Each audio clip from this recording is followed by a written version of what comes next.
Oh my. Hello, ladies, gentlemen, and everyone in between. Yeah, Mage. Mage says I have come back to life, and he's right. Oh, I am so late. I am so sorry, kids. I really am. As you can see, I'm in my night clothes. I got home from dialysis, and I was just totally wiped. Totally, totally, totally. I was even dizzy at the end of the dialysis, which is only the second time that's happened to me. And the first time since I've come home. I think we narrowed that one down to my not having breakfast before dialysis. That may have been part of it, but I am so sorry I'm late. I really am. Maybe we're gonna have to see what we have to do about that. If this sort of thing continues, I may have to move this from Tuesday.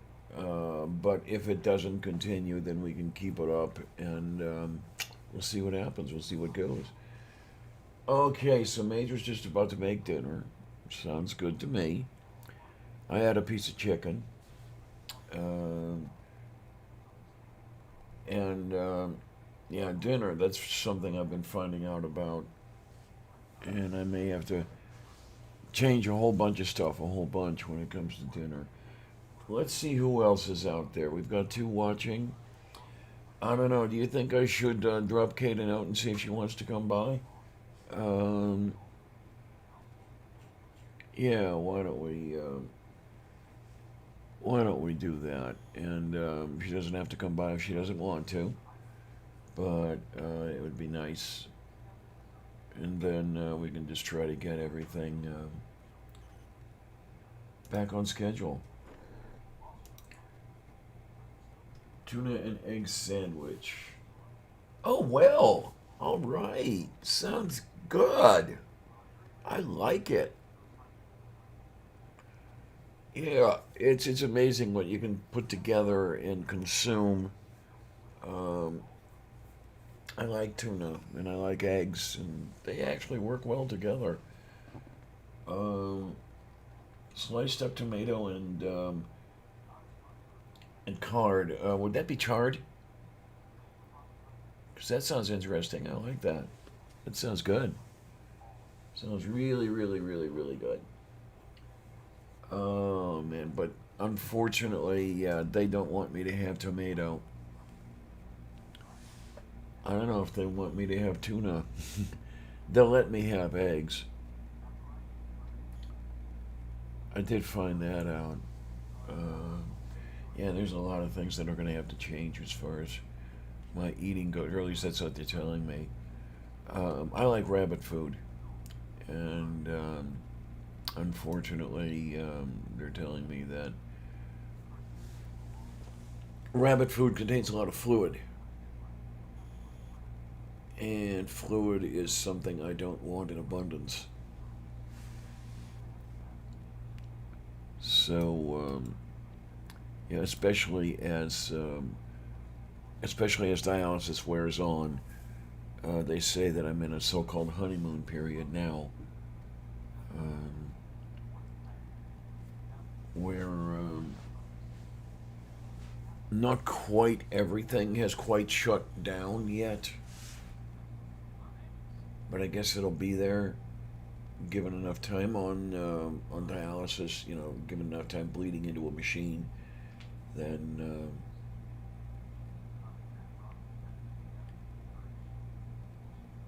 that whole renal thing is just gonna go away, and that's not a good thing because that is a regulator of it is really the regulator of fluid balance. So I guess that's why so many of us kidney patients die of cardiovascular problems. Oh, we're up to three. Hi, kids. I'm sorry. I am so sorry I'm late. Really, I am. Um, for the new of you, Tuesday is a dialysis day, as well as show day. And I had a somewhat hard dialysis today. It was pretty wiped out, and even got dizzy toward the end. So I just fell into bed when I got home. I only got up a few minutes ago. So I'm going to make a decision. We'll talk with people, and we'll see how it goes.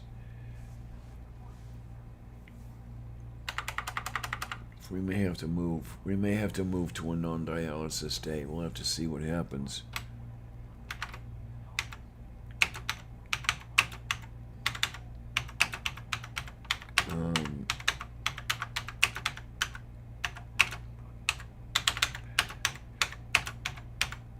Yeah, if you feel like coming in, here we is. And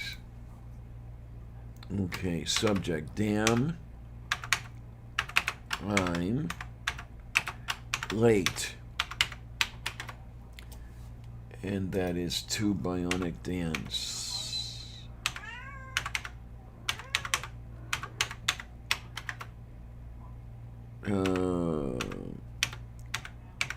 Yay! Look at that. There we go. I guess that's pretty good. She's gonna hate me, but oh, what else is new? Hi, Red. Hi, Dane. Yay! Yes, Dane. I have AC in my apartment, and I am indeed running it. It just turned on. I decided that with all the climate change stuff and the hot summer and everything else and everything, I'd better just go ahead and run the air conditioner. Even if it costs $5 a day, I can work on paying it off over the winter. And I just don't want to. I just don't want to wilt and die. Well, I don't want to wilt. Oh my, oh my, oh my! But yeah, it's an interesting thing getting used to this. Let me go. Oh God! This backpack of mine weighs about 50 pounds because I have my I have my laptop in here, and my laptop is not light. It's an HP laptop that's, I don't know, maybe about 5 years old, something on that order. It can run WinCrap 10, so it's not ancient. But it wasn't built yesterday either, and yeah, it is a little on the heavy side. The kids at the dialysis center even commented, hey, you want me to get this for you? Ah, what's in here? Oh, there we go. Okay, the air conditioning just turned off, so yeah, its cycle time is pretty good for keeping this place comfortable. Oh my. And yeah, usually I don't like to give in to expenses like that, but um, it's kind of necessary anymore. What I'd like to see, and I know because I'd like to see it because it would be a good thing. It's not going to happen. You have monetary help for heating during the winter. What I also want to see is monetary help for cooling during the summer, because it's getting, it's getting to the point where it's an absolute necessity. I mean, people are going to die. People who cannot afford to cool themselves and avoid the overheating, they are going to die of heat exhaustion. And yeah, we are going to need to help these people out.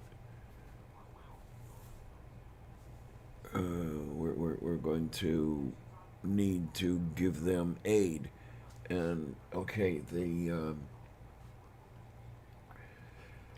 alt right isn't going to like that, because they didn't earn it. None of us have earned any of this. Um, they can take their earned and shove it up their foo-foos. This is a matter of how do you want it? Compassion, really.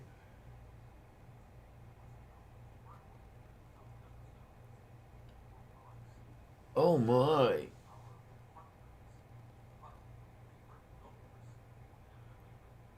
Oh my. Thank you, Red. I may have to keep that in mind.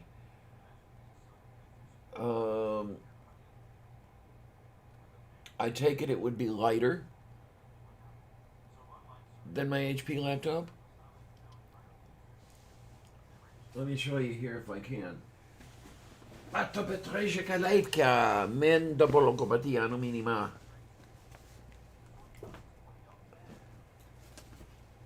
Open this up here. Ah! Oh my. Yeah, this over here is what I'm using now.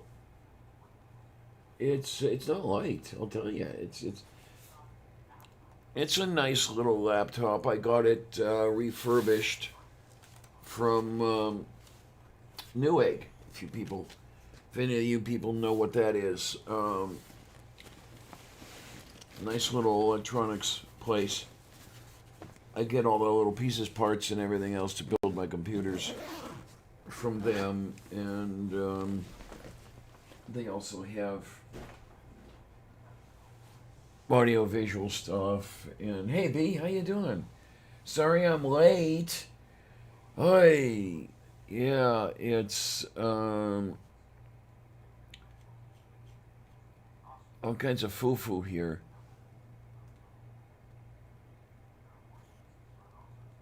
Yeah, there we go. I think I sent it to her. Okay, if she wants to deal with it, that's okay. And if she doesn't, she can tell me to go screw off. She often does. Oh my! I'll just get rid of this here and make another apology again, and just keep apologizing because yeah, I was a little bit wiped out. Well, no, I don't need it to do all that much, honey, because really all I do is go onto the twatter, keep in touch with you kids. I mean, I do watch videos to some extent, but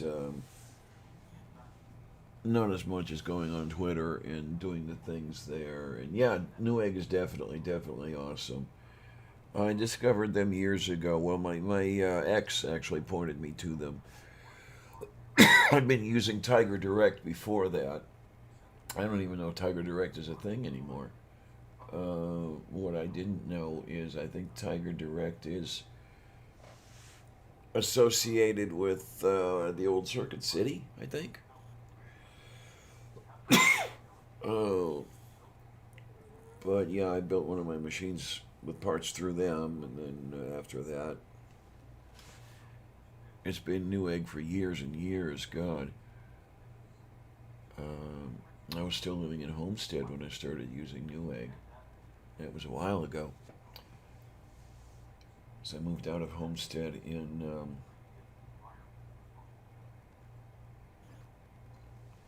2014. Yeah, 2014. And yeah, it's all kinds of good stuff. But, so, let's see what we're up to these days. Um, I'm starting to have dreams about being trapped. And it's not good. Because, yeah, I am feeling trapped in this situation. Yes, they do. They have damn good prices. I was able to build the machine that I am using right now to broadcast. This time I built for performance rather than price. The other machines I had built previous to that, I had built for price. I wanted the cheapest machine I could get away with, and I might have spent $700 or something on a machine. Um, this one, darn good performance, really really fun. It's it's a nice kick-ass machine, definitely. It's more than I could get at uh,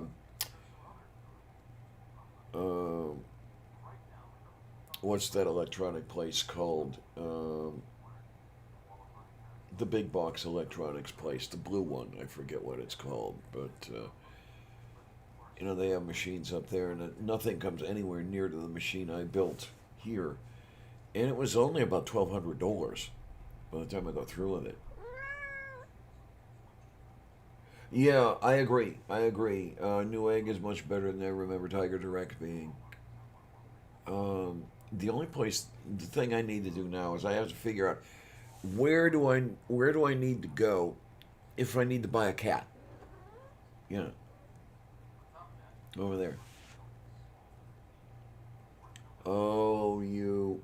Yeah, I know. Um,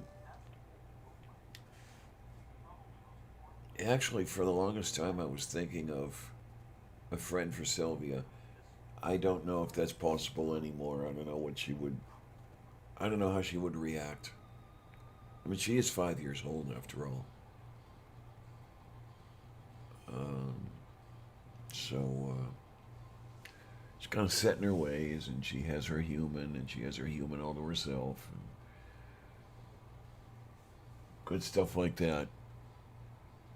Yeah, yeah. You see her sitting on the chair behind me, right? Hey there, Sylvia. She's taking in fish fishing. Yeah, I still need to change the water in that tank. Oh my word. Um, I did lose one fish. There's a platy floating dead at the top of the water. So I'll have to remove that, and it's not like I'm going to be missing that platy. I mean, how many are in there? About 300. It's a little difficult to see from this angle, but there have to be um, I don't know, maybe a couple dozen fish in there at least, and that's just the platies. The neons. There are about 8 of those in there too. Um, but they're swimming around looking for food. Yeah, actually I do. Um, Not this last time I got food, but when Purple took me out for food, I got some fishies, some tilapia, and I'll see what I can do about making dinners from that stuff. What are you doing, honey? What are you doing? Honey, that's my hair. I mean, seriously. Speaking of my hair, oh, tomorrow, honey, honey, honey, honey, what are you doing? Why are you reaching out at me? What are you doing and why? Damn cat. Damn cat. I need to get my hair washed. I do. I would have done it today, but it was quite hot, and I decided to come right home instead of taking the bus to the shopping center and going to the hair place. Um, so I'll see what I can do tomorrow. Yeah, the demand for Ubers must have been pretty great today because the fare was half again what it usually is. Um, the usual fare home is about $9. Today it was 13. So yeah, it must be a bit of a demand going on. You know, economics 101 for you kids. That's the way that works.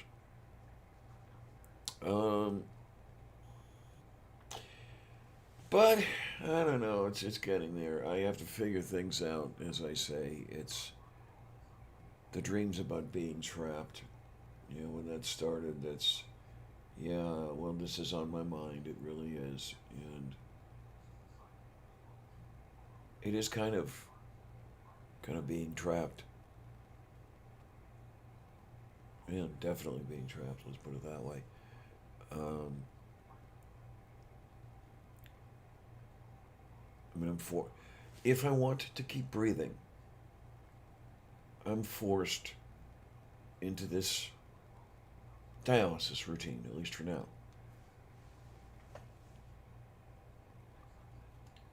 Oh, okay. Red says Uber demand has doubled in the last 3 months. Yeah, that would make sense. That would make a lot of sense. And I'm guessing that the demand will not go down. Hey, Puffalophagus.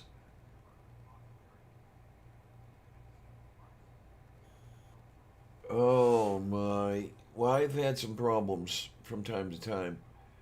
There have been a number of situations where the app will come back and tell me that there are no cars available. Um, so I try to build that the into the hailing the cars, into the hiring the cars.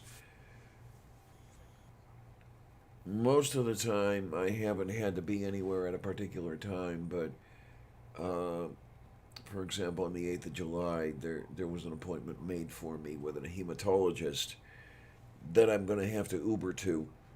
So I'm going to have to build that in and see what happens. I don't know what the hematologist wants with me.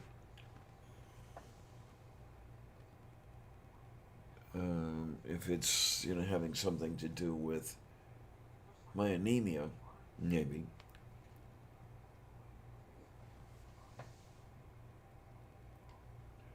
Puff, yeah. Yeah, the way that goes. Because I'm still quite anemic.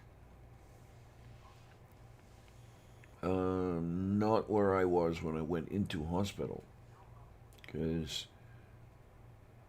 okay, for whatever it means to anyone, the reading that you're supposed to look for as a normal reading when you do a hemoglobin test is is about 11, somewhere between 10 and 11. I went into the hospital at 5, and they were asking me why I wasn't dead. So, yeah, I guess this kidney thing has really screwed me up. Um, can I schedule the Uber the day before? I don't know. I think you might be able to. I I haven't tried, so I don't know. It would be interesting to go there and look to see what's up. And yeah, right now my hemoglobin number is higher, but it's still low. I'm thinking the last I saw was about somewhere between somewhere between 8 and 9, I think, which is not dead, but they still want to see it higher. Um, oh well. Yeah, when I was in hospital, I had two transfusions. They yay, Major's a sandwich. That's another one I have to look for, Analog Writer. Hi, how are you? And welcome to the club. Thank you for coming. Sincerely. I haven't tried Lyft yet. I'm pretty sure that I could. I just have to get the app and I have to put it on there and then I have to set everything up and let's go with it. I went to Uber because I remember Jeff driving for Uber. Those of you who remember Strike. Um, so I knew about Uber and I just went there. And it's worked out all right. I haven't got that many complaints with it. Um, it's just not exactly what I want, exactly when I want it, for exactly the price I want to pay, but it's never going to happen because, I want them at my beck and call all the time for free.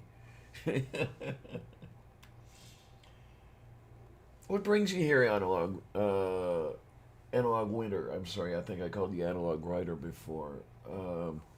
Just curious as to how you found me. I'm always wondering how people get to discover this old lady here. We're gonna try to get our name out there and in front of in front of more faces, in front of more eyeballs, because I'm starting to rely on this income now. Unfortunately, um, I really wish that I could do it just for the love of it, and believe you me, I do it for the love of it. Uh, but now that I'm actually having to hire a car back and forth to a life-saving treatment, the you're late, amiga. What do you mean you're late? I am so sorry, honey. Um, yeah, I'll tell you because I told everybody already. I came home from dialysis and I was just totally wiped out, and I fell into bed. And I woke up just a few minutes before I started the show, and I saw Kate's tweet that obviously Diana had either forgotten it was Tuesday or fallen asleep, and yeah, I definitely fell asleep because Amiga, I got a little bit dizzy at the end of dialysis today, and we figured out it was probably because I hadn't had breakfast. So we can deal with that. That's no big thing. And then it just was kind of hard on me. I started cramping up, which means that they were pulling too much fluid too quickly. They're still working on adjusting that, getting the numbers right. Um, okay, let me see. Yeah, I'm not seeing it over here. Let me switch screens. I'll give it to you. No, it's not even there. Oh, there it is. There it is. Yeah, yeah, yeah, yeah. Okay, there we go. Okay, down in the lower left corner of the YouTube page, you're going to see my Twitter, my Facebook, my email, and then my Patreon. Um, the Patreon I'll put over here is http double slash www.patreon.com the Lavender Lady.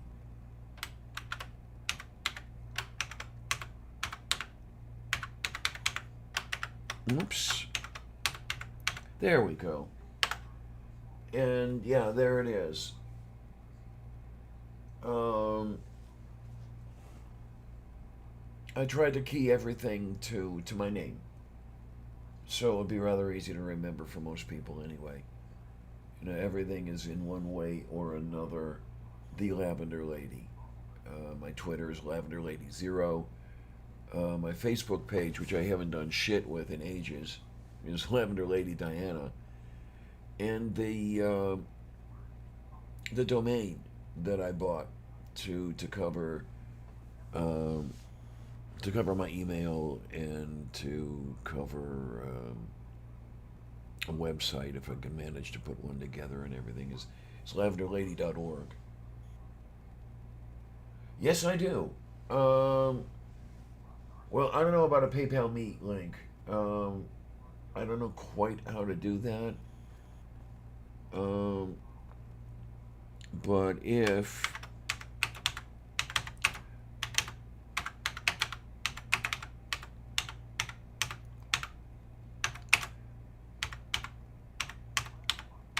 let's see.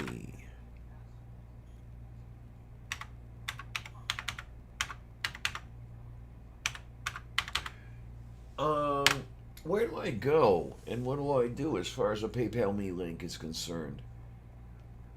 Because I'd be willing to do that. Um, let's get out there and see if we can't beg for alms. How to get PayPal. Here we go. How to get PayPal Me link.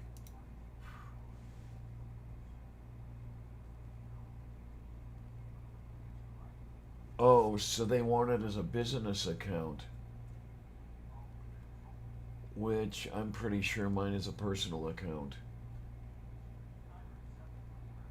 Oh well.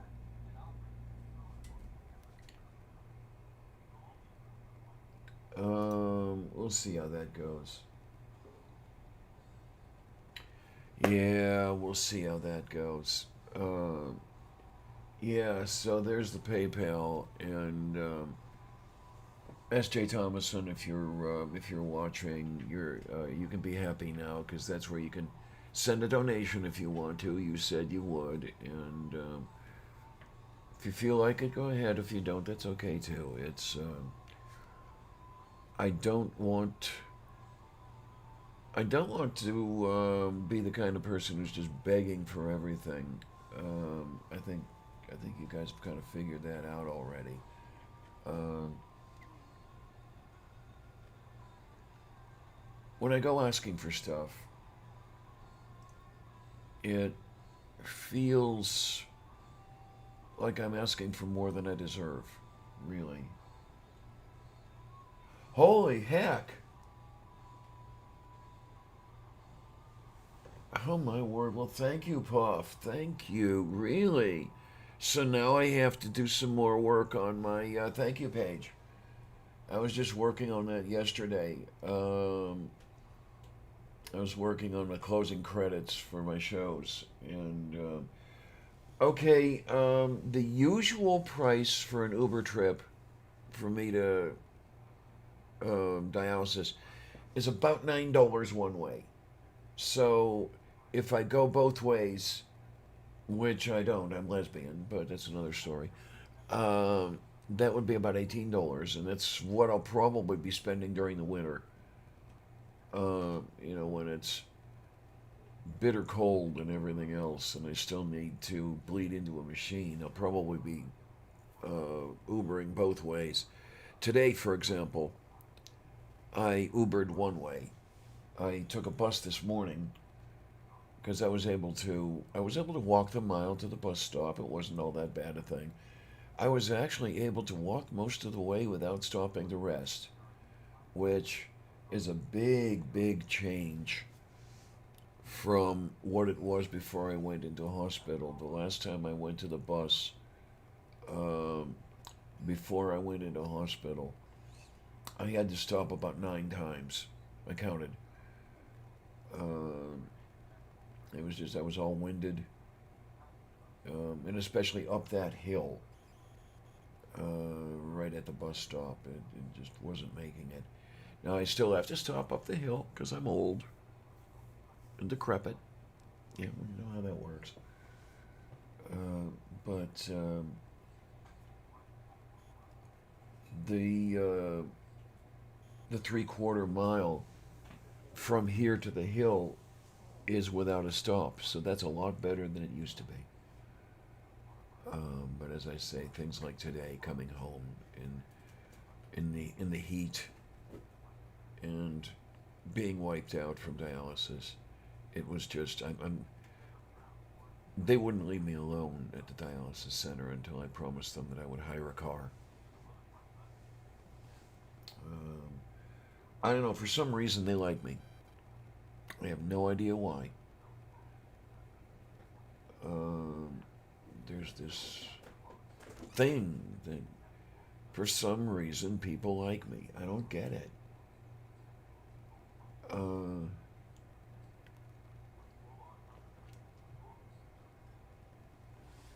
I don't see all that much about myself that's likable, but allegedly some people do. You tell me. I don't know. Well, you've been telling me, and I still don't get it. I don't. Oh, okay. You're 35 and you stop on hills. All right, so that's okay. She's half my age already. God. Well, a little more than half. But it's really bad when you realize how old you are. Oh shit. Yeah, it's. I keep saying it. I remember back around 1970. Okay, I was 13 years old. And I remember thinking, gee, at the turn of the century, I'm going to be 43 years old. Okay, so I saw myself in my 40s at that time.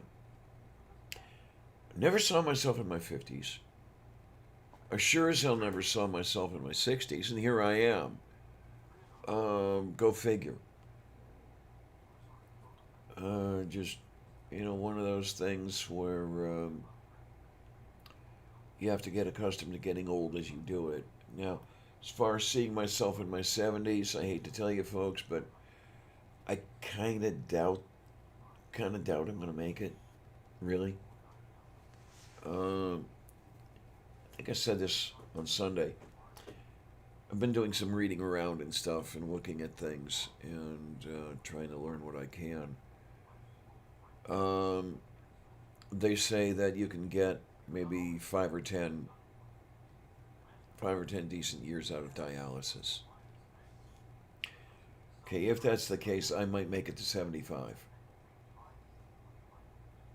Um, but I'm not going to guarantee you anything there.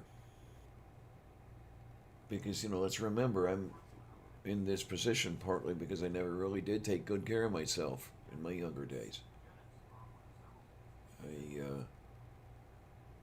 kind of abused the machine, shall we say.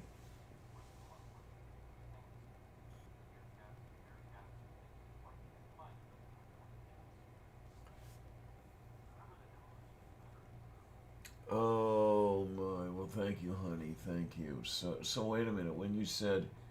Honey, when you said that I have a new patron, did you mean PayPal or did you mean Patreon? I'm just curious, is all. I mean, I'm going to find out soon enough.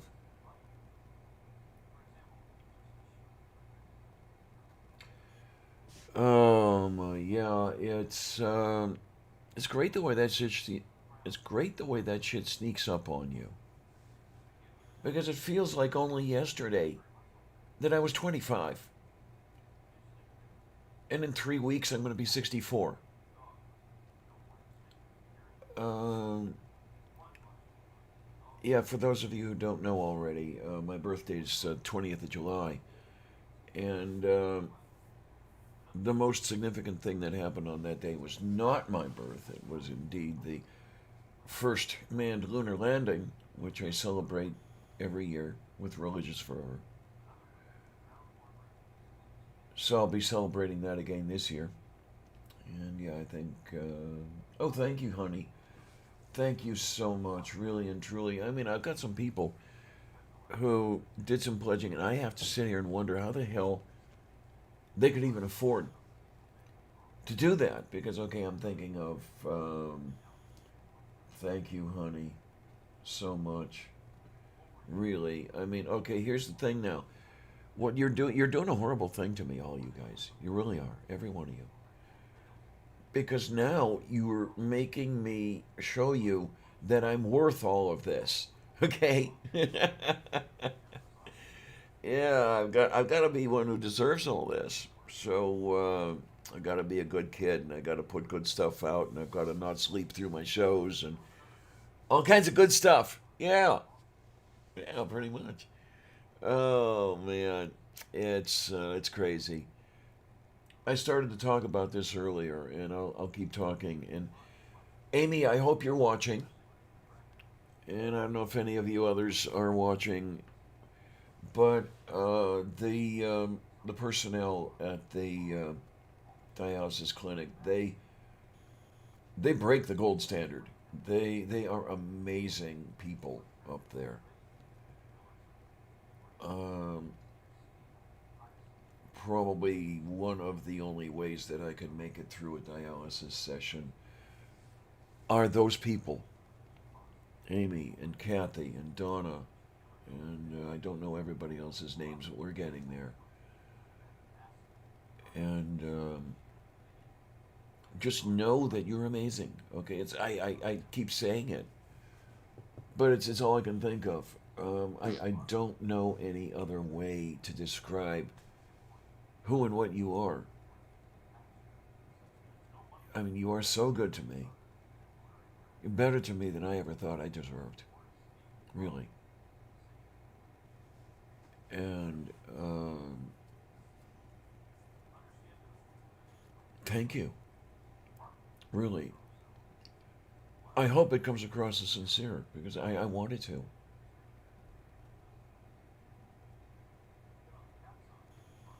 I'm just finding out some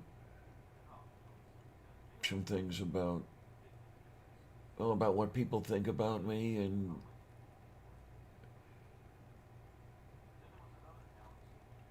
the only complaint I have with what people think about me is, as I say, I've got to make sure that I keep it up. I have to make sure that I keep deserving it.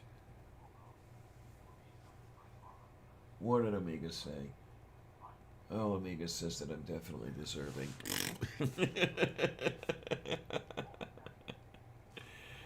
Oh, I don't know. You're a sweetie, Amiga, and you, Mage. All of you kids, every one of you. You are just such sweeties. I don't deserve you. I really don't. But I thank you for being here. I do. And no, I'm not bringing the show to a close. I'm just thanking you for being here. Um, oh, they're really great kids, Mage. They really are. I haven't got to know any of the other inmates. Uh, yeah, any of the other patients I really haven't got to know. I mean, I've waved hello to a couple of them as I come in, and they wave hello to me, and that's about it. I am not the youngest person there. That's the amazing thing. Um, okay, there you go. Now there's somebody who looks like she's maybe at most 30, who's at who's in dialysis, and I don't know the conditions surrounding her being there, and I really have. Yeah, I really don't need to know. I don't have any deserving to know, but I just I hope she's making it day to day. I really do, because this is not a situation that you envision yourself wanting.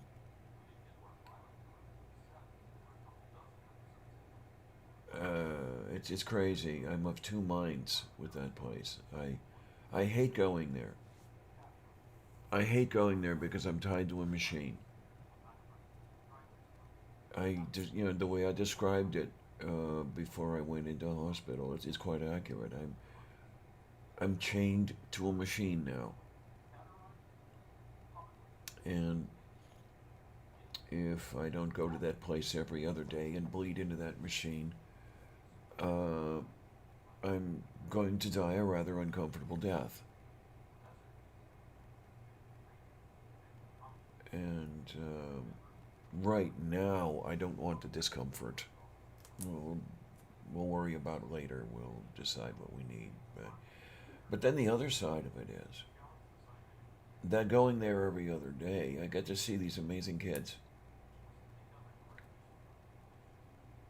And it is a pleasure to see them 3 times a week. Um,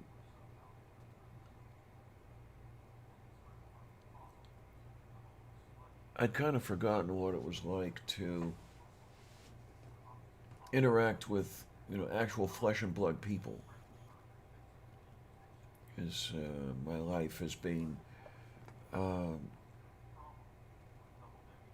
been on this side of a camera for a good long time.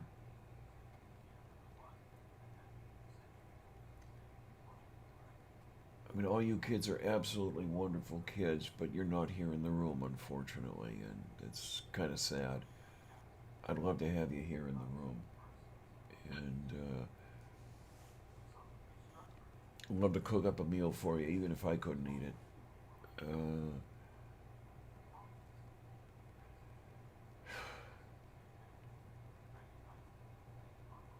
Gotta figure out a way to have a party over here and bring you folks here.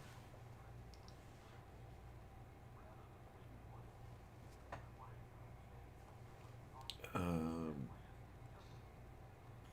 but yeah, it's a interesting thing. It's a new thing interacting with actual people who are there in the room with you, and if any good thing, if you can call it a good thing, has come out of this, this kidney failure. That is a good thing that has come out of it.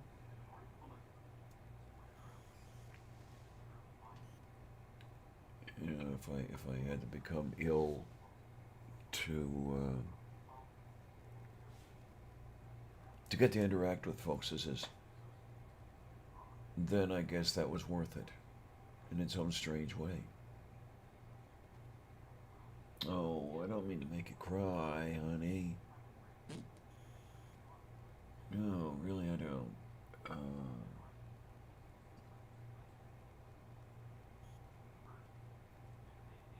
But let's try to see about something happier here.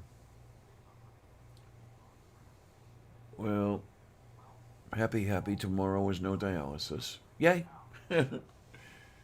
Yeah, yeah. That's something I need to do. Come to think of it, let me have a look. I want to see what the weather cast is tomorrow, because I think I want to go and get my hair washed. Um, let's see what we have here. Weather.com. There we go.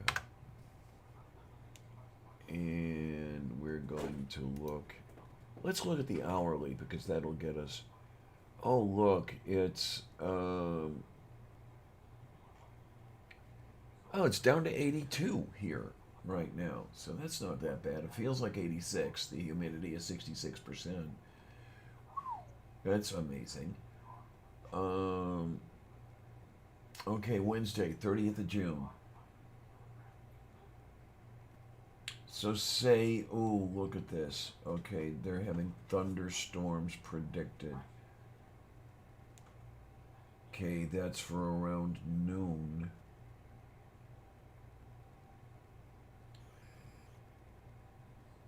Let's see what time the hair place opens. Let's see if I can get there before the thunderstorms come.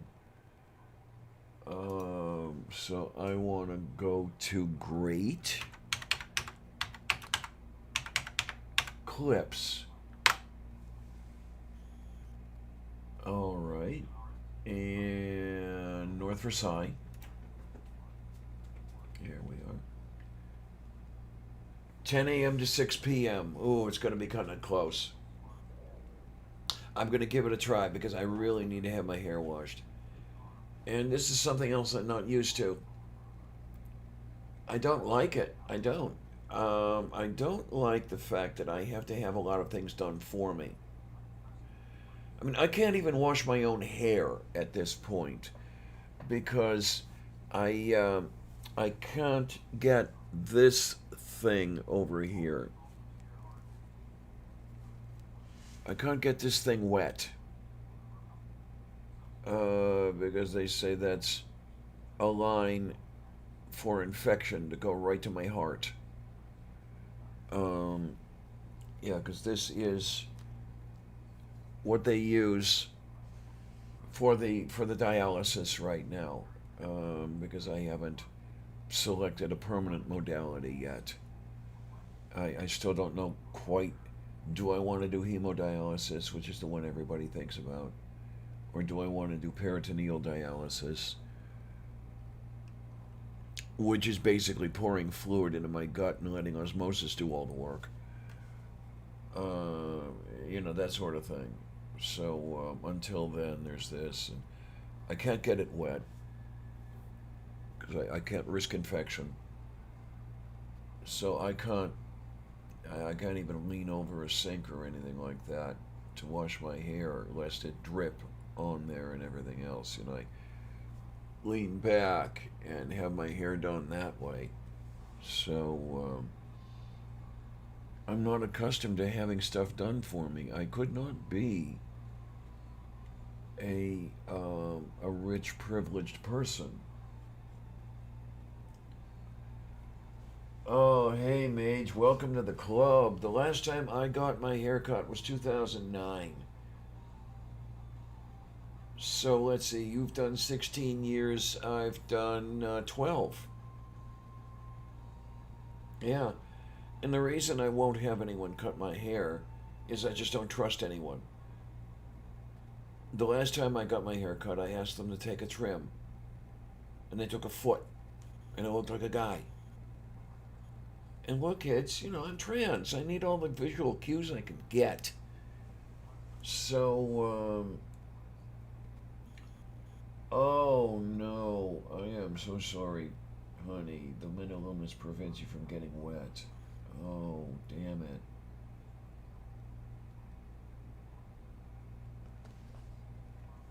Yeah, okay, hot and humid. Yeah, nothing like humid on the coast. So, yeah, we're going to see how things go.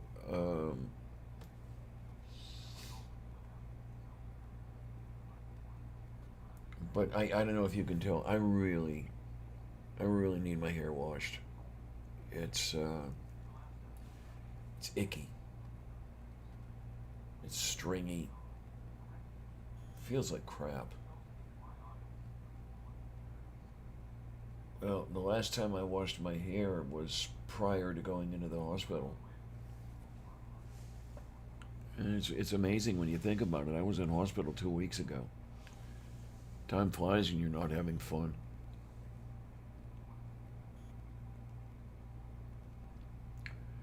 Oh, yoy.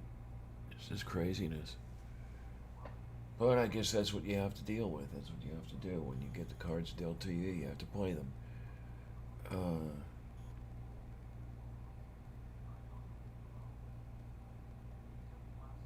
oh, yay. That's a good thing.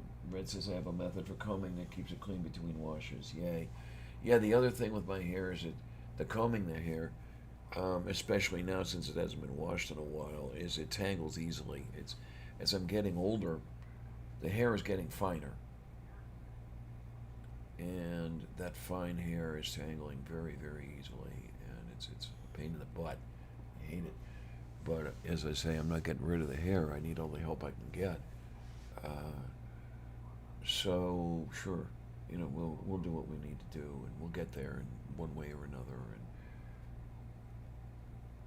if ever I have to pull the plug, then I'll pull the plug, and we won't worry about that. But that's not this week. So yeah, that's exactly how I'm feeling, honey. Yeah, the head is all itchy and stuff, and sometimes I fear that you've got a party going on up there with head lice. I certainly hope not. Um, but yeah, we'll see what we can do about taking care of that, and then I don't know. See what we can do. That's all I can say. That's all I can do. Try to take a nice day off tomorrow, and then it's back to dialysis on Thursday. So that's yeah for the foreseeable future. That's my future. Tuesday, Thursday, and Saturday at 9 a.m. I bleed into a machine, and then hopefully on Tuesday evenings I don't sleep through the show. I'm sorry, Kate. I really am. It's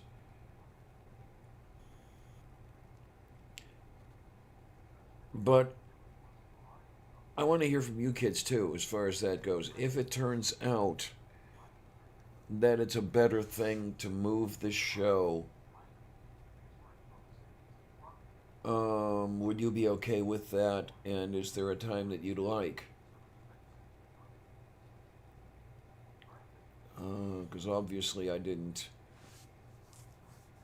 foresee bleeding into a machine on open chat days when I initiated this program.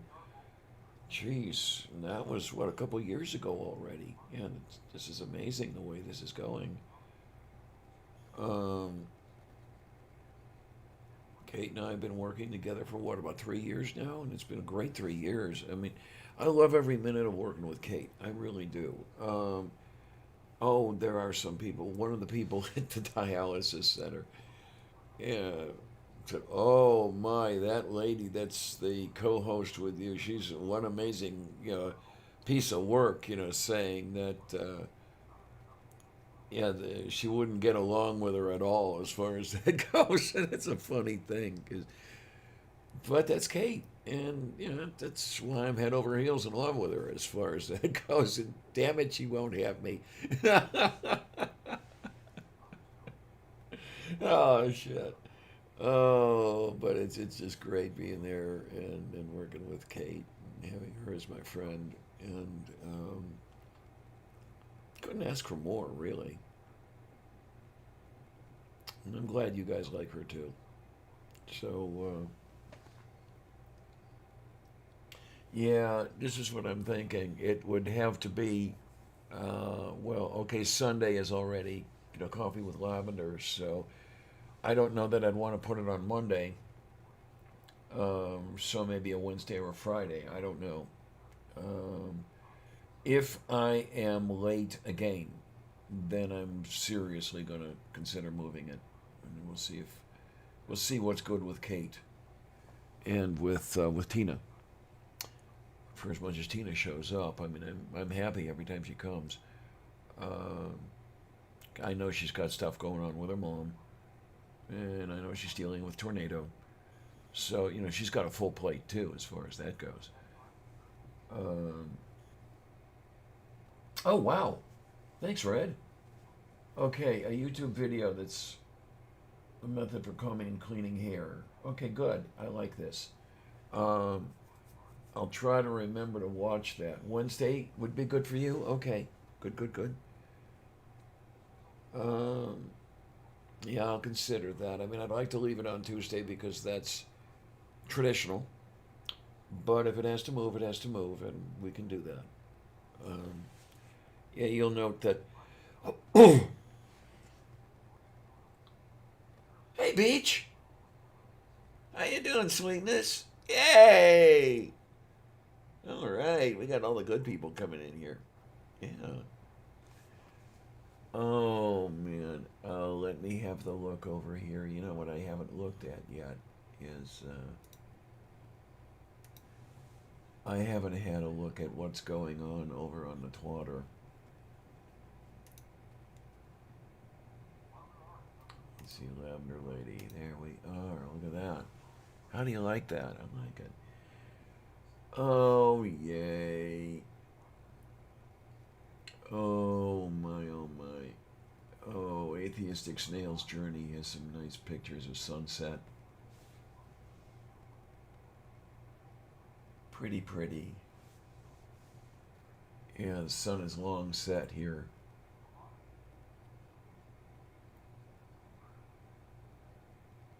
Professor Flynn asks on Twitter, "What sport produces the best all-around athletes?" Chess. Here's a game I haven't played in a very long time. Okay, Red, I get that. Yeah, having a schedule that's never the same from day to day is icky. Ugh. Oh my. Yeah, let's see how we're doing here. Good stuff and things and we have. Oh, the heck is going on here?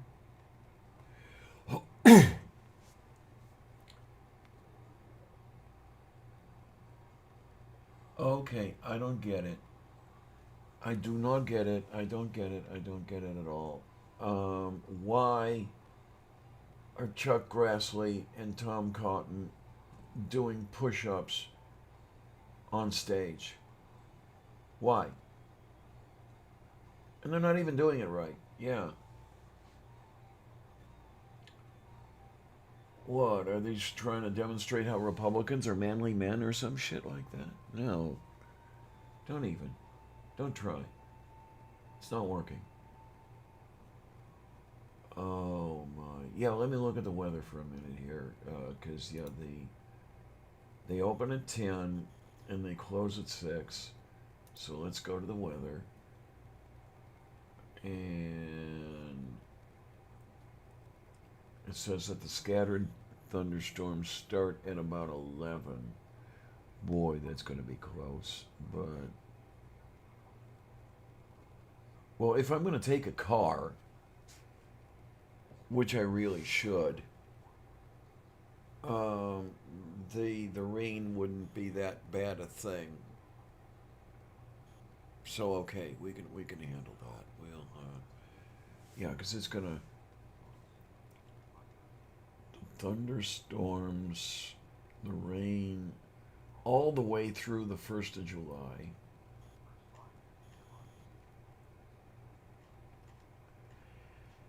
Ah, shit. Yeah, Thursday. That's something for you. For all of you folks out there. Thursday is Alan Ruck's birthday. Why doesn't everybody go out and wish Al a happy birthday? Okay? Please do. He's such a big sweetie. Um, so on July 1st, he's turning 65. Retirement age and all that good shit. So,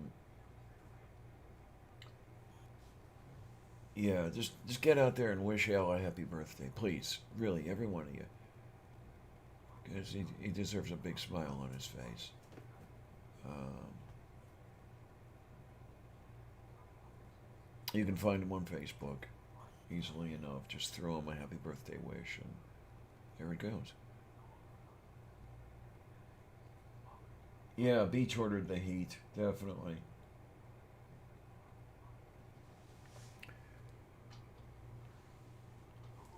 Blame Beach. Everybody blame Beach. Yeah, I got a lot of July birthdays going on.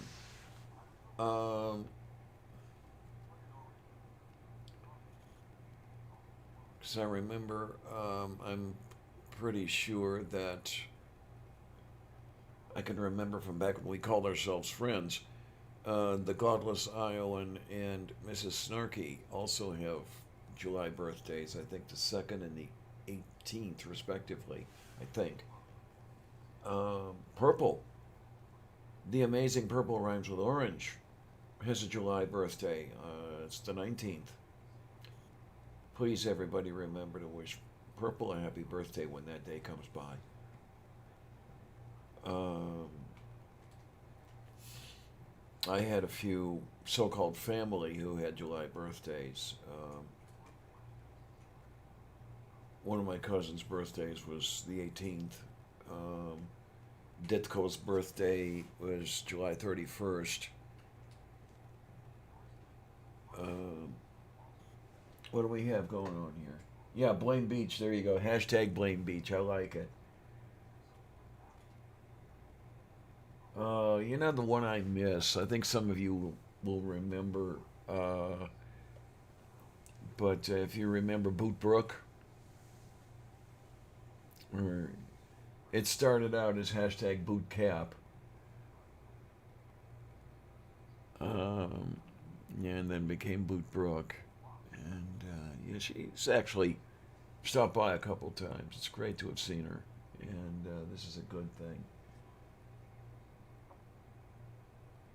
Well, thank you, Red. Thank you, many much, and things and stuff. Um, yeah, it's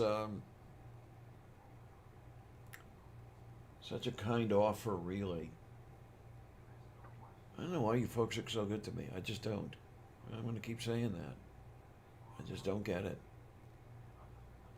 Um, what do we got? Let me let me pop this thing around again. There we go. Started streaming 67 minutes ago. Okay.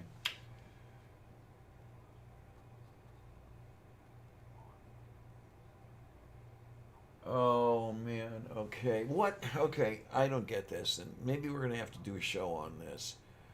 What exactly is this wokeness thing?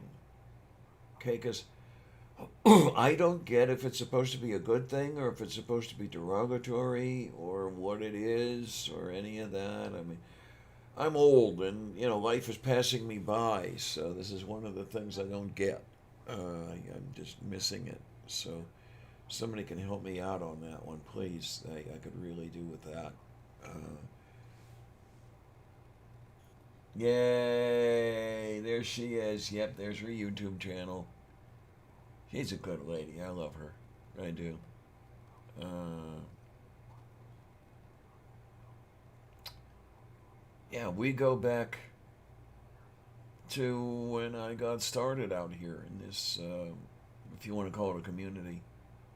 It's amazing when I think how long I've been here. I mean, it hasn't been forever, of course, but it's uh, it's been 3 years. I mean, even officially, if you look at it that way, because I mean, kind of unofficially, I started making films um, in what, November or December of 2017. Uh, but I really got out there with my channel and stuff, say around March of 18. I was already working with Jones and Company, the New Covenant group, and I don't know. In a way, I miss Dr. Jones. In a way, I miss Graves. Um, we had a rather bad falling out, and it's too bad they pulled the show. 'Cause otherwise, you could see what happened when they were calling psychiatry and psychologists and stuff like that crap. There are a lot of us who had availed ourselves of the mental health system. And, we had been to psychologists and psychiatrists, and we were on mental health drugs. We know that it's not a game. It's not garbage. Hey, Duke! Hi, honey! Oh, my word! Well, I'll just have to make myself available at some point. It's been a while since I've seen you, dear. I hope you're all right and everything. Oh my.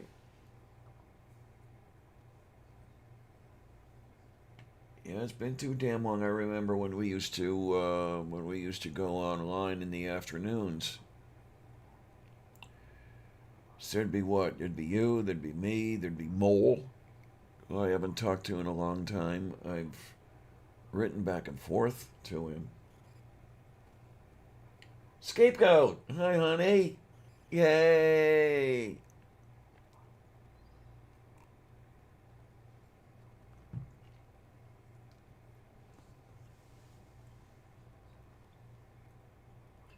Oh, a little bit, little bit.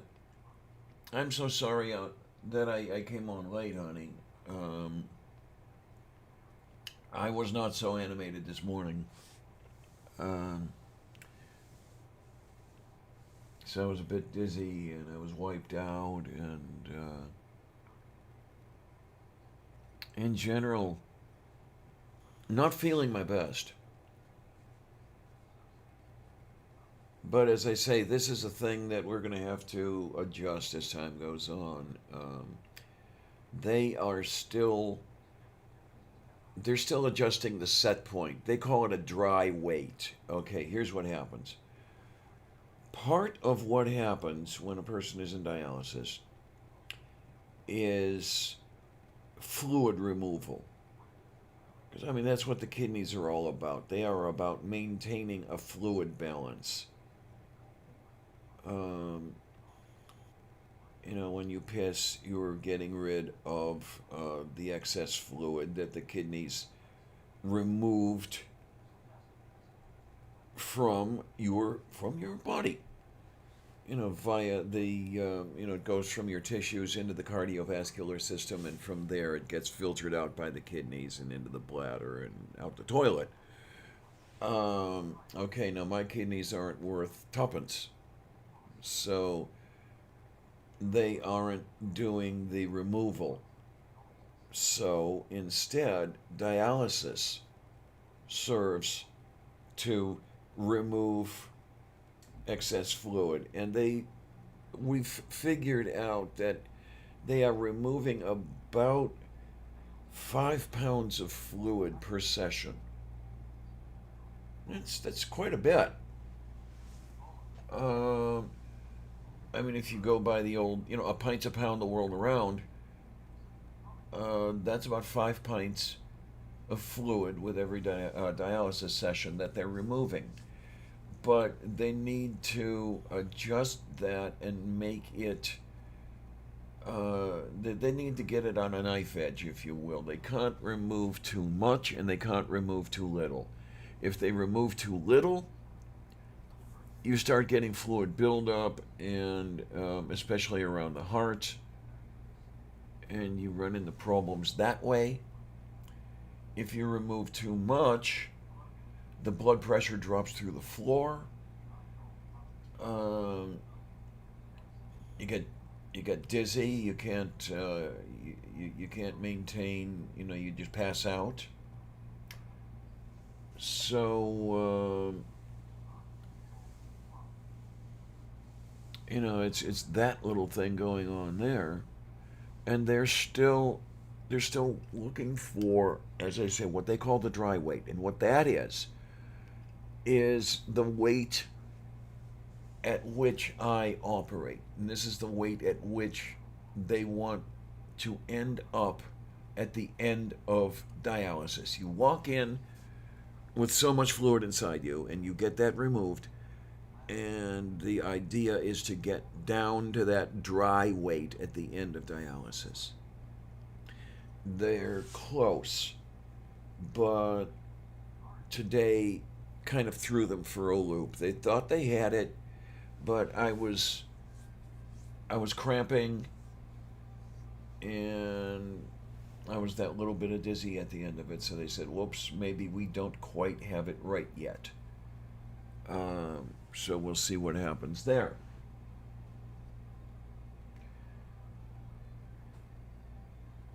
Yes, scapegoat. Yeah, that's it. Yeah, you can only really have so much fluid, because from what, well, Amy and I were talking about this toward the end of dialysis. It seems to be difficult to remove excess fluid, because that excess fluid, okay, The very first of it lives in the bloodstream. It lives in the cardiovascular system. That's easy to get out. But when that cardiovascular system is now loaded and you can't fit any more fluid in there, it starts building up in the tissues, the interstitial fluid. And that is more difficult to remove because you've got to get it from the interstitial space into the cardiovascular system and from there out and into the dialysis machine. So, if you try to pull that fluid directly out of the tissues, you're going to end up with a dizzy person and a person not feeling well, and kind of like I was this morning. And I came very, very close to passing out when I was in the hospital. I think that was the second time I'd had dialysis, so they really didn't know at all what they were dealing with.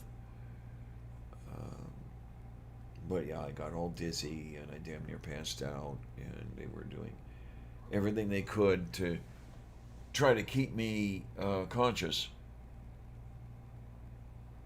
The dialysis tech was patting my hand and saying, "Hey, come on, Clarion, stay with us, stay with us." It was a little better this morning, but we'll see what happens there.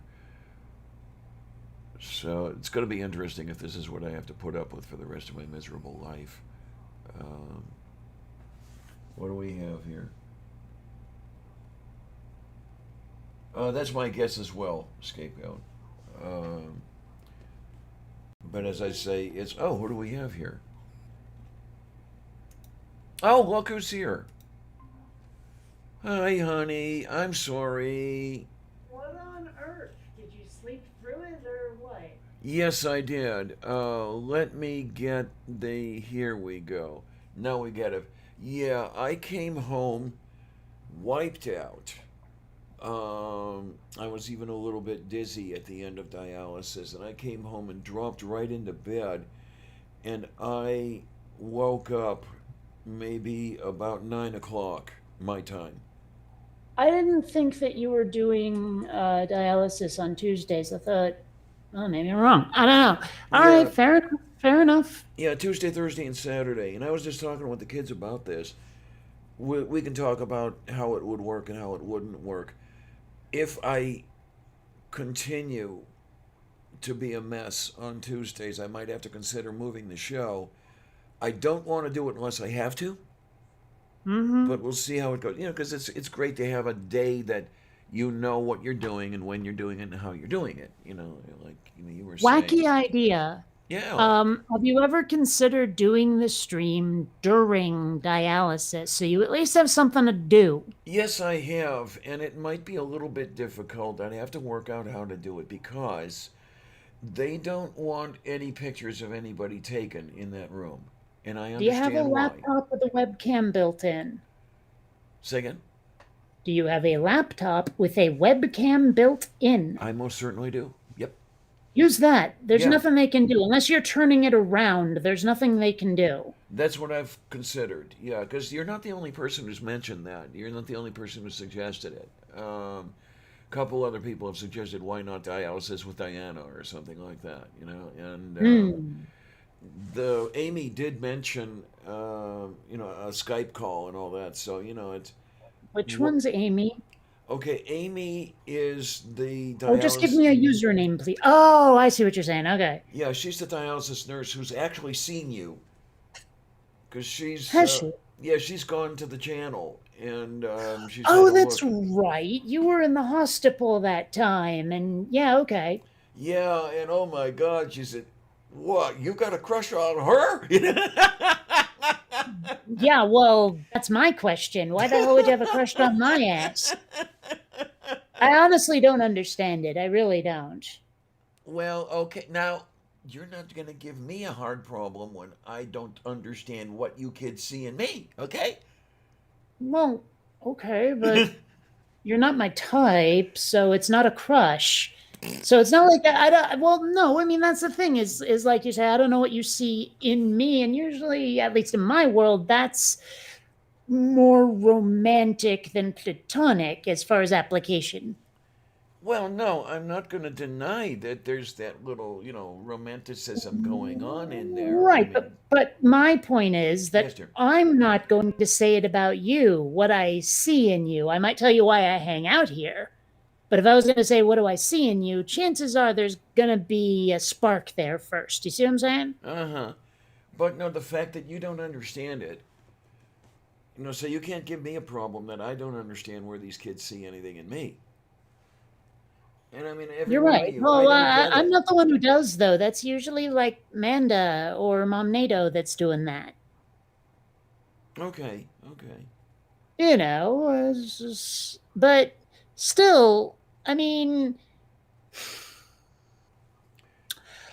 how do I Oh put my, this? it's I see a huge difference between why do you people hang out here and listen to my bullshit versus why do you think that what like where does romantic attraction or sexual attraction whatever come from for that like what criteria are appealing? I don't know. It feels like a related but different class of question. it is related and it is different. I mean, okay, I mean, let's true confessions here as far as that goes. I mean, there are the fantasies I have of just, two of us with the white picket fence and the rose garden and the kitties in the yard and just that happiness of having Mm. the time and the life together and being able to talk to each other and stuff like that. Uh, I'm not necessarily talking about, as you call it, the rumpy pumpy. Mm. I mean it's something that, well, we're both Demi as far as that goes. It's something that I don't. I it's not that I'm disinterested. It's just that I don't think about it. If Mm. you get the difference. I do. Yeah, and that sort of thing. And I mean, what can I say? I've probably already said too much. Well, I don't know. I still don't see why any of that should apply to well me. But Well, I mean, as I've I don't said know. many times, and what is de gustibus non est disputandum? Yeah, ich diddly out and doubt and butt out and skeeted out and what out chill. Because yeah, there's no logic behind it. There is none.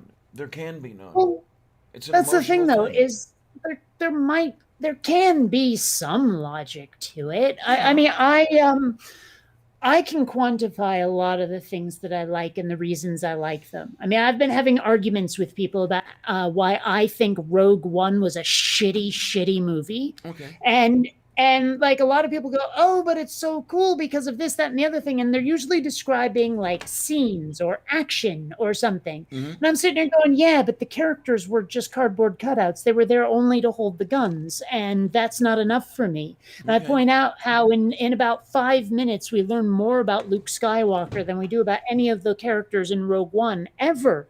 And like and part of why I enjoy a series or a movie or whatever is because I grow attached to the characters. They start to feel like friends. I mean, I look at, well, right now I'm going through the Big Bang Theory again for like the third time in the pandemic. Mm. And I've watched like Scrubs and How I Met Your Mother and Malcolm in the Middle just over and over and over because I like just sort of hanging out with the people in it, and so I can quantify that. And I can usually quantify what I like about each of the people. I think pilots are cool, and that guy pilots stuff Yeah. all the time. And why do so many pilots in sci-fi have like snarky senses of humor? I don't know, but you know me, I like snarky senses of humor. Mhm. So Oh yeah. I mean, I can quantify all of that. I'm trying to think what the hell about me. Someone goes, oh yeah, that's I like that a lot. It's just that it doesn't compute. Well, I think the only things I can really quantify are the negatives, and there are the negatives that I do quantify. For example, I know enough to know that you and I trying to get together would be an absolute disaster. I know Well, that yeah. already. you'd be ready to kill me within a week, and I'd be balled up in a corner crying. Um, Probably. Say again? Probably. Yeah, and so you don't go for it with that sort of thing, but the desire, the attraction is still there, and it's not necessarily quantifiable. It's just something that clicked. Um, it's a deeper version of why I like vanilla ice cream. I can't tell you why I like it, but I do, and I can't tell Hmm. you what those how those feelings work when it comes to you, but they are there.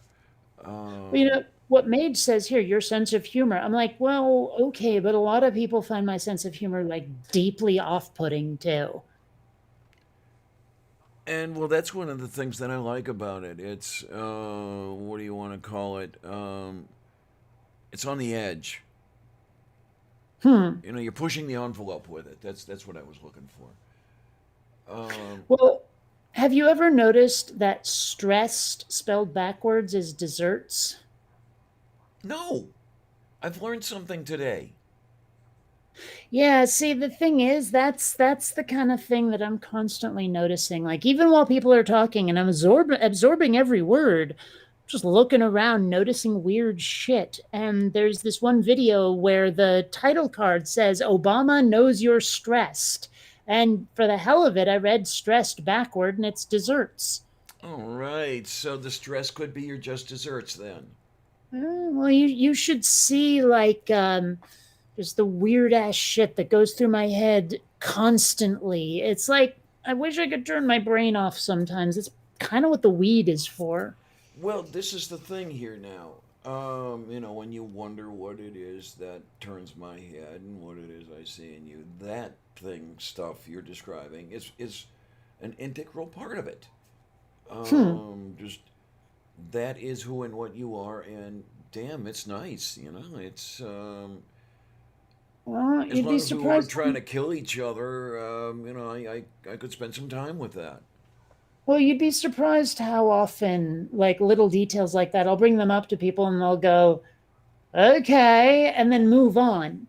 It's like you ever been the only person in a room with like an interest and no one else will engage with you on it? And Oh, all the it's time. just like, yeah. And well, it's like that.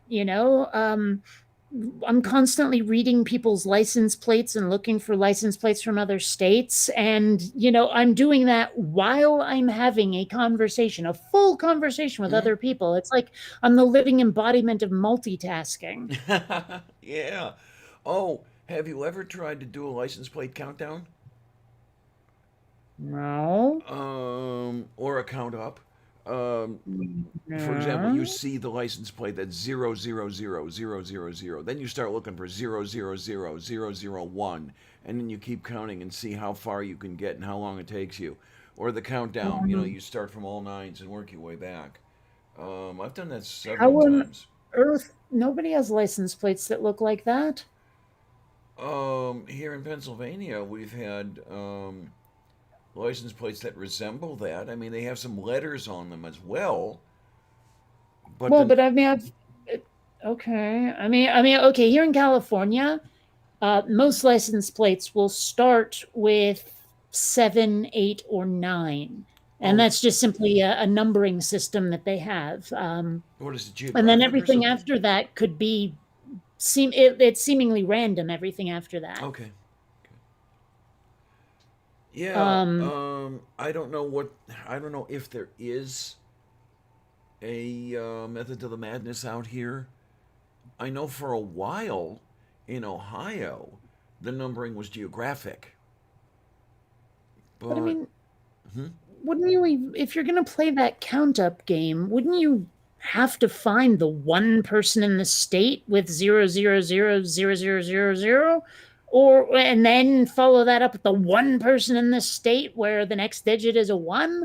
I mean, Not I would necessarily. imagine a game like that would be impossible. You'd have to like go, okay, the first plate that has a one as the last digit. Now we're looking for two. And once you find that, now we're looking for three. Like having it all on one plate in order seems impossible.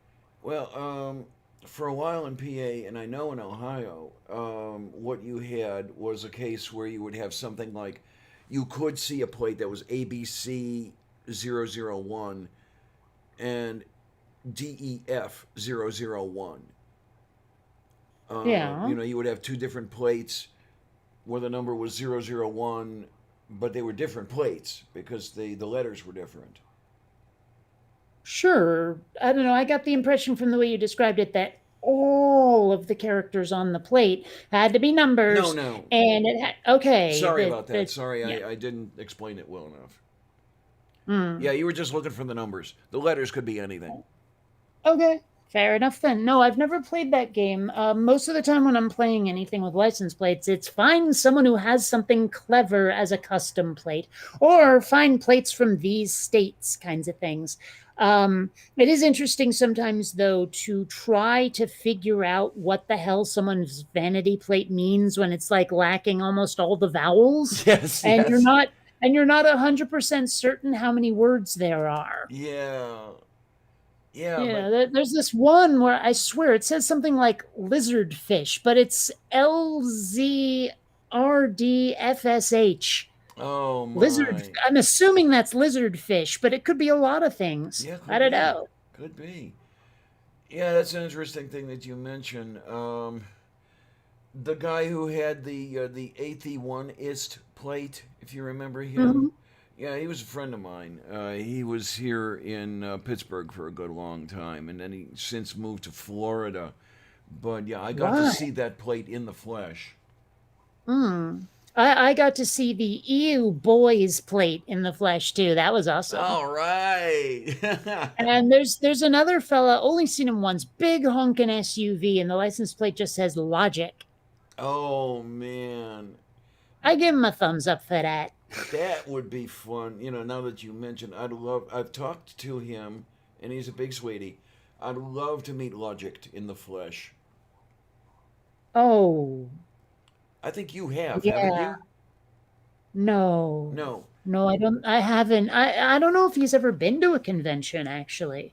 Um I've seen him on camera rather than his usual persona, and he does not look the way I pictured. The beard was a surprise. Oh But yeah.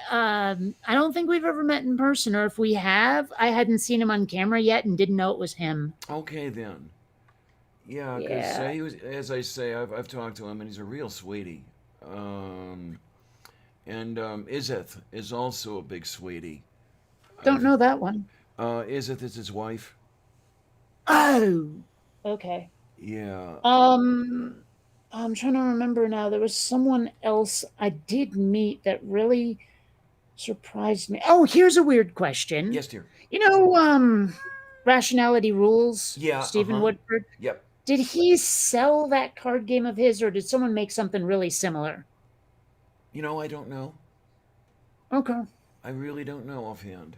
Um, trying to think of. Because I ran across a Facebook ad for a card game that was all about like logical fallacies and shit. Okay. And I was like, the graphics even look a little bit like what I remember, but it's been a while. I'm wondering if he sold the rights to his game for a shit ton of money.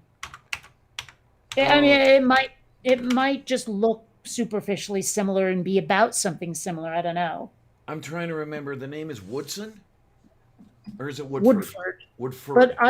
I would just type in rationality rules because I typed in rationality rules and then card game popped up immediately. Oh no, Okay. different game. His is debunked. This is something else. Okay. Fine. Fine. Yay. Okay. But let's that the art. Oh, not as okay. It's just been too long since I've seen it. The other game I was looking at was. I mean, it's superficially similar, but not similar enough now that I'm looking at it. Mm-hmm. Okay. Okay. Yeah, it would be kind of nice to know that he marketed that and got somewhere with it. I mean, it's great when any of us really get somewhere with something. And Oh, and Mage, in case it's confusing, what I meant by selling it was as in selling the rights to it to someone else so they could manufacture it, and kind of like how George Lucas sold Star Wars to Disney, kind of thing, but different because it's a game. yeah, duh. Matapoliki. Or like, okay, when Richard Garfield sold Magic the Gathering to fucking Hasbro or whatever, that kind of thing. Okay, now you've got totally out of the range where I know what you're talking about. Magic the Gathering more or less kicked off the trading card game genre. Oh, okay. And Richard Garfield, he's the dude who like invented it. I don't know if he sold all of Wizards of the Coast, which was his company, or just Magic, but I think it might have been the whole company. But regardless, yeah. So Magic the Gathering got sold to another toy company. Okay, then. Well, I would have a hard time with that. Well, I know you've talked about it. Um, Hmm. I would have a hard time selling something I had developed because I would be so afraid of, okay, losing all control of it and getting it perverted out from under me. Yeah, I mean, I've had thoughts about that and what I would do if someone approached me with a contract because I'm not seeking one out. God damn it, Uh huh. right? Uh huh. Um, yeah, Mage. I know Watsy owns it. I think he might have sold all of Watsy to Hasbro.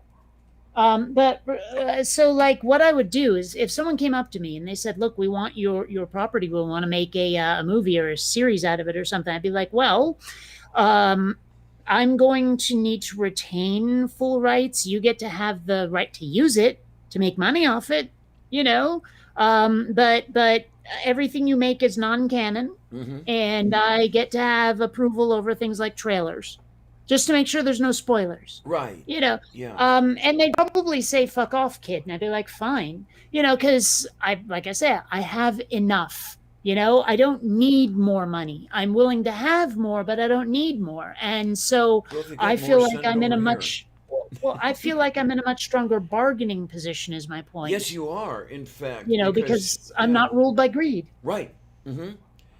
And you don't go hungry if the deal doesn't go through. That's another good point. Yeah, and that is an incredible leverage when you're bargaining. Um, so yeah, the thing is interesting because you look at it and you're thinking, okay, if somebody big buys it, um, they might have the wherewithal to develop it and market it, and it would take off in a way it never could if you tried to do all of it. But Oh, then well, I there's mean, so yeah, much that could go obviously. wrong. Hmm? What? But well, I mean, obviously, if a big corporation got behind it, they'd probably make toys and other stuff, Hmm. Yeah. And I would very much want provisions in there to make sure everyone knows that what I make is canon. What Yes. they make isn't. Yeah. What they make is howitzer. Yeah. You can go with the cannon. No, but no, seriously, like what they make is like the Teenage Mutant Ninja Turtles cartoon show was this stripped down sanitized version of the comic book which was actually extraordinarily brutal. I mean, violence, oh my gosh, whole pages of nothing but blood. You know, Ooh. and so like seriously, Ninja Turtles was brutal before the cartoon show, before it got kiddified.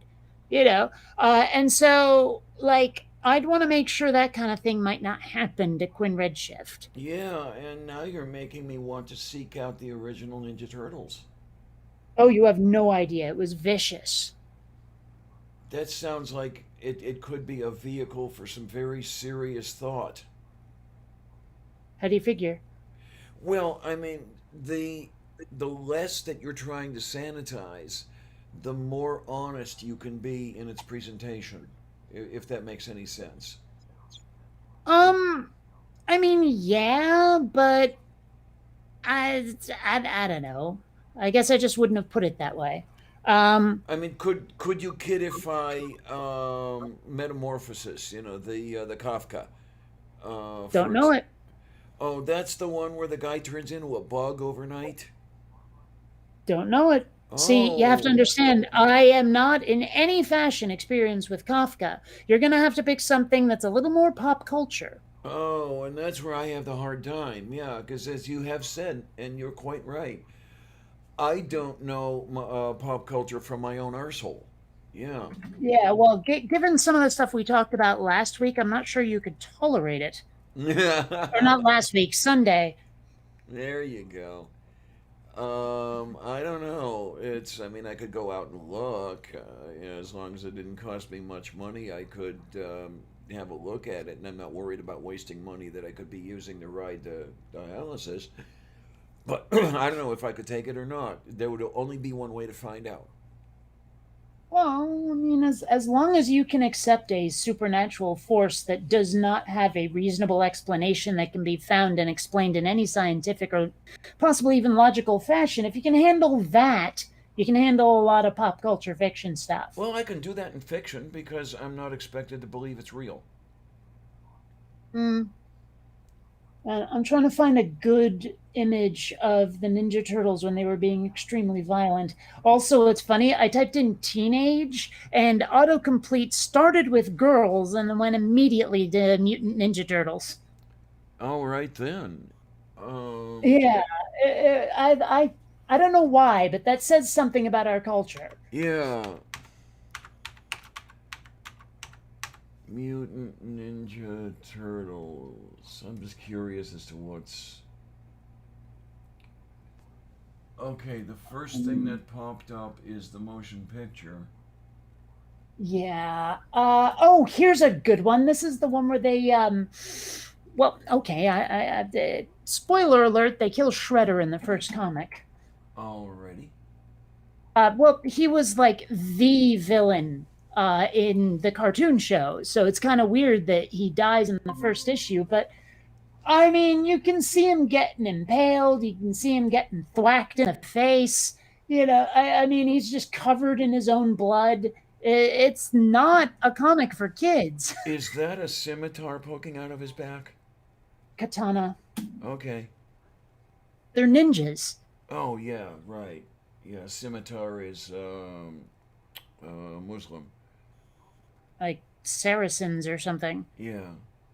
Yeah, it's weird for some reason. Like, how every now and then I just slip into an accent for no good reason. Ninjas comes out as ninjas a lot. Like I'm saying it like I'm Italian, hey, ninjas over here. You got pirates, you got ninjas, that kind of thing. Move beef. Yeah, definite. I don't know Um, why though. They're like certain words, they just naturally fall like that in my head. I don't know. well, now you know what happens to me when I see certain words. Yeah, when I see words that have their deep roots in German or in Slovak, yeah, the same thing happens. I immediately, and it's sauerkraut, for example. Yeah, but that's not the same sort of thing. That's not the same language spoken with a regional accent. No, you're speaking the language, yeah.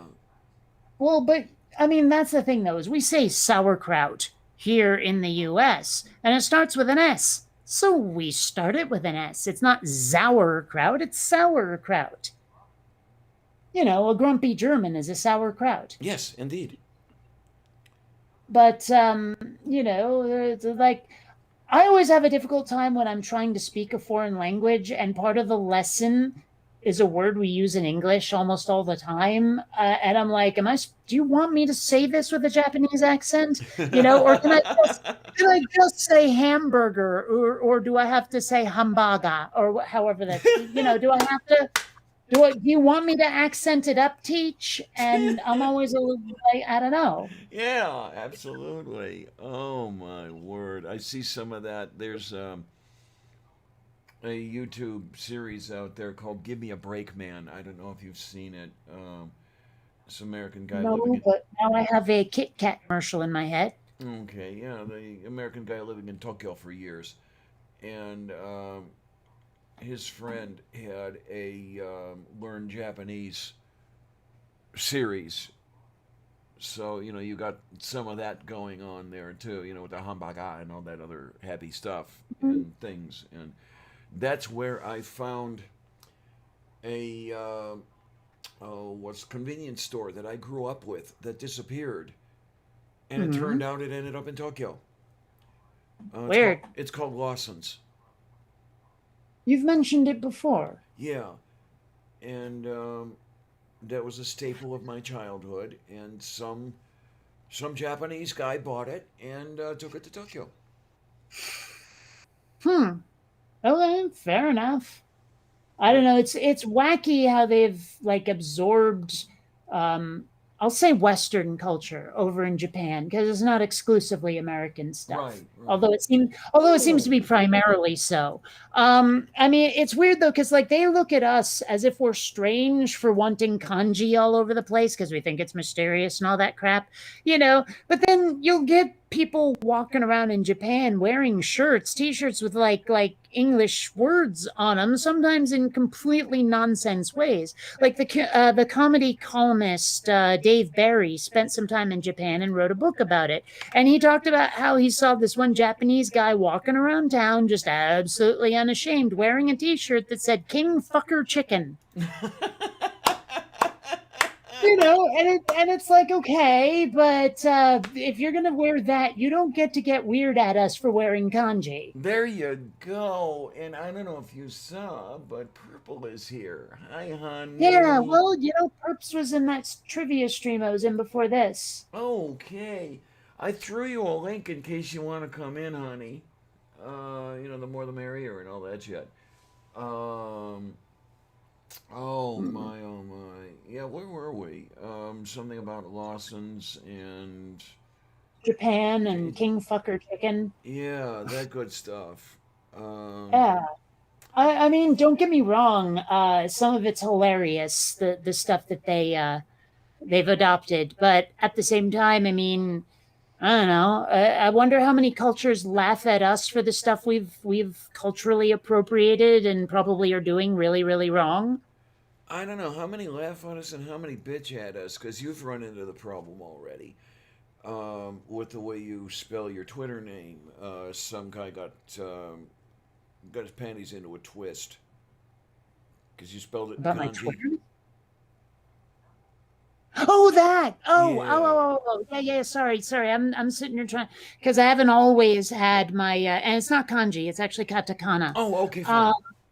yeah, but yeah, someone like made this whole thing where like, oh, you're a weeb or weebo or weeble. I forget what he said. I think it's weeb, which is like a white otaku or something, or a Westerner who's an otaku and takes it to extreme levels. I'm like, dude, I'm learning the fucking language, and I even showed screenshots of my workbooks. Yeah, yeah. And the guy basically did this sort of like, yeah, well, it's still in Japanese anyway, and sort of like I got the text impression that he was pouting, kicking the dirt, and walking away ashamed. Uh, You know, Boof. it Hi, was so silly. honey. Purple's here. Hi, Hello. sweetness. Hiya, bee. Okay, how you feeling? Oh, little better than I was earlier today. I mean, I'm apologizing all over the place, and I hope I've been sincere with it because I slept through the show today, and basically what happened was I was kind of wiped out after dialysis was over. I even got a little bit dizzy at the end, and they figured out, well, maybe it's because she didn't have breakfast before she came here. Um, so I fired up at around 9 o'clock instead of at around 7. And okay, Yeah, we've got the happy family here, so hopefully everything's good. I would And think the thing that before you go in for that, even if you don't eat, that it would be important to make sure your fluids are up. well, there's the Absolutely. interesting thing is they want to get me into the position where I'm making sure that I don't have too many fluids. Huh. Because they tell me that it's difficult to remove fluid once it gets into your tissues. Hmm. Um, you can Okay, get I it would out have of. thought they would be worried about you getting dehydrated from it. That's what I would Yeah, have agreed. thought. Yeah, because Amy, one of the tech people, who's really nice lady, love her dearly. She's told me that I even have to watch how much salad I eat because it contains so much fluid. Hmm. Uh, and So I guess celery is right out. yeah, pretty much. I mean, really and truly, because she tells me that the fluid, if it's in the cardiovascular system, it's easy to get it out because you're just filtering it through the dialysis machine and you're throwing it away. And they do that with about 5 pounds of fluid every time for me. But once it gets into the interstitial area, once it gets into the tissues, it's a lot more difficult to pull out because now you've got to pull it into the cardiovascular system, and then you have to pull it out. And Okay. if you try too hard to pull it out, you end up with the person getting dizzy and passing out and all this other shit, which is kind of what started happening to me at the end of dialysis this morning. Um, so we've got a lot of adjusting to do to make sure that Well, I get the numbers right. wacky idea. Yes, sir. How's about you drag along like a Gatorade while you're there? It won't have time to sink into your tissues, Well, and you'll still stay hydrated. well, the only thing about that is they don't let you have any food or drink while you're in there. Oh, It's just obnoxious. Is it because you might spill it on the equipment or something else? I don't know. I really don't know. But there's a sign right on the door: no food or drink past this point. Now they did Hmm. pour me a glass of water when I was in there and feeling a little bit dizzy, and it was tap water, so it tasted like shit. Well, So it's not that they were afraid they were going to get the equipment wet. At least not then. I don't know. well, maybe like I know you have a hard time asking people for things, Yes, but you're right. perhaps next time just say to them, I'm dry, I need fluids, please. Just ask. Assert yourself, yo. well, and especially if you're having a problem with the tap water, if you bring a water bottle with in your backpack so you've got your filtered water and just, tell them when you're needing it. Yeah, that would be really wonderful because I'll tell you, I think you know how bad the tap water can get because your water is pretty damn hard, isn't it? Well, we tend to have a much higher mineral content here that, yeah, in I have Minnesota, it's a major problem of it clogging up the fixtures. Yeah, you've got a Here lot in of iron. California, it's a like a chemicals problem, but I have one of those really complicated filter deals, like under the sink, where it's got those three cylinders, and every now and then it just starts making ka-chunk ka-chunk noises for no reason. Oh, okay, Yeah. okay.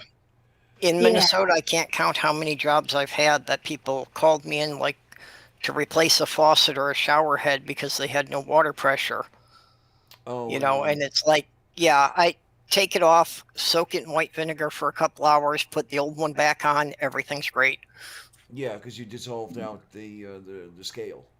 Yeah, Yeah. yeah, because it's Um, all yeah. that, the lime and calcium, all that white deposit that clogs them up. yeah, Yeah, I've I've been got one. seeing a lot of reports about water shortages, and I'm a little worried, I have to say. Uh-huh. Because It sounds like Although it's getting pretty serious in California, you yeah. kids are going to Well, the have a one thing I problem. find is really funny though is whenever they have those maps that show like how bad things are in different places, the every time, and I mean every time, like possibility of wildfires, possibility of earthquakes, possibility of this, that, and the other thing, COVID outbreaks. San Diego is always the lowest in all of California every time. Okay, I mean, I remember only one period where there was a real problem. My most recent ex, one of her exes before me, lives in San Diego. He works for DOD, and there was one point at which the wildfires were threatening his health and safety. Mm. He might have had to evacuate because he lives pretty close, I guess, to the naval base. And what Beach 8 said there, yeah, I saw pictures of the Hoover Dam earlier today, and it is fucked. Uh I oh. mean, like the water levels are insanely low in the whole, was it Colorado River area? I forget what the river was, but like the entire area is just drying up, Yeah, that's and not that one good. river feeds like the entire West Coast practically for water. Yeah, because I'm trying to remember. Is it the Colorado that That's what I they? think. Okay. Someone else will have to look that up because I'm just guessing. Yeah. Yeah. Well, Um. and I know that's everybody talks about Colorado, talks about California, but Yeah, if California doesn't have enough, then Nevada and Arizona are even screwed even worse because Little they surprised, basically get the runoff from California. little surprised we haven't like come up with desalination technology yet to make seawater drinkable. Like, I'm really surprised we haven't done that yet. They have the technology. Unfortunately, it consumes quite a lot of energy. Yes, They it do does. use it sometimes in the Middle East. I think we're going to have to at this point. I mean, I'm sure we can solar power it. There seems to be a lot of sun out there these days. Yeah. But, I mean, it seems like it shouldn't be a problem power wise. I don't Yeah, Um, I expect it's something that California is going to have to get into. It's just a matter of, who wants to put up the capital to build it. when it becomes profitable, it will go into use. And Well, that's the problem. It never will be. yeah, there you go. But oh my word, I'm seeing some pictures over here. Let me see if I can't do a little bit of displaying here. We're going to present a window, and we're going to go over here. Where I could actually see it happening is the government trying to protect themselves and building a desalination plant just for the San Diego Naval Base to make it independent of the rest of the state. Well, actually, that'd be interesting. I mean, the way things are going right now, how volatile everything is, I've heard more than a few people say that the United States may end up breaking up over all of this stuff. Oh yeah, And absolutely. they've also, though, been talking about how the Middle East, before much longer, is just going to be uninhabitable because of how warm it is. Like Yes, they're talking 160 degrees kind of thing. yes, Like the human body just can't take it. Yep. yeah. And Um, wars over water too. Wars are likely going to be fought over water before much longer. and you keep telling me that I'm full of it, but this is one of the reasons that I say that I'm kind of happy that I don't have a long time to live. I mean, okay, it's not that I'm dying tomorrow or anything, but I'm not going to live another 50 years. I mean, it's pretty certain. And in 50 years, there are going to be some major problems. Still, it's Yeah. going to be interesting. I mean, that's one thing. It won't be boring. Yeah, I don't know how well you guys can see this or not, but here's a picture of Lake Mead in the corner here. And that white area is the degree to which the water level has fallen.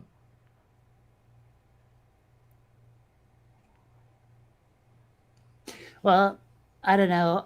There have been times I've wondered whether it might not be a terrible idea to be armed. I don't want to be, but I also didn't want to start hoarding toilet paper and other stuff at the beginning of the pandemic. I was willing to be level-headed about it, but because everyone else wasn't, I couldn't be without, so I had to turn into a psycho too. Yes. If enough people are armed out there that I feel like I'm in danger, and who knows, it may get to that point. I don't want a gun.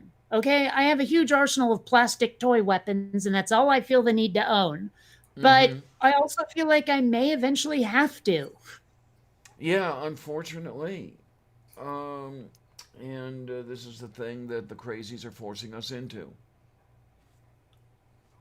I mean, it would be just so nice if we could all get along and help each other out. And I know I sound like a hippie, your parents, that you grew up with. But Mhm. I do Well, it would be wish that nice we if we could could get already have along. that. Beach says it's probably already there. Yeah, okay. Um, huge plants reverse osmosis plants in Saudi Arabia. Yeah, Tayo Korostu. Um, it would be great to see the technology developed, but I don't want to see the conditions that mandate that the work should be done because it's not going to be comfortable. I mean, already here, and this is just little old Pittsburgh. It's difficult to get through the day. Um, it's just not the. It's the end of June, and the temperatures are already flirting with 100 degrees. Yeah, And that's what I found strange here is like the first 2 weeks of June were the temperatures we normally get like the last week of July. yeah, Well, it's funny because all of my Seattle friends are kvetching about how hot it is in the Pacific Northwest, all of it, not just Seattle. And I'm like, you guys are so far north of me, and yet here it is, and it's like 70 degrees, 73 degrees in San Diego. Now, granted, our seasons are a little weird, where um like summer doesn't really kick in until July, but it lasts through like October. Okay, then. So it may be that I'm just getting a preview of what's to come, rather than this isn't going to hurt us the way it's hurting them. I don't know. I don't know. It's likely that you are just getting a preview because it's not going to be good for anybody, really. And Well, by the same token, so many things that happen, like it's weird. As soon as I left Seattle, Seattle started getting very strange. I mean, all of a sudden there's like, the riots and Chaz and obviously the pandemic. I seem to remember there was a murder hornet or two being mentioned. And then there were all the smoke from the wildfires choking everyone out and all this stuff. And I'm like, maybe I should move back because it sounds like you people need me. And now it's yeah. and now it's these weapons grade temperatures, and I'm like, I mean, I'm glad that I'm not having all of that nonsense right now, but at the same time, I would like to be in a place that's not quite so dull too. Bionic Dance, save us. Cha- I I could don't just know. I'd see. make a really lousy superhero. I was just going to say, I could see you in the jumpsuit and the cape. You know, the way you dress No out. capes. No capes? You don't get that reference. Never No, I mind. I don't. got it. Well, I mean, I figured Purple would, but The Incredibles, great movie. And there's this one sequence where Mr. Incredible wants to get a new uniform, a new outfit from the woman who designs them all, right? Okay. And at one point he says, "Oh yeah, let's get one like Dinah guy with those boots and that cape." And she's like, "No capes." And he's like, "What? Shouldn't that be my choice if I'm the hero?" And she starts listing all these superheroes who were killed because of their cape, like it gets caught in something or snorked into a jet engine while they're flying next to the plane or something, and so it's just like no capes. And Oh, it's a right. I bit. like it. Yeah. Okay. Yeah. Maybe I'll have to watch The Incredibles someday. I don't know. Oh, it's a fun flick. I think you'd enjoy it. And, Honestly, I and that was do. one that even the sequel, the second one, was even pretty good. Oh yeah, the sequel was great. Well, you've It really said it, or was. somebody has said it, and it's probably something I could do. My laptop has a DVD drawer, so I could conceivably take movies with me and There just you sit Yeah. go. there and watch the damn movie while I'm bleeding into the machine. Because the Yeah, if you dialysis. can't get out of the chair for 3 hours, you can watch two movies. Yeah, Mhm. I was going to say the. Or most of, or pretty much all of Goodfellas and half of another movie. Yeah, the dialysis sessions. Well, lately they've been running 3.5 instead of 4. So that's a good thing. I mean, it's another half hour that I don't have to sit in that damn chair. Hmm. Because unfortunately, their recliners are not the most comfortable in the world. And by the last half hour or so, the way the footrest presses into my calf, it really starts hurting, and then my arse hurts and all that other shit. I didn't see what they had there, so I can only imagine that they were probably similar to what they use at the blood bank. Yeah, that's probably the same thing. Those 1970s model lazy boy recliners. Oh, those. Oh, Okay. no, we didn't even have those when I was donating plasma. I'll be honest, I pictured something a lot more high tech.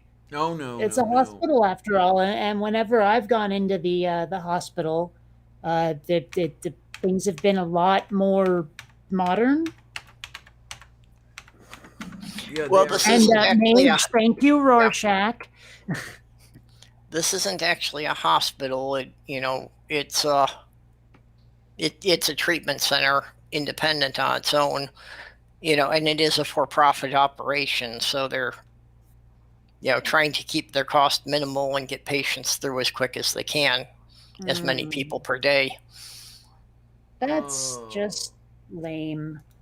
Yeah. Although Okay, one here thing we that's go. great, and I don't know why I didn't do this the first freaking time around, but it turns out there's a neurologist in my neighborhood, so I don't actually have to take the trip all the hell the way out to La Jolla. Oh wow! Thankfully, Yay! yeah.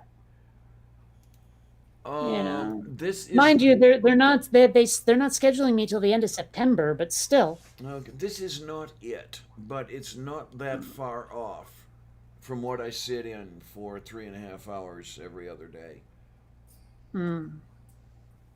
Um, Yeah, that looks unpleasant. One thing that I noticed that made my ass hurt as much when I was in bed for like 3, 4 days, whatever it was in the hospital, okay. was just the section where my butt was able to rest Yeah, didn't actually relieve any pressure on the bones.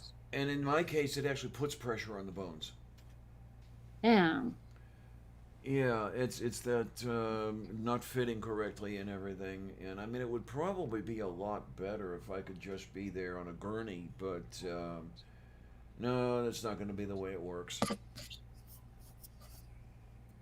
Because the gurney was all right, and I could actually have a tray table, and I could put my laptop there instead of having it in my lap, causing pressure and discomfort in my thighs and all that shit. Um, Hmm.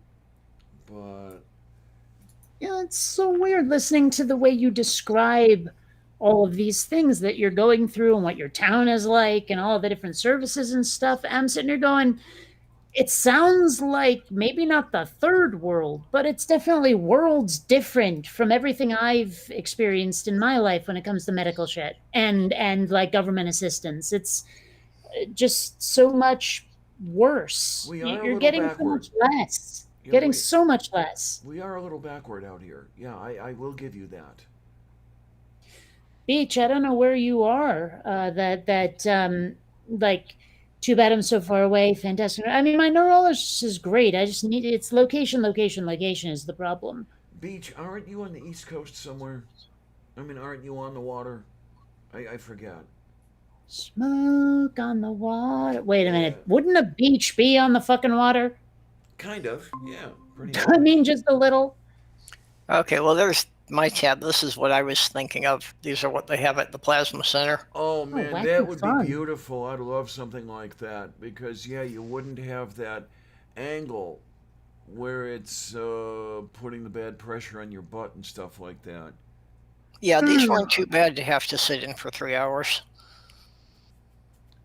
Because that's Long halfway to a Island, eh? gurney. All right.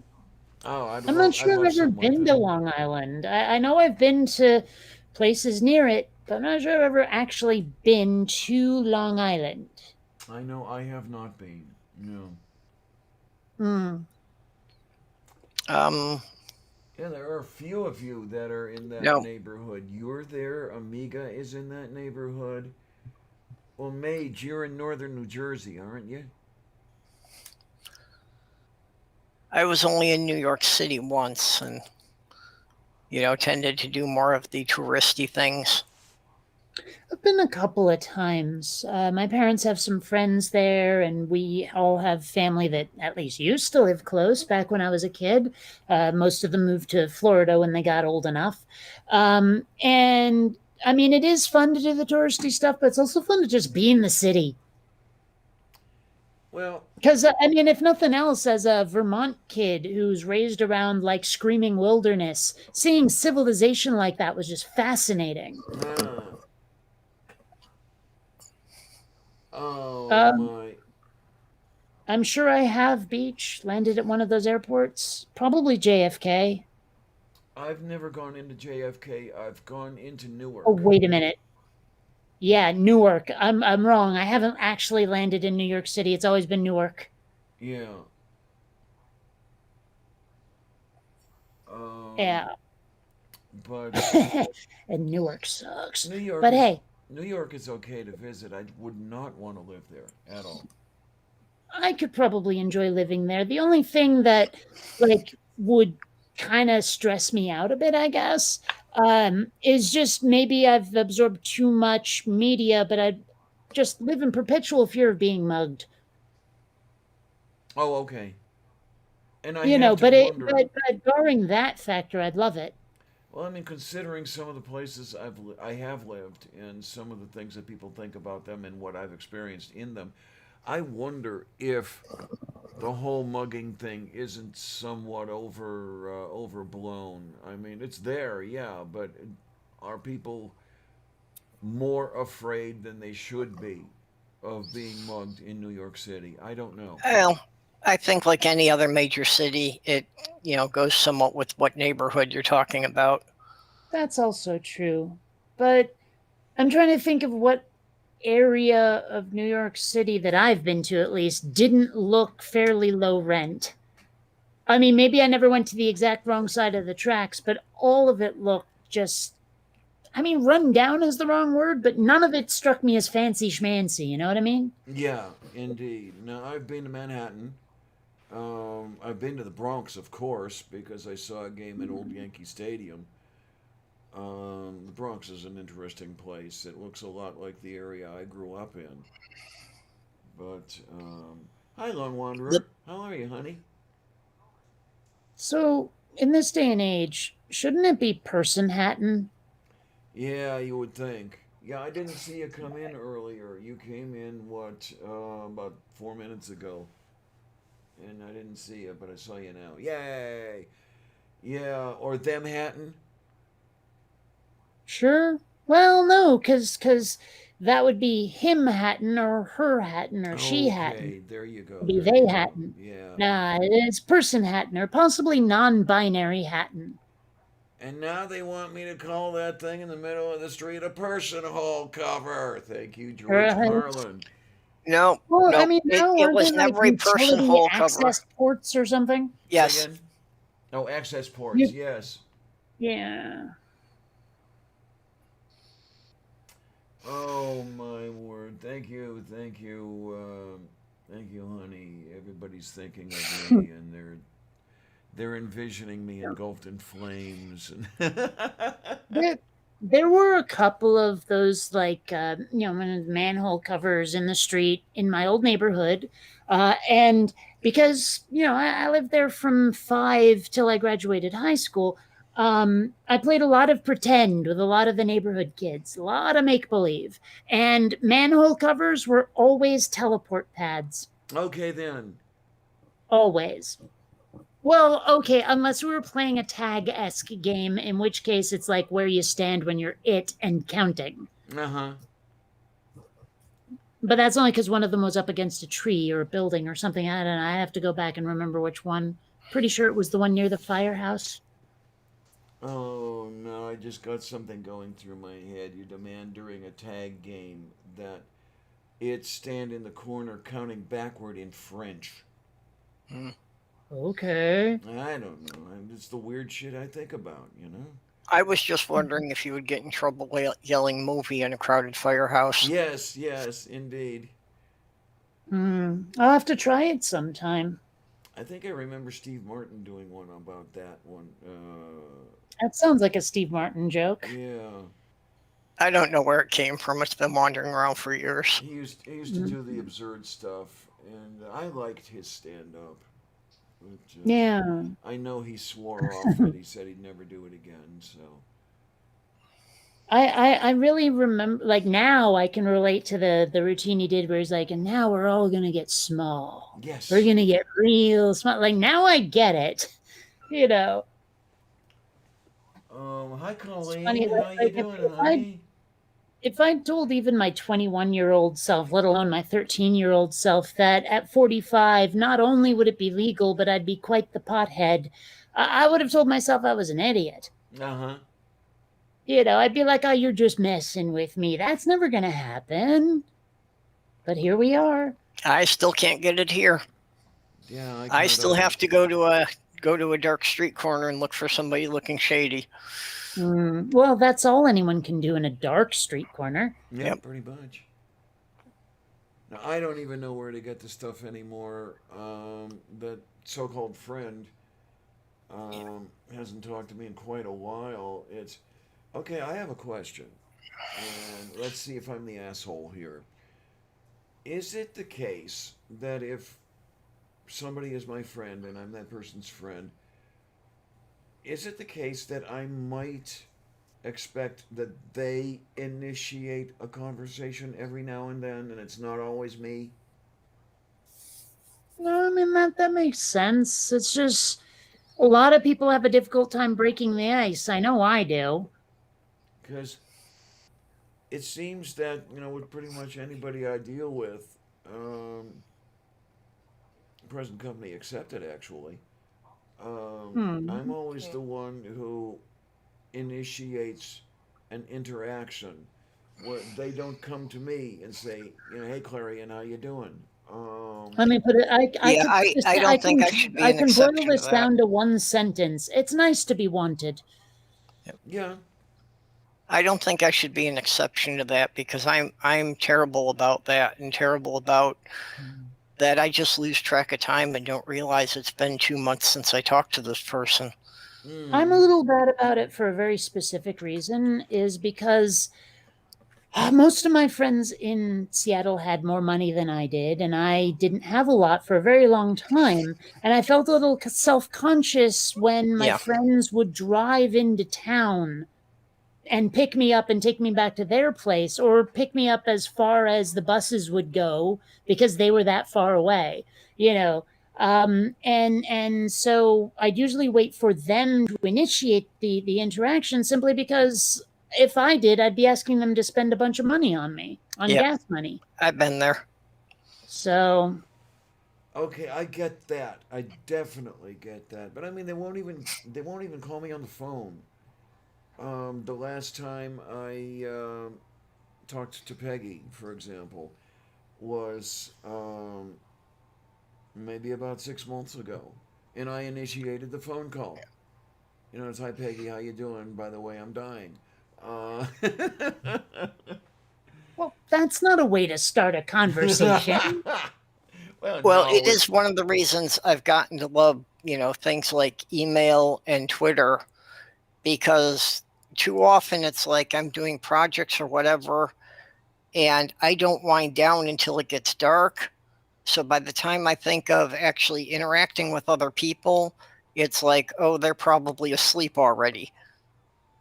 So if I've okay. got email that I can leave them a note that, yeah, I thought about this, but I didn't want to wake you up. One thing that is kind of frustrating in that regard, though, is that I'm at the computer all the time because my skill, my trade, my craft, my profession is on the computer. Yes. And then, of course, a lot of my entertainment is as well. And so I expect, just in the back of my brain, everyone else to have that quick of a notification or access to their email or to their IM or to Twitter or Facebook or whatever, so that when I leave someone a message, and they don't respond like within 10-20 minutes, I'm like, where the fuck are you? What's going on? Aren't you checking your email? What's up? And then I have to remind myself that other people are normal Yep. and don't Yeah. sit at the computer all day. Yeah. Well, And so that's, like, I should be more patient with them when they don't answer right away. and I get that all the time that people don't get that they send me a text on my cell phone. And if I'm even carrying the cell phone with me, a lot of times I was like working with power tools or something that I'm never going to hear any signals from it. So it's like they sent a text and they expected a response in 5 minutes. And it's like, no, it's not until I take a meal break that I'm going to notice that there was a text that came in. So it's Okay, going to but be 3 or 4 hours later. okay, Mm-hmm. two Yeah. 3 words though: pocket vibrate mode. Okay. Doesn't help. I have Tourette's, so my leg vibrates all on its own, and I don't notice when the phone's doing it. Oops. Oh, okay then. Yeah. Well, it was a suggestion. Yeah. But No, Um, I know, and it works for most people. It's just my situation. I'm yeah, no, okay. I get you. I've got a few quirks like that myself, where I'm like, yeah, sorry, it's just I can't help it. I mean, I did think of something just now. I mean, as we were talking about stuff, and I don't call Tina as much as I should. Mom NATO.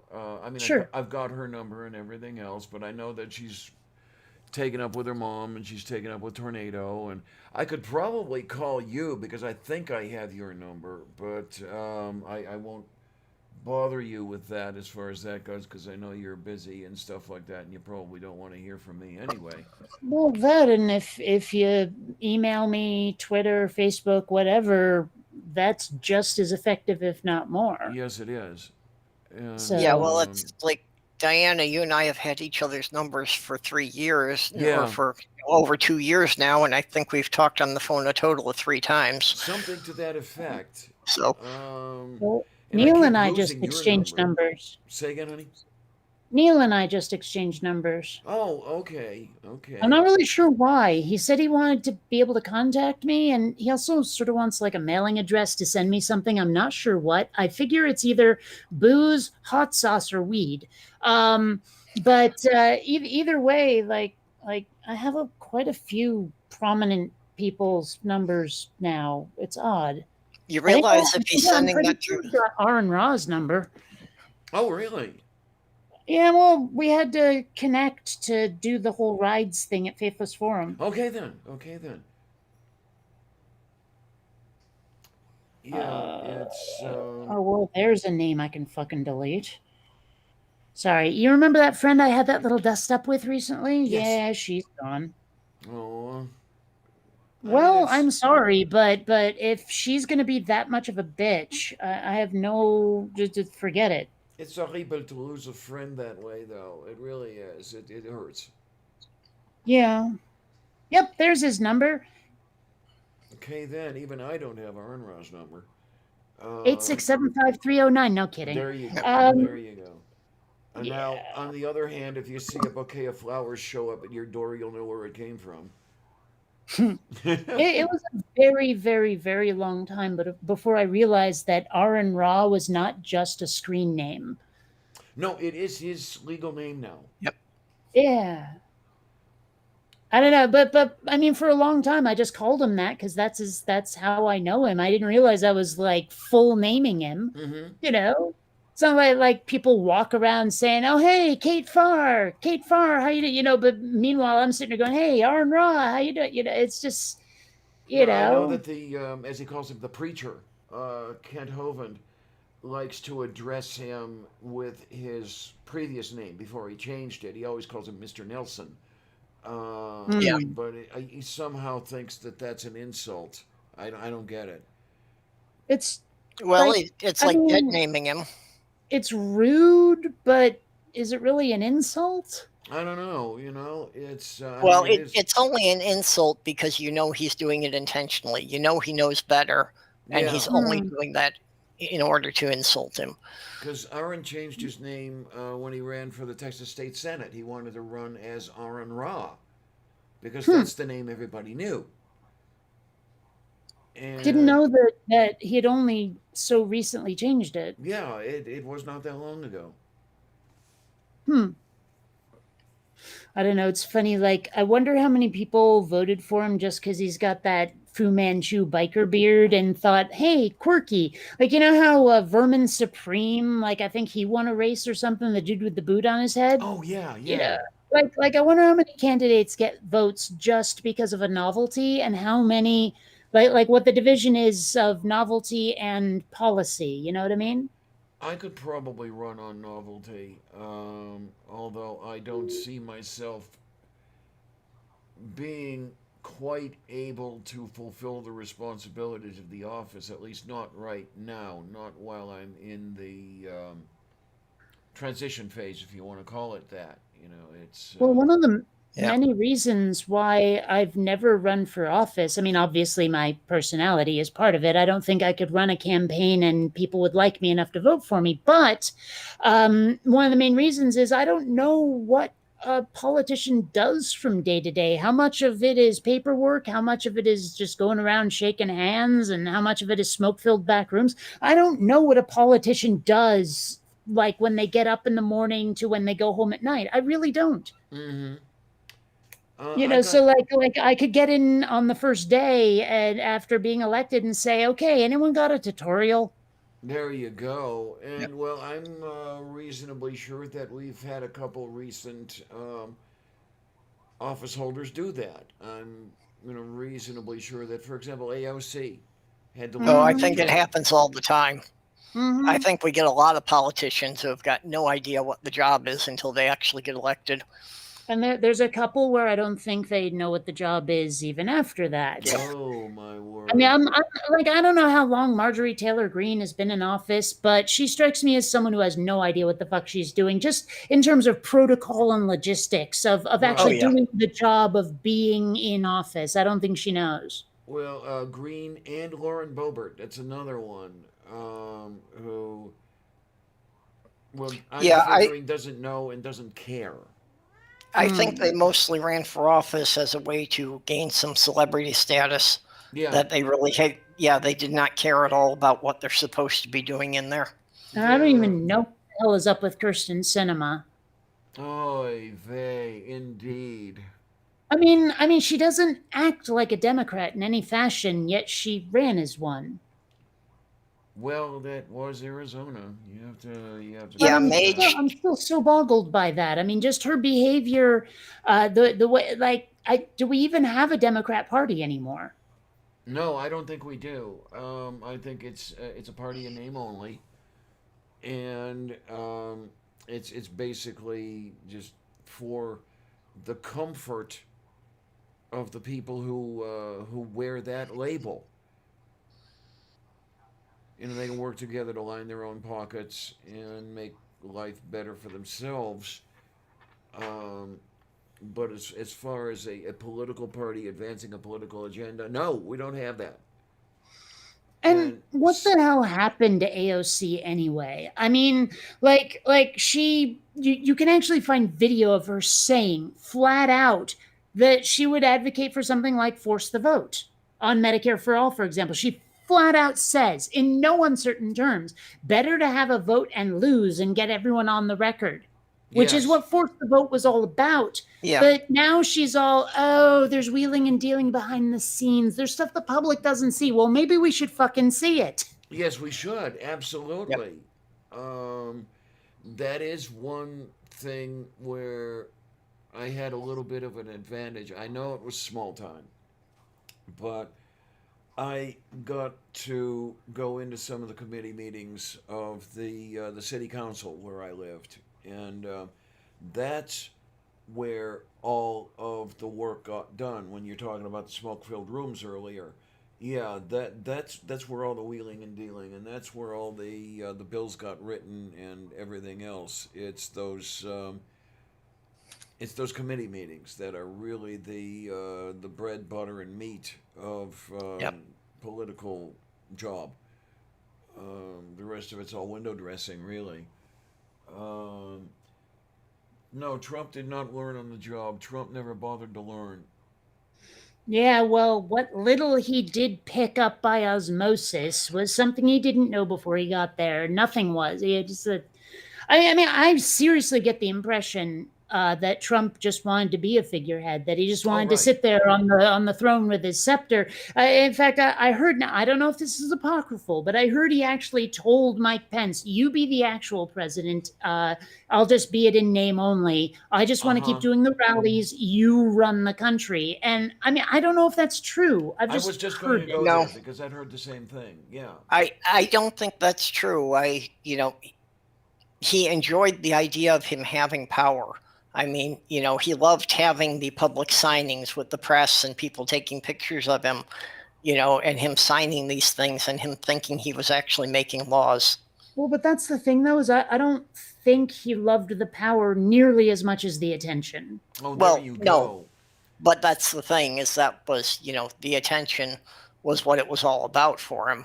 Oh, but when you mentioned about making the laws, that was something that really, really impressed me. Inauguration day when he was sworn in, he went to the White House and sat at the Resolute desk and signed a whole bunch of executive orders. And I remember when he signed the first one of his minions standing there.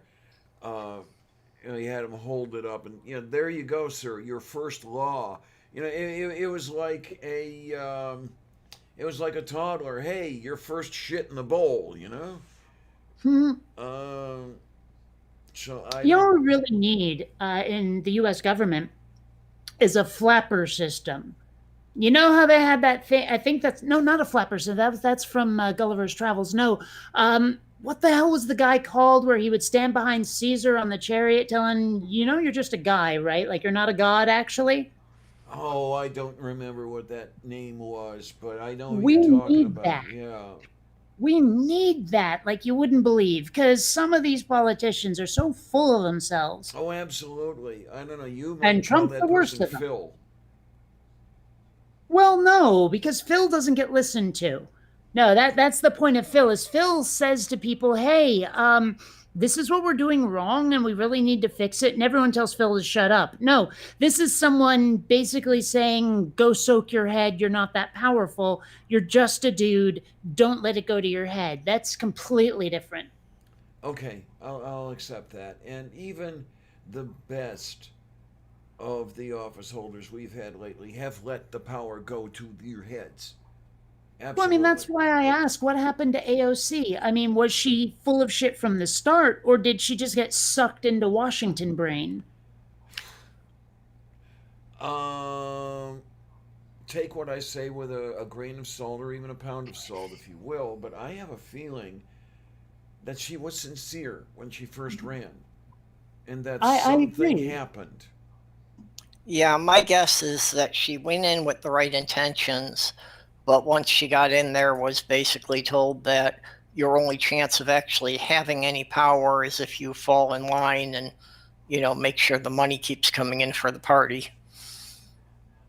And I'm amazed that Bernie keeps going because he's not exactly falling into line or anything like that. And Actually, unfortunately, he is. That's the problem. He um, he he has caved on way too much. He's not supporting Medicare for all as much as he should. Like, there's a lot of things where you want him to play hardball and he won't, and neither will anyone else. Yeah. Or rather, the people who shouldn't are. But yeah, um, that's the thing is I find it difficult to know how to get a coalition together because it is, I admit, impossible to do anything alone. One person in that crowd cannot change the direction it's moving, however romantic that idea well, may be. not without going to excessively extreme measures anyway. I mean, Right, do it right. right and yeah, a person could make a lot of difference in a single room. They'll be locked up or shot for it, but Yeah. Oh, man. Okay, I already dealt with that one. okay, I'll be right back. I need food desperately. Okay, you go get some food, and I will go. Yeah. Hey, there we go. I needed to sneeze. Now I did that. Yay. And then when you get some food, then I will get some ginger ale. And I know I'm not supposed to intake too much fluid, but I do get thirsty. And there's a kitty next to my desk who's looking up at me. And she's all comfortable on that blanket that the dialysis people gave me. I guess there's a care package they give you every time you're a new person. You go on in there and they give you a blanket when you get cold. Because I guess when you remove fluid, the removee starts to feel cold. Hmm. And happily, it's not affected me that much lately, but that sort of thing. And I suppose I'll get accustomed to it. I really don't want to. I don't like the necessity of it. But there it is, I guess. I don't know. Well, like we say, that's it's necessary for you to keep going. It's just as long as you can do other things in between sessions. Now they did bring up the idea of transplantation, so that's a good thing. Okay. I have to go through some of the paperwork they gave me and everything. Well, yeah, you got a bunch of people who are ready to go in. We just need to have some idea of what's required for the testing to see if we're compatible. Oh God, and there's a lot of that. Oh were several pages of types of testing that I would have to go through, and the donor would have to go through. Yep. Fun. And then the other thing is they want me to have a support system nearby, and it's like, sorry guys, I can't do that right now. Now, the one thing that worries me a bit about like being a donor, for example, I don't know exactly what happens after. I know you have some diminished capacity. You might even have to be on meds for life afterward. I mean, it seems like a lot more of a commitment than just take out one of my organs, doc. Yeah, I think with a donor, as far as the recovery after the whole procedure and everything, it's more or less that, yeah, you're on, if not a reduced capacity, then a reduced backup capacity anyway. You could run on one kidney, for example, but having two of them is redundant, and it's nice that way. So if one decides that it's going to take a vacation, the other one can fill in. Well, I'm really just picturing the day-to-day routines afterward, where it's like, I donated this, and now I have to be on meds for the rest of my life because I have one fewer kidney than usual. Well, for a donor who was, fully healthy beforehand, having just one kidney probably wouldn't make a big difference apart from, needing to be more careful about not drinking too much and things like that. That would tax the filter system. But outside of that, their day-to-day life probably wouldn't be that much different, after maybe like 3 months afterwards that they've had time to recover. Yeah, if you're really interested, you might want to talk to B. She has one kidney. Oh, I didn't know she'd gone through that. Yeah, the other one was rather severely damaged, in an injury incident. And yeah, she's running on half speed there. Yeah, I only have a vague idea of it because Sloth Girl was offering to do it for her brother because he's on dialysis now too. Okay. But her brother's being so pig-headed, he won't even accept the offer, so he won't even let her get tested for it. Gee, we don't know anyone that pig-headed. No, I couldn't think of anyone like that. Absolutely. Yeah, it's just, because they have some old disputes, he doesn't want her to do him a favor. That's full of shit.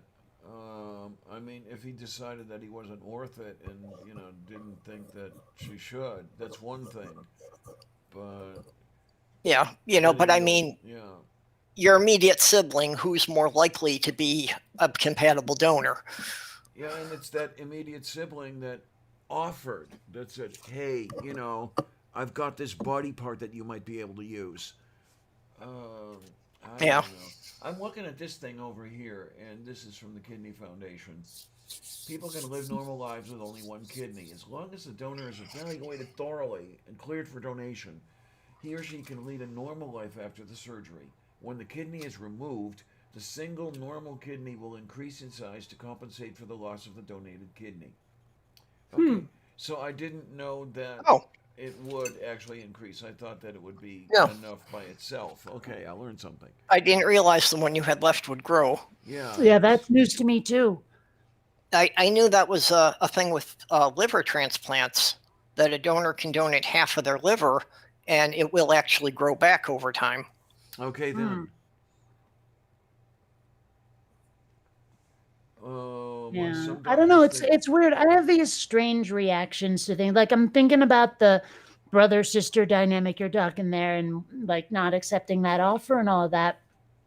And we've discussed it before about how I have a difficult time saying thank you for things because I'm always worried people won't think I'm sincere, no matter how sincere I am. Yeah, I know the feeling. And I have found myself, like, if someone gives me a big gift or something, like it's not rational. I freely admit it's not rational, but I start to resent them after a while and avoid them, just because like I don't know how to say a proper thank you. And it just, it builds up in my head until I'm not sure I can face them anymore, which is one of my weirder quirks, I know, but it's really, it's something I've been trying to work on for ages.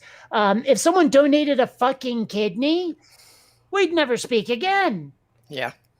Yeah, with me, it's not a matter of resentment. It's a matter of I don't think that I'm worthy to stand in their presence. Well, you know Mm, me by now.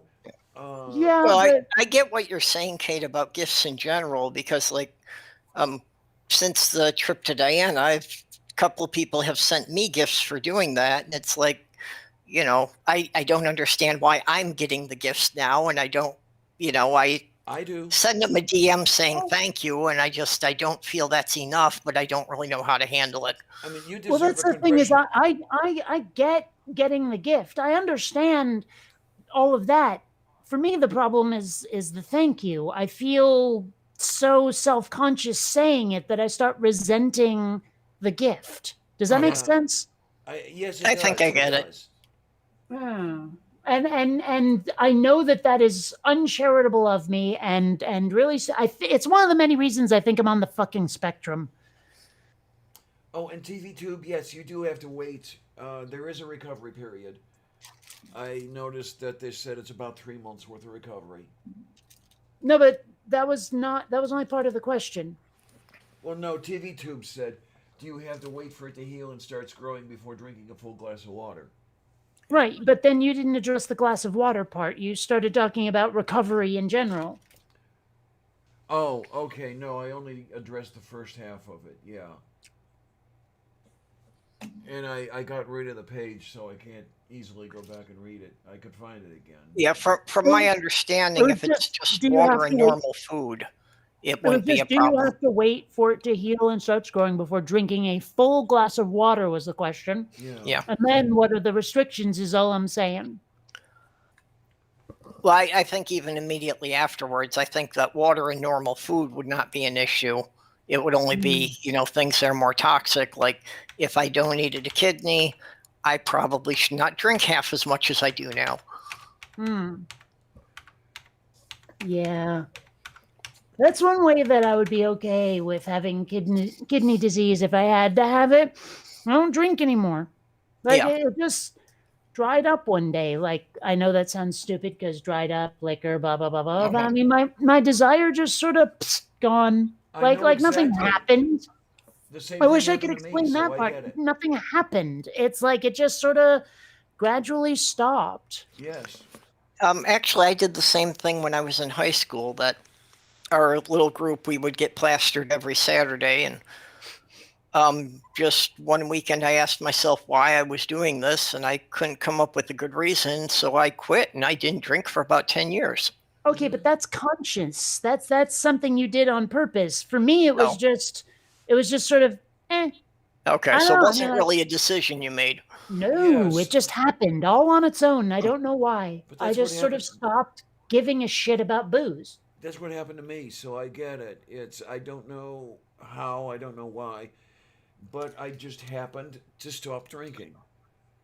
And Yeah. it's gone on to this day where maybe I'll have one shot or two shots in a year, Hmm. whereas I used to have one shot or two shots in an hour. Uh, Well, I used to like go to the club and maybe I might have four doubles in a weekend. Mind you, that's Mercury doubles, so it's more like six drink or well, not six. What am I thinking?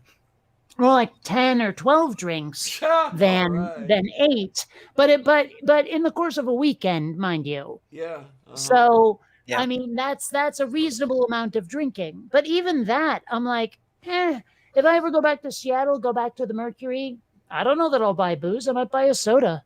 Mm-hmm.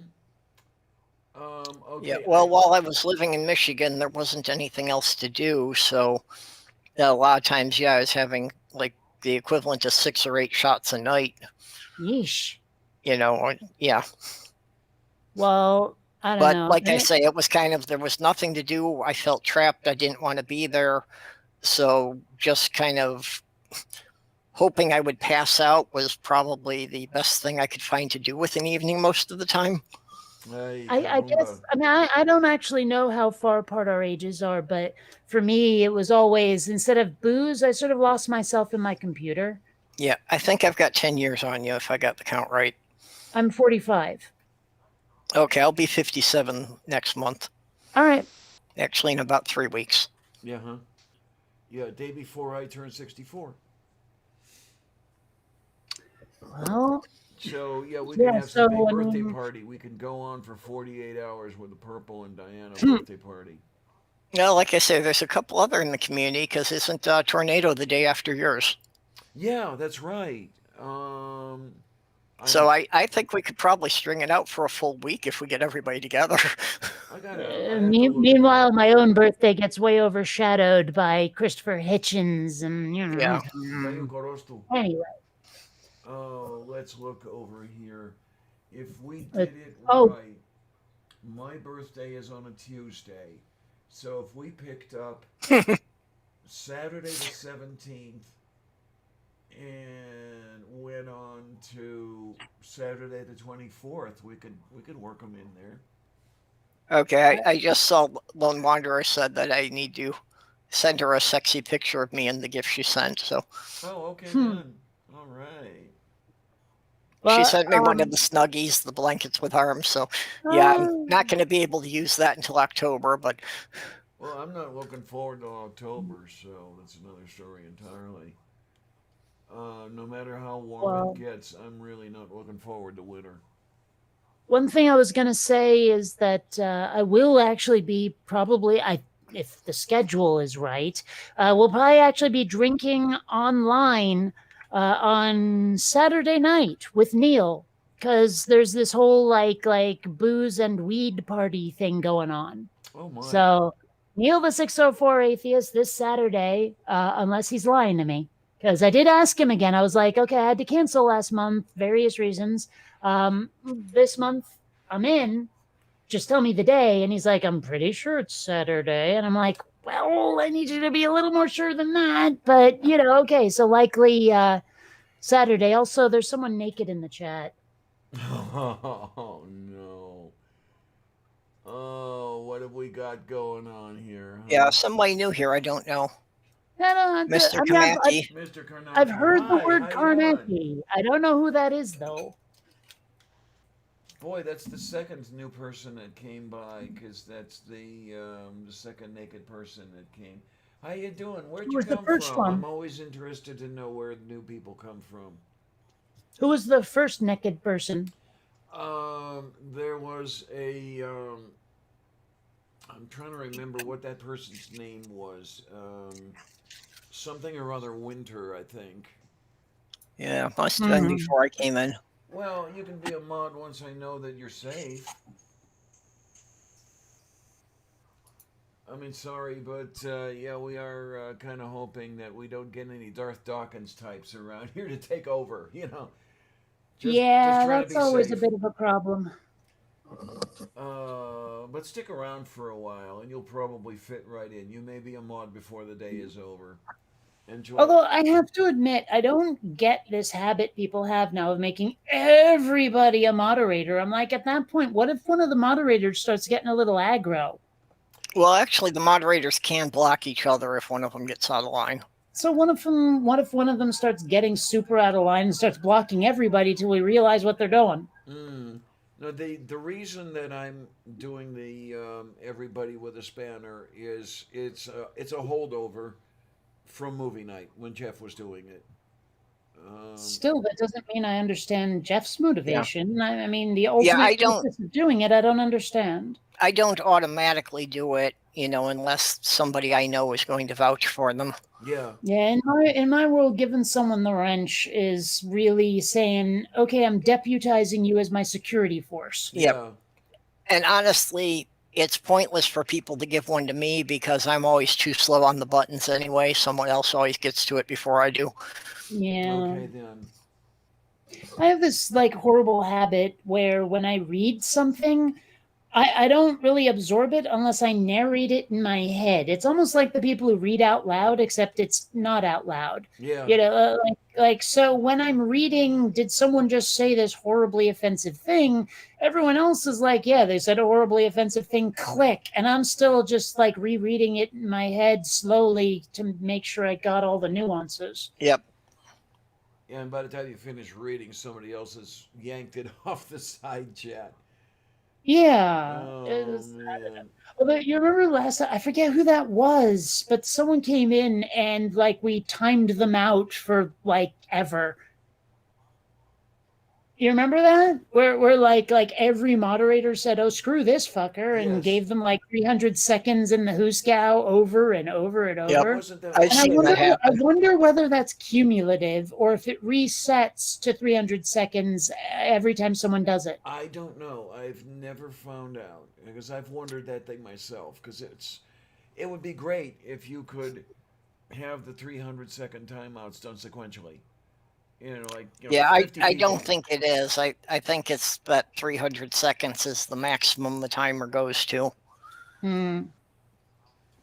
Yeah, it's My kind of a shame, really. I'm kind of. It like because the ability to ban someone for a very express amount of time, like how if you violate one of Facebook's so-called community guidelines, they can give you 3, 7, whatever days, 30 days, or internet death sentence. Yeah. I mean, it'd be nice to be able to do that here. Yeah.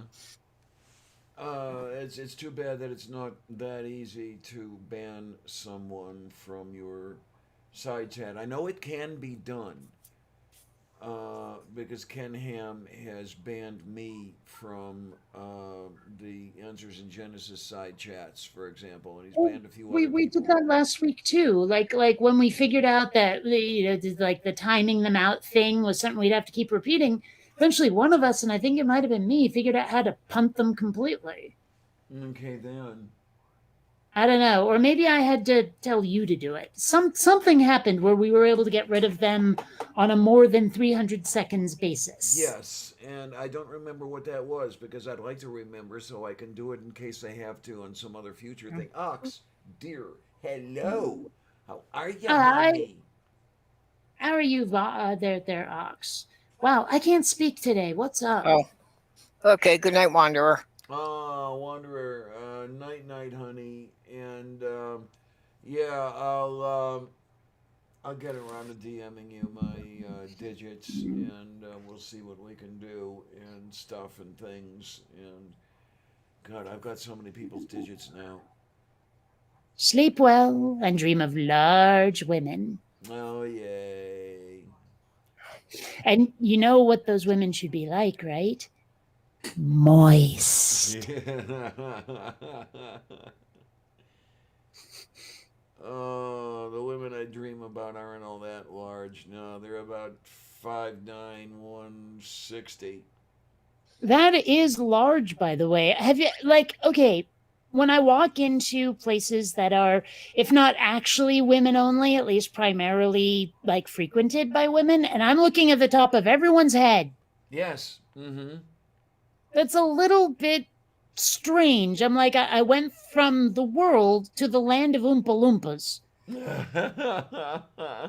It's just a little weird. Well, a 5'9" is a bit tall for a woman, but not really much. In the U.S., Well, an average woman's height is something between 5'6" and 5'7". Yeah. all right, then everyone who works at that clinic I went to is well, it was a laser clinic. I was asking them about getting the old leggies done, um, and everyone there like couldn't have been much more than 5'5".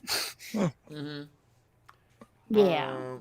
No, the majority of the women I've dealt with around here are between 5'2" and 5'4". Ow. I never understood why the whole idea of a 5'2" woman and a 6'2" or 6'3" man was like ideal. I don't know. Because that sounds really awkward. I mean, I forget how tall Mary was compared to me, but she was short and it was weird at times. And the notion of being taller than I am and her being shorter than she was, I can't even picture it. I mean, it seems like how would you even kiss during sex, I wonder? Oh, it makes it difficult. It does. That is Um, the kind of thing I've wondered about. That if there's that much of a difference that you have to bend down just to kiss. yeah. Um, Yeah, I'm trying to find that picture I have where there you can actually see the height difference between me and Mary. I know I have it somewhere. Where to go? Yeah, uh, not quite that extreme, but I'm not quite 5'9". okay then. Hmm. And the last woman I lived with before I met my fiance was 6'4". I love telling people that I'm 5'9.5" because that is exactly the same height as Xena. Me and Okay Xena then. are the same damn height. Isn't that awesome? Yay, many much. Actually, Where I the think I'm hell is this probably photo? I think I'm probably between 5'8.5" and 5'9", but closer to 5'9". Now, Melody was 5'1". Anita was 5'1". Um, Linda Well, they write was 5'9" on my medical records because they round it off, but I've checked and it's always like 5'8" and 7/8". something like that, and then Linda, I think, was I think she was 5'7". She was almost as. We made good dance partners because we were near the same height. Yeah, that's like me and Kylie. She was like barely shorter than me. Okay then. Barely. Okay. You know what's weird? I have never even been on a date with someone older than me ever. Like the age range has always been reasonable. There's You know, always it's a always first been time. well, no, but I mean like the age range is always reasonable. It's always some like less than 5 years apart. But it's still one of those things where it's like, you know, why have I never been out with someone older? By the same time, I also have to wonder, why do I keep attracting damaged people?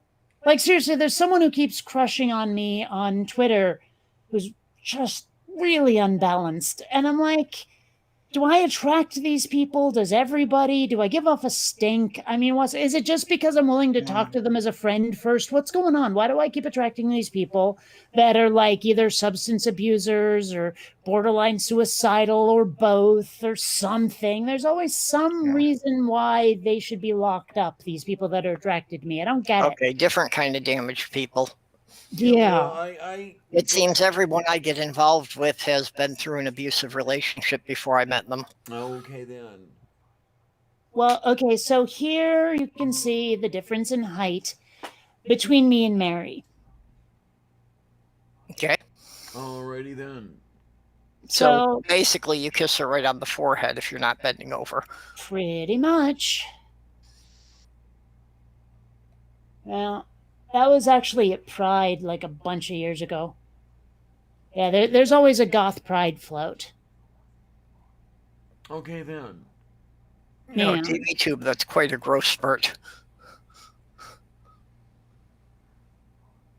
Yeah. Wow. 4'9" to 5'11". Jesus. Oh, and Oh, Forte. Ox is saying there's about a foot between them and their wife. Uh huh. Well, I mean, if you just extend your leg out fully, that foot will be much further away. There you are. There you Yeah. are. Dayo Corosto. Yeah. But Oh, but I never really thought about it, but when you mention it, I've never had a serious relationship with anyone who is older than me. isn't that weird? That usually it's only been a couple of years difference, although with my fiance she was 11 years younger than me. Okay.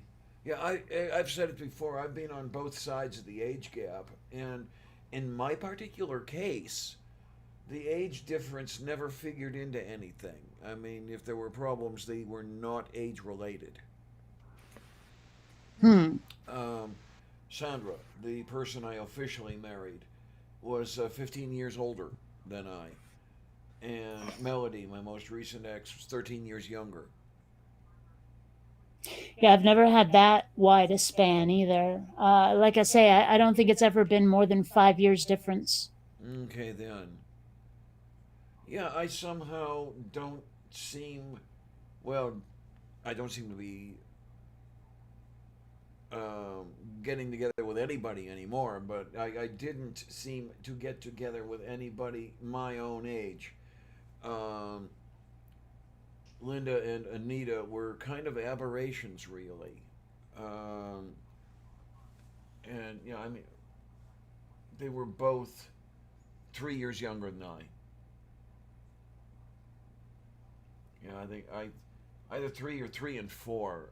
One was born in 1960, one was born in 1961. So, what the hell. But, and the age difference doesn't make the problem, because I think the problem with me is the interest difference. There aren't that many people who have the same scope of interests as I do. Yeah, but you're also completely uninterested in widening that scope. Not necessarily. It's just that. Yeah, huh? Every time I try to get you to consume fiction, you just don't. Well, it's I mean, getting. like I had to send you a copy of The Princess Bride, for crying out loud, and then badger you into watching it. Well, it's overcoming the inertia, because it's you do what you've always been doing, and yeah, it's just a matter of getting over it. And maybe now I have a chance to overcome some of that inertia. I just have to do it every other morning. Well, I challenge you to start consuming Babylon 5. I think you'll like it. Where would you suggest I go to find it? So I know. I don't know. It was streaming for a good long time, but you might have to get it on disc at this point. Regardless, it's the kind of series I think you'd like. A lot of it was inspired by Harlan Ellison's works. Oh, well, yeah. And, so I think you'd enjoy it. And it would be a good entry to better sci-fi. I mean, I love Babylon 5 to death, but there's other stuff to watch too that frankly I think is better. It's a little dated now. I mean, I still love it, like I say, but also apparently there's some remastered versions coming out now too. So the stuff that looks dated, at least the effects, may actually no longer be a factor. Okay. Yep, Babylon 5 is one of those series that I never did see, and people make it sound interesting, so I thought I should go and see it, but I never get around to it. Well, it's one of the shows that inspired something we're seeing today a lot more of, which is plot arcs that take place over multiple seasons. There was a time when the stations and the studios and everything would insist on everything gets wrapped up at the end of the episode, so you can hit the reset button, you can rerun everything in any order you like, et cetera, just for syndication. Yep. But because of Babylon 5 and how much people loved the plot arc, now every show has one. Well, that was the one thing that I had heard about Babylon 5 was that they actually had the scripts for all 5 seasons sketched out before they started filming. Yeah, I mean, not written, but certainly sketched out. Yeah, and JMS, Joe Michael Straczynski, the guy who created it, you'll know him by JMS if you watch this long enough, had planned escape hatches for every character in case the actors had to go away. Oh. Yeah, I mean, he planned this out yeah. like you wouldn't believe. And it became necessary more than once. I mean, the original actor who was going to play the protagonist ended up having like some degenerative brain disease and he had to leave, which is why they brought in Bruce Boxleitner to play Captain Sheridan. Yeah, well, you never know when that's going to happen, Exactly. A celebrity could be in an accident and, yeah, they can't be on the show anymore. Yeah. Okay, so what I'm doing right now, and I kind of hate myself for this, but I have added Babylon 5 complete disc set here to my wish list. Looks like it's about $85. Oh, that's so much better than I would have expected. You got a birthday coming up. Maybe somebody will spring for it. Also, there is only one. You only have to watch season 5 once. Trust me. Okay, there's one Oh, that's $83.99, and then there's another one that's $753.59. I don't know what the That's difference probably is. the original series, and it's probably mint in box. Okay, then. I mean, no matter what, okay. it's more money than I would ever consider spending on anything, really. Just make sure it's the correct region code, or you could have a problem. Yeah. And if you can, make sure they have The Gathering with it, because if you don't watch that, I mean, season 1 will still make sense, but you'll lose a lot. Okay, so let's look on the egg thing here to see if the egg is thing. Huh, Um, I do have your wish list, but it says there's no items. What? Oh, no, not my gift ideas. I want her actual wish list. Damn it. Okay, so Diana, you're going to get There Babylon we go. 5, and you're going to move here so we can watch it together. Oh, my good gosh. I didn't realize uh, this set included Crusade. you That's know, crazy pants. I hate to think about it, but I am terrified that the transplant center would force me to move because one of the things they say they want you to have a support system. Well, yeah, I mean, it's And a I'll tell pretty you, significant surgery. I keep saying I'm terrified of leaving this place. I mean, this is home. Yeah, but you know what? I left home because of adverse conditions, and it worked out fine. If I can do it, you can do it.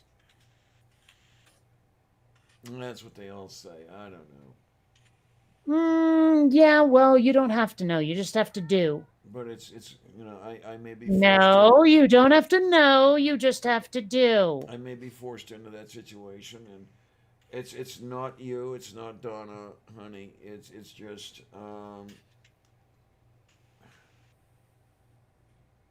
it's difficult to leave home. Yeah, well, so. And I never thought that I would say that about this place. I never thought that I would call Pittsburgh home. Yeah. Well, I don't know. I mean, I guess I mean, like, I get attached to places, but not to the point of, like, being afraid to leave it. I mean, being afraid to not be able to return, sure, but I don't know. Yeah, I never really got that attached to any place I was living.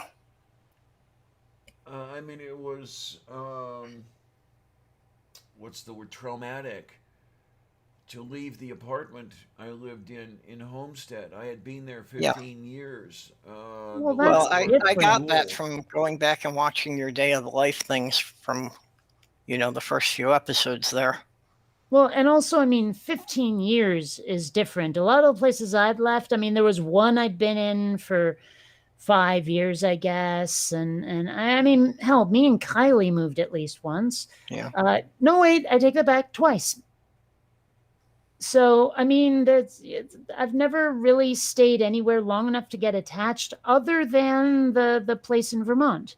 In South Burlington, because I was there from kindergarten to graduating high school. It's hard not to be attached to a place like that. Mm-hmm. For me, it's kind of like my experiences through life have been any place I've stayed was to some degree based on somebody else's graces that, when they changed something, I was going to be out of there. So it was never a point to put down anything permanent. Okay. I basically knew any apartment I had may or may not be renewing the lease at the end of the year. Okay. Yeah, and it was with me. It was pretty much understood that it would be unusual if the lease was not renewed. Yeah. And that's Well, when that's why. yeah, that's when John sold the place to somebody across the state. Can you say absentee landlord? I knew you could. Yeah. That's You why know, it's really taking me to getting into a different mindset here that it seems realistic that I could be staying in the same place for 10 years. I don't know how long I've put down roots here in San Diego, like for how long I've put down roots here in San Diego. There's times I really, really regret leaving Seattle, although hearing about what it's like there right now, maybe I don't. But even so, like, who knows? At some point, I might get sick of it here. I'm not sure. I know that I don't really want to leave the West Coast very much. I don't know. I don't blame you at all.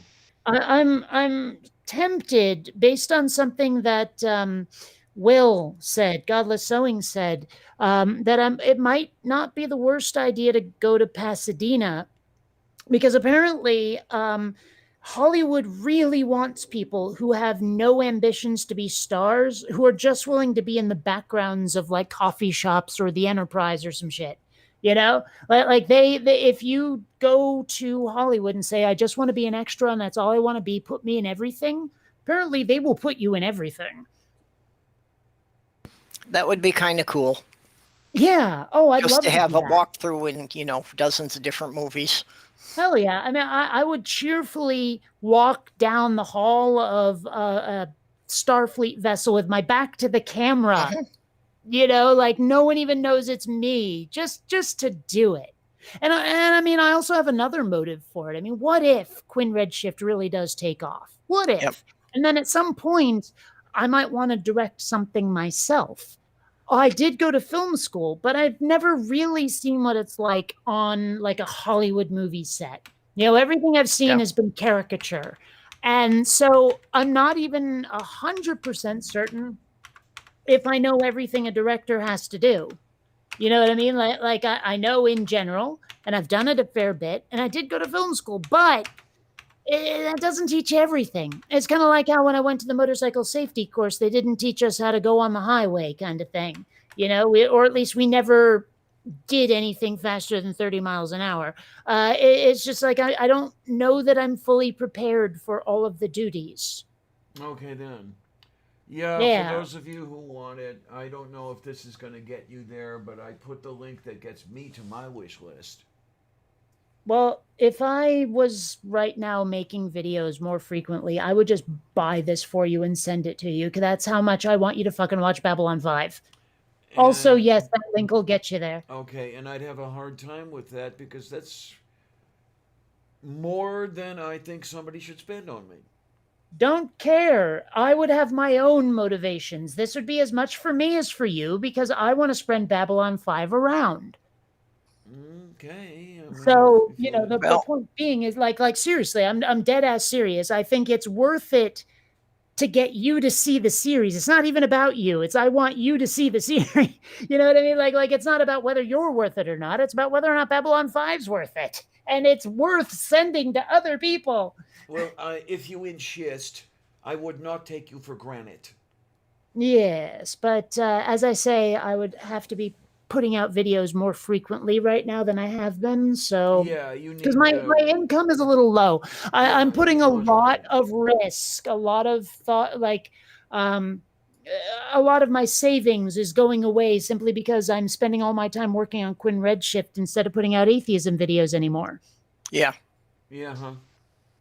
But once that's done, I can start thinking seriously about smaller projects, like 4 or 5 a month, maybe.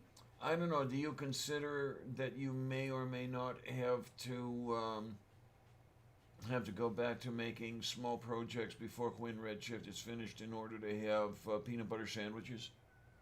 It seems unlikely. I mean, I forget when I actually stopped making my atheism content. It was a while ago. Yeah. And I've only burned through about like a third of my savings. So I think I can weather the storm until the animation is done. And if I can't, I can start putting out smaller project videos, or worst comes to worst, start begging at my parents, which I'm avoiding as hard as I can. Oh, I don't blame you for that. Yeah. Yeah, you feel, I don't know, it's, you don't feel right going to anyone and saying, please give me. No, that's not true. That's not true. What it is, well, for me, what it is I don't want like as much as I kind of a little bit will be a trust fund baby in the end, um, I don't want to act like one. Not yet. I don't want to act like I have expectations of my parents or taking them for granted. This really is about me and my parents more than me and anybody else. I don't want to be the one to ask them for anything. Like, I've had a few people tell me, "Oh my gosh, you're so spoiled. They bought you that condo." I'm like, I didn't ask them for it. They surprised me with it. Like to be spoiled, I'd have to expect it, and I Yes, don't. yes, I get it. And I keep like not too long ago, I was talking about how hard it would be to get a vehicle, and I was talking to my dad about it, and I was like, "Dad, I'm not sure I can afford all of this. The insurance payments and the like monthly payments to pay off the car or whatever. I'm still thinking about a scooter. It's cheaper, just more dangerous." And I was like, "But I also." I felt bad even just bringing that up because I was afraid my dad would think I was sort of passive aggressively asking him to pay for it. And Yeah, I yeah, don't want to be that person. I right, don't want to be the one who's like, "Oh, daddy, can I have a car? I mean like a right, Lamborghini or something." yeah, I don't want to be that. And right. so it's not that I don't feel worth it. It's that I don't want to take advantage. Mm-hmm. Oh, I get you, definitely. It's, and there's one of the things that kind of burned me up a little bit about my sister, because the slimy bastards bought her a house, and it may or may not have been because she was doing the passive aggressive thing, and Mhm. they were certainly very timid about telling me that they had bought her a house. I remember her going, well, and we, so what? We bought your sister a house. Oh, so what? I don't care. I would rather Mm. I rather that they would not do something like that for me because I did not want to be beholden to them. See, there's a thing. I don't in any way feel beholden to my parents for this condo. I mean, number one, it was freely given. It Right. was clearly a gift. Number two, well, I was raised by hippies, and I know that they would not treat it as an obligation. They because well, family takes care of family after all, and my family takes care of a lot more than just our family. I mean, hell, if you saw what my dad does, like for charity and activism and stuff, um, so it's like I wouldn't feel beholden to them, but I like if I had a sibling who was given something that big, some part of me would resent it. I'd be like, "Do you really like my sib better than me?"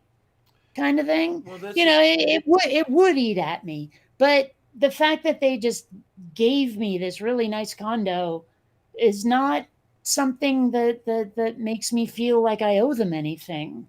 well. There's the thing. I mean, I didn't resent them. I didn't resent Anne Marie at all for any of that. As I say, I was rather happy that they did not give me anything, and for the same reason, I'm quite happy that they did not bequeath anything to me upon their death. Um, because had they done that, then I would have been expected to pay it back one way or another. Because the rest of the family, if you put it in quotes, would have seen it that way. Where I came from, everything had a price tag. You did not get any gifts. There was always something expected, quid pro quo, and I'm just happy that I don't have to deal with any of that, and did not have to deal with any of that. Oh, jeez. Okay. I missed the hung donkey thing. You don't want to know. Trust me, it was very, very rude. What were they talking about? Me being trans or something?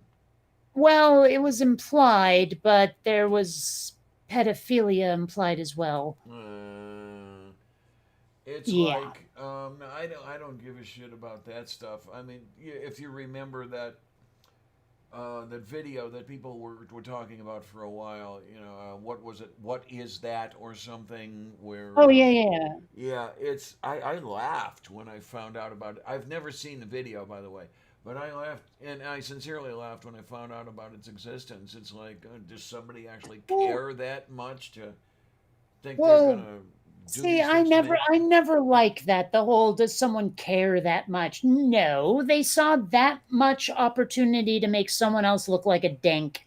That's what it was. Like I don't have to care about someone to make fun of them.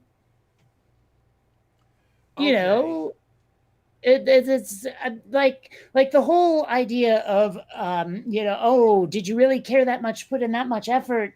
That's something you say to them to make them feel ashamed of themselves, but it's not a real hypothesis.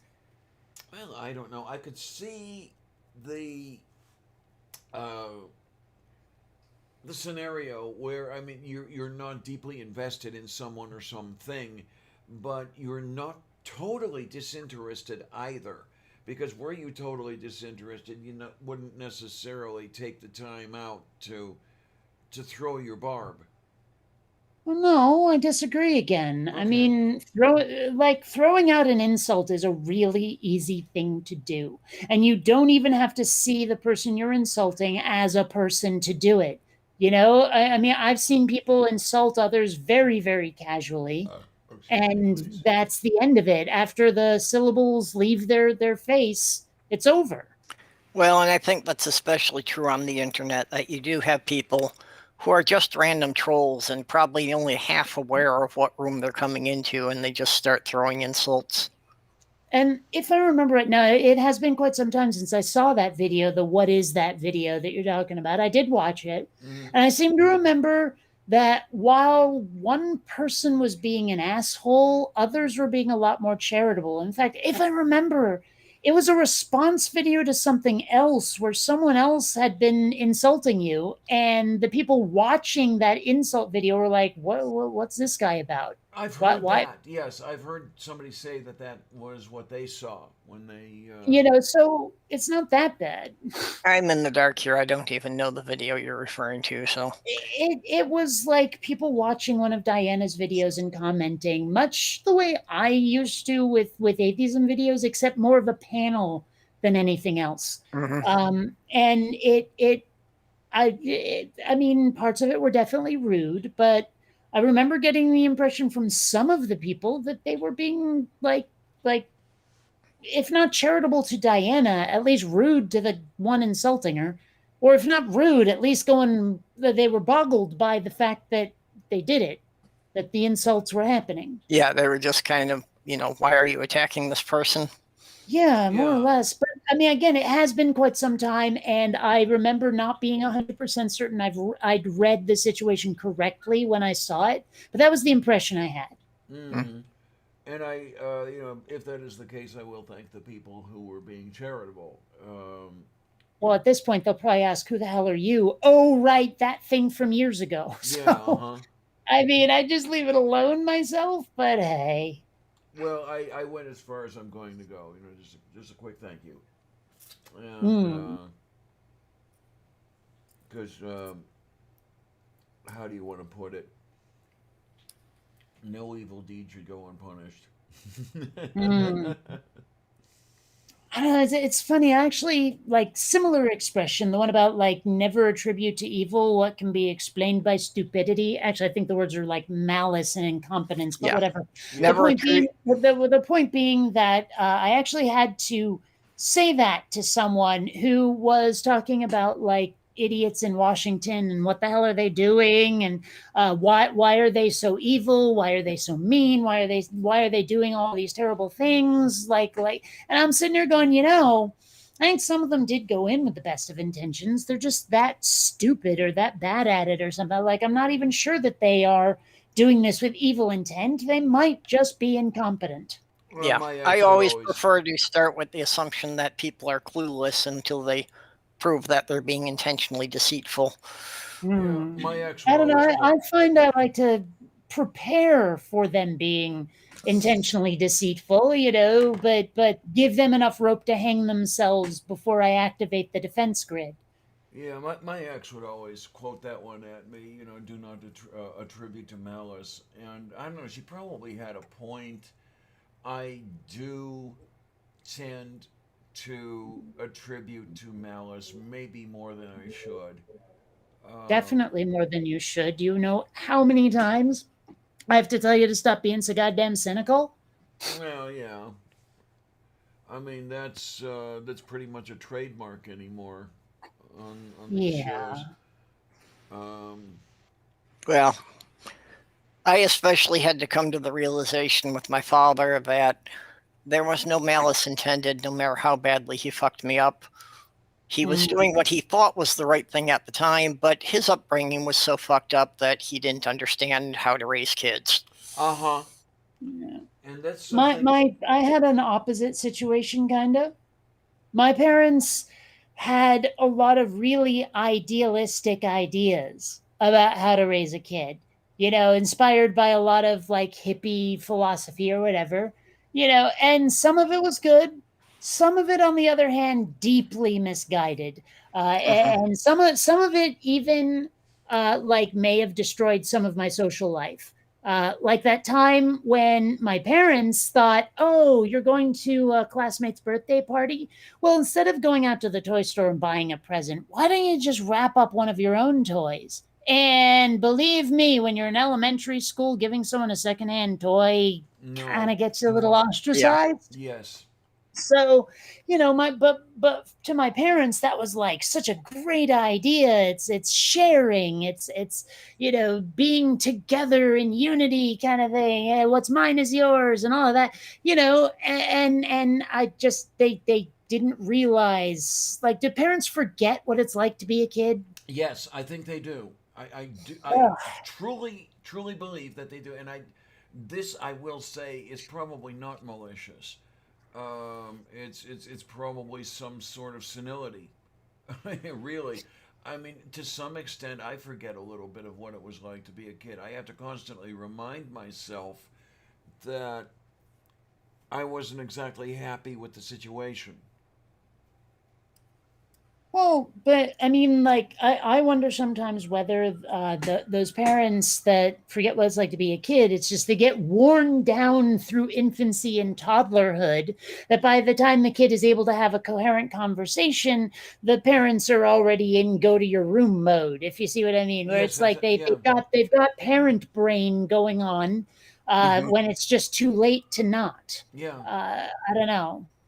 And then, of course, I come from that generation that really had a whole bunch of fun, as you did, sort of, Purple, where the parents did not regard you as a person. They regarded you as not necessarily a thing, Cheap but labor. well, yeah, definitely that, absolutely. But it was a thing that you didn't have, or at least I didn't have my own mind as far as they were concerned. Hmm. They would Well, yeah, you dictate. weren't supposed to. You weren't supposed to question authority. Yeah, they would dictate to me what I was supposed to think and what I was supposed to believe. How many times did he actually say it? Who told you to believe that? He was always an authoritarian. Did you ever say, I figured it out myself? Oh yeah, and that was not an acceptable answer because I was not, as far as he was concerned, equipped to do something like that. It had to be given to me by some authority figure. That is Yeah. just weird. Like, where did the authority figure get it? That's what he lost. It was probably handed down by God. Oh, of course. Well, Um, I learned exactly the opposite lessons. Actually, I was taught to question authority. I was taught to be myself and have my own Hmm. opinions. Like, I was taught exactly the opposite. Well, that's how I raised my kids, that it is vital to question all authority. oh yeah. Oh, yeah? Well, maybe I shouldn't, because you're an authority figure and you told me to question authority. And so I'm questioning your authority and I want to question. Yeah, I know. Yeah, it made me very popular with their school teachers. Hmm. Of the 9 kids I raised, there were only 2 of the school teachers that ever liked me. Hmm. Okay. Hmm. Oh. I mean, one of them had that kind of hippie mentality, and she thought this was fabulous. That you know, in first and second grade, the kid was asking all these questions, and she was like, "Yeah, this is incredible. This one's going to be a scientist when she grows up." Okay. See, I thought about I mean, I might have been that kind of kid too if I hadn't been just so immersed in fiction. I mean, it's rare you hear about one of those beautiful mind types doing art instead of like math or science, and that frustrates me. Oh, I don't think that's really that rare.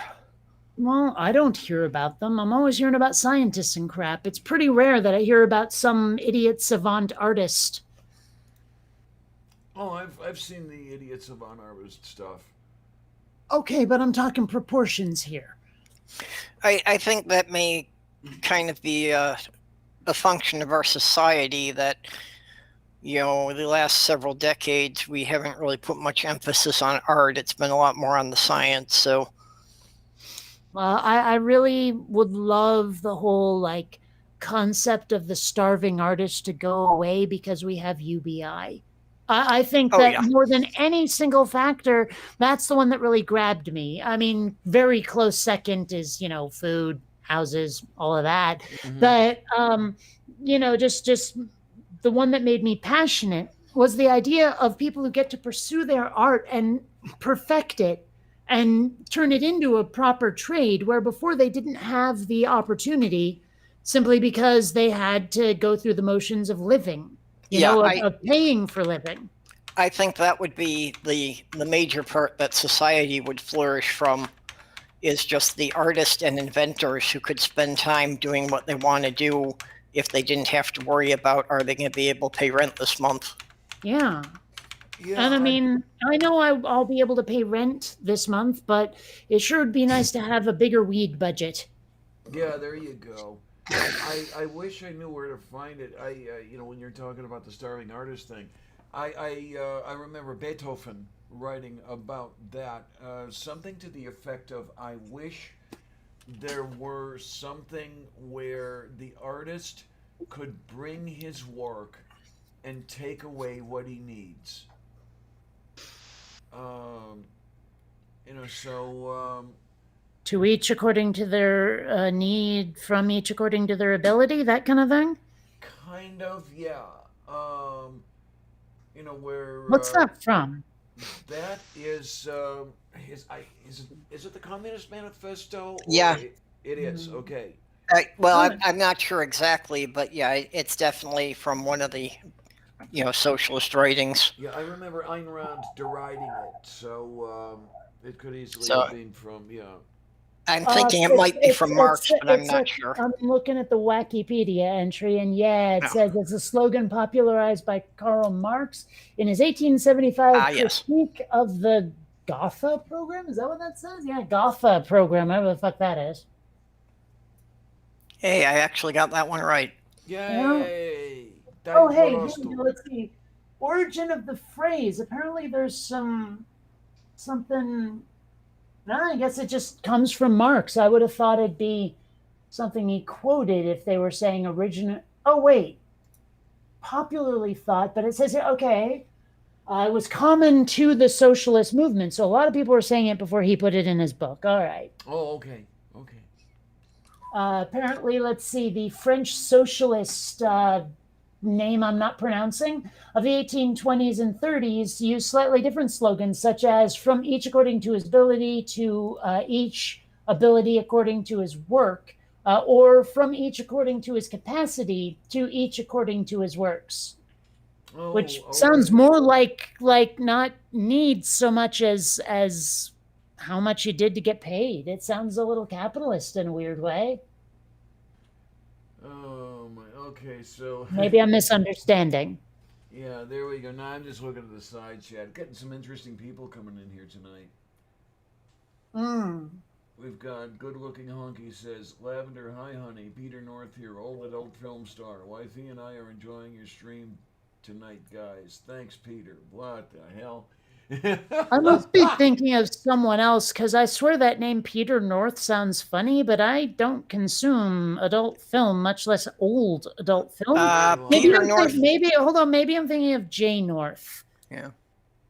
Peter North was an adult film star, but I'm pretty certain that he died quite a few years ago. Mhm. Okay.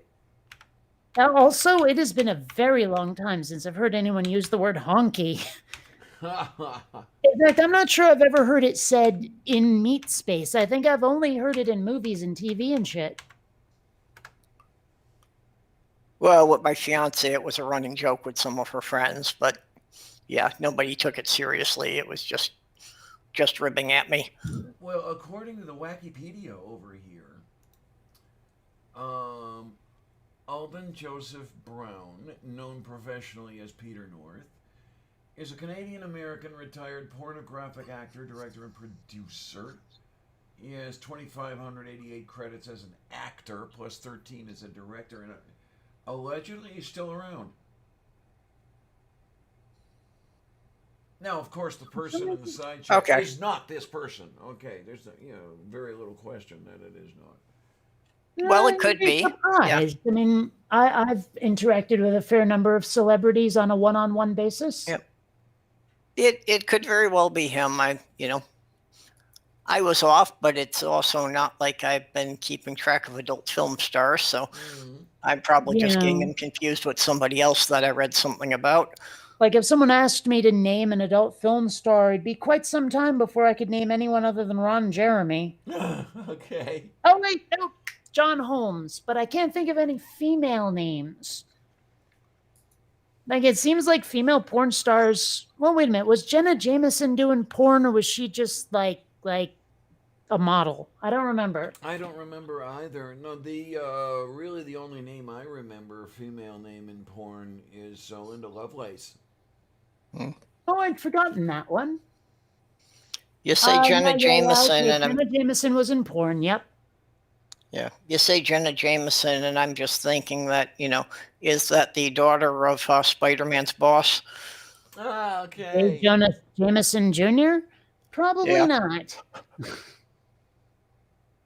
Well, it's good to have you. Just behave yourself, Peter, and we'll be all good.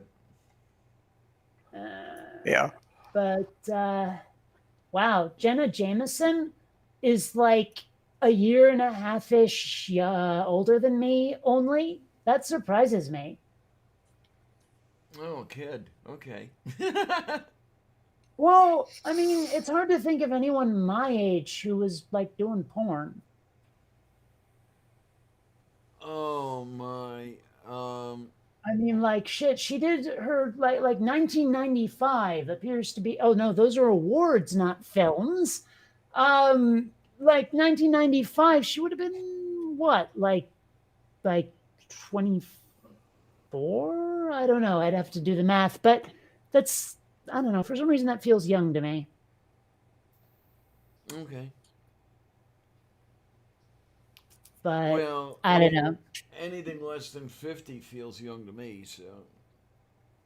Well, it is weird the way that lifespans have changed in such a short amount of time. Yes, it is. And what's really interesting is the extensions thereof. I mean, legitimately, I should have been dead 6 times over already. Well, given how much coffee you drank, yeah. Yeah. I mean, I've cheated death about a half dozen times, and especially this last time with the dead kidneys, and then the time with the head meats. Yeah. Yeah. Well, on my dad's side of the family, I still have no idea what a natural lifespan would be, because more than half of them were already dead by the age I am now, but most of that was either from alcohol or an accident where alcohol was involved. Wow. Understood. Of course, Diana and I are both adopted, so our lifespan is a complete mystery. Yeah. Although in my case, I expect to live longer than most people, barring accidents, simply by virtue of being so multiracial, because mutts tend to be hardier than purebreds. And let's face it, a lot of people look at my 45-year-old ass and guess early 30s. So, I mean, I think I'll last longer than a lot of yous. Probably. I've also had enough accidents that should have killed me by now, so I've stopped worrying about that. By the I've same fallen off token, a half dozen roofs. well, by the same token, given how shitty my eyesight is, and the fact that yeah, part of my brain did it kind of a little bit go explodey, maybe I'm not as hardy as I think. I don't know. Well, I It know might just parts of me it are might going. just be a telomeres thing rather than an actual like physically superior thing. You know what I mean? Well, I'll get around to looking at my telomeres one of these days, but I still have to drool into that test tube. Oh yeah, you keep putting that off, Yes, don't I you? do. It's sitting under my monitor here. It's sitting under the What's monitor. that? You got one of those The 23 heredity and Me. kits? Ah, Yeah, and I just find it hard to produce saliva, and I think I know part of the reason why. I think it's because my kidneys are broken. Um, but oh, look at Ox over here. Ox is astounded that you're 45 years old, Kate. Yeah, I get that a lot. I definitely lucked out when it comes to things like skin. You really can't find pores on my face, and I don't sunburn. I haven't really scarred much at all, at least definitely not facially. I have one or two, like there's this really nasty one above my knee. But I mean, I've managed to stay pretty youthful. I don't know. Does everyone yeah. have to get a scar on their knee? Is that a rite of childhood passage? Oh, this didn't happen in childhood. Oh, okay. No, I was sitting at like on the couch with a cutting board, watching something while I cut up some food for dinner, and the cutting board slipped, and the next thing I know, there's a knife in my knee. Oops. It didn't go in very far, but it went in awfully deep. You know when you've cut yourself deep enough that it not only doesn't start bleeding right away, but it looks just like the insides of a fish, just that white. Yeah, huh? You know, it Yep. was one of those, and so I limped up to the emergency room. They said just put a band-aid on it. I was like, look at how deep it is. They said just put a band-aid on it. Now I have this massive scar. Oh my, yeah, and it's those deep cuts that you've got to worry about. You've got to make sure you've cleaned those, otherwise the infection could get started in there, and you could be in a really interesting position you never wanted to be in. Well, I ended up just fine, but yeah. No, mine was. I'm trying to remember. I think I was about 7 years old, and it was a bicycle collision. Somebody hit my back tire with their bike, spun me around, and that ripped my knee open when it scraped on the street. Hmm. And I had to get. They could see the patella. Oh, fun. Yeah. So they had to do a couple layers of stitches in order to get that closed. And that was Yeah. not my idea of a good time. I've never damaged myself enough to need stitches. It just hasn't happened. There's been one or two stitches from surgery, like, up in the top of my head here. Yeah. Huh? But, nothing where it was like I went to the emergency room and they got out the needle and thread. That's never happened to me for some reason. Oh, a few times with me. Even into, I mean, early adulthood, there was the fly ball I caught with my face. That was fun, yet where I had to get my eyebrow stitched closed, and you can still see where it was cut open because it was a little while between getting the cut and having it stitched closed. So the way it healed, yeah, is evident that you could. You need to know to look for it, but it's there, and that was all sorts of fun. I'd point the webcam at the scar, but I'm not properly shorn at the moment. Okay. Well, I'm sorry, there's a pandemic. I'm single. I'm not exactly going swimming much. Let's face it, I've let things grow. Yes, Yep. There's a know the bit feeling. more leg foliage than usual. Let's just put it that. It's one of the reasons I stopped in at that laser clinic to ask about getting the leggies done. Yeah. It's, by the way, like $5,000. Ow. No. Yeah, I've got to look into some of that stuff myself. Yeah. Yeah, I was going to do the legs, and then I ended up in hospital, so that didn't work. I'm only worried about the face. Okay. You know, the the legs and the general body stuff really isn't that big of an issue for me. I've dated cis women that had a lot more body hair than I do. Okay. I mean, if somebody wanted to pay my way through it, I'd go for the depilatation, but Yeah. because Well, I mean, if I didn't have to worry about paying for it, I'd probably do the whole thing just to not deal with shaving again. But oh yeah, um, Yeah, I gotta say, as much as I like being multiracial, someone in my ancestry was probably from somewhere furry. I have way more hair on my arms than I want. okay. It's like I like to tell people I will never forgive my father for being Italian, but I really don't know who or what in my genetic tree did this. Clearly not my adoptive dad, who is Italian, but well, when you start it's talking about easier it, than going Italian was through the this first thing entire that story every yeah, time. So Italian was the first thing that jumped into my mind when you said that.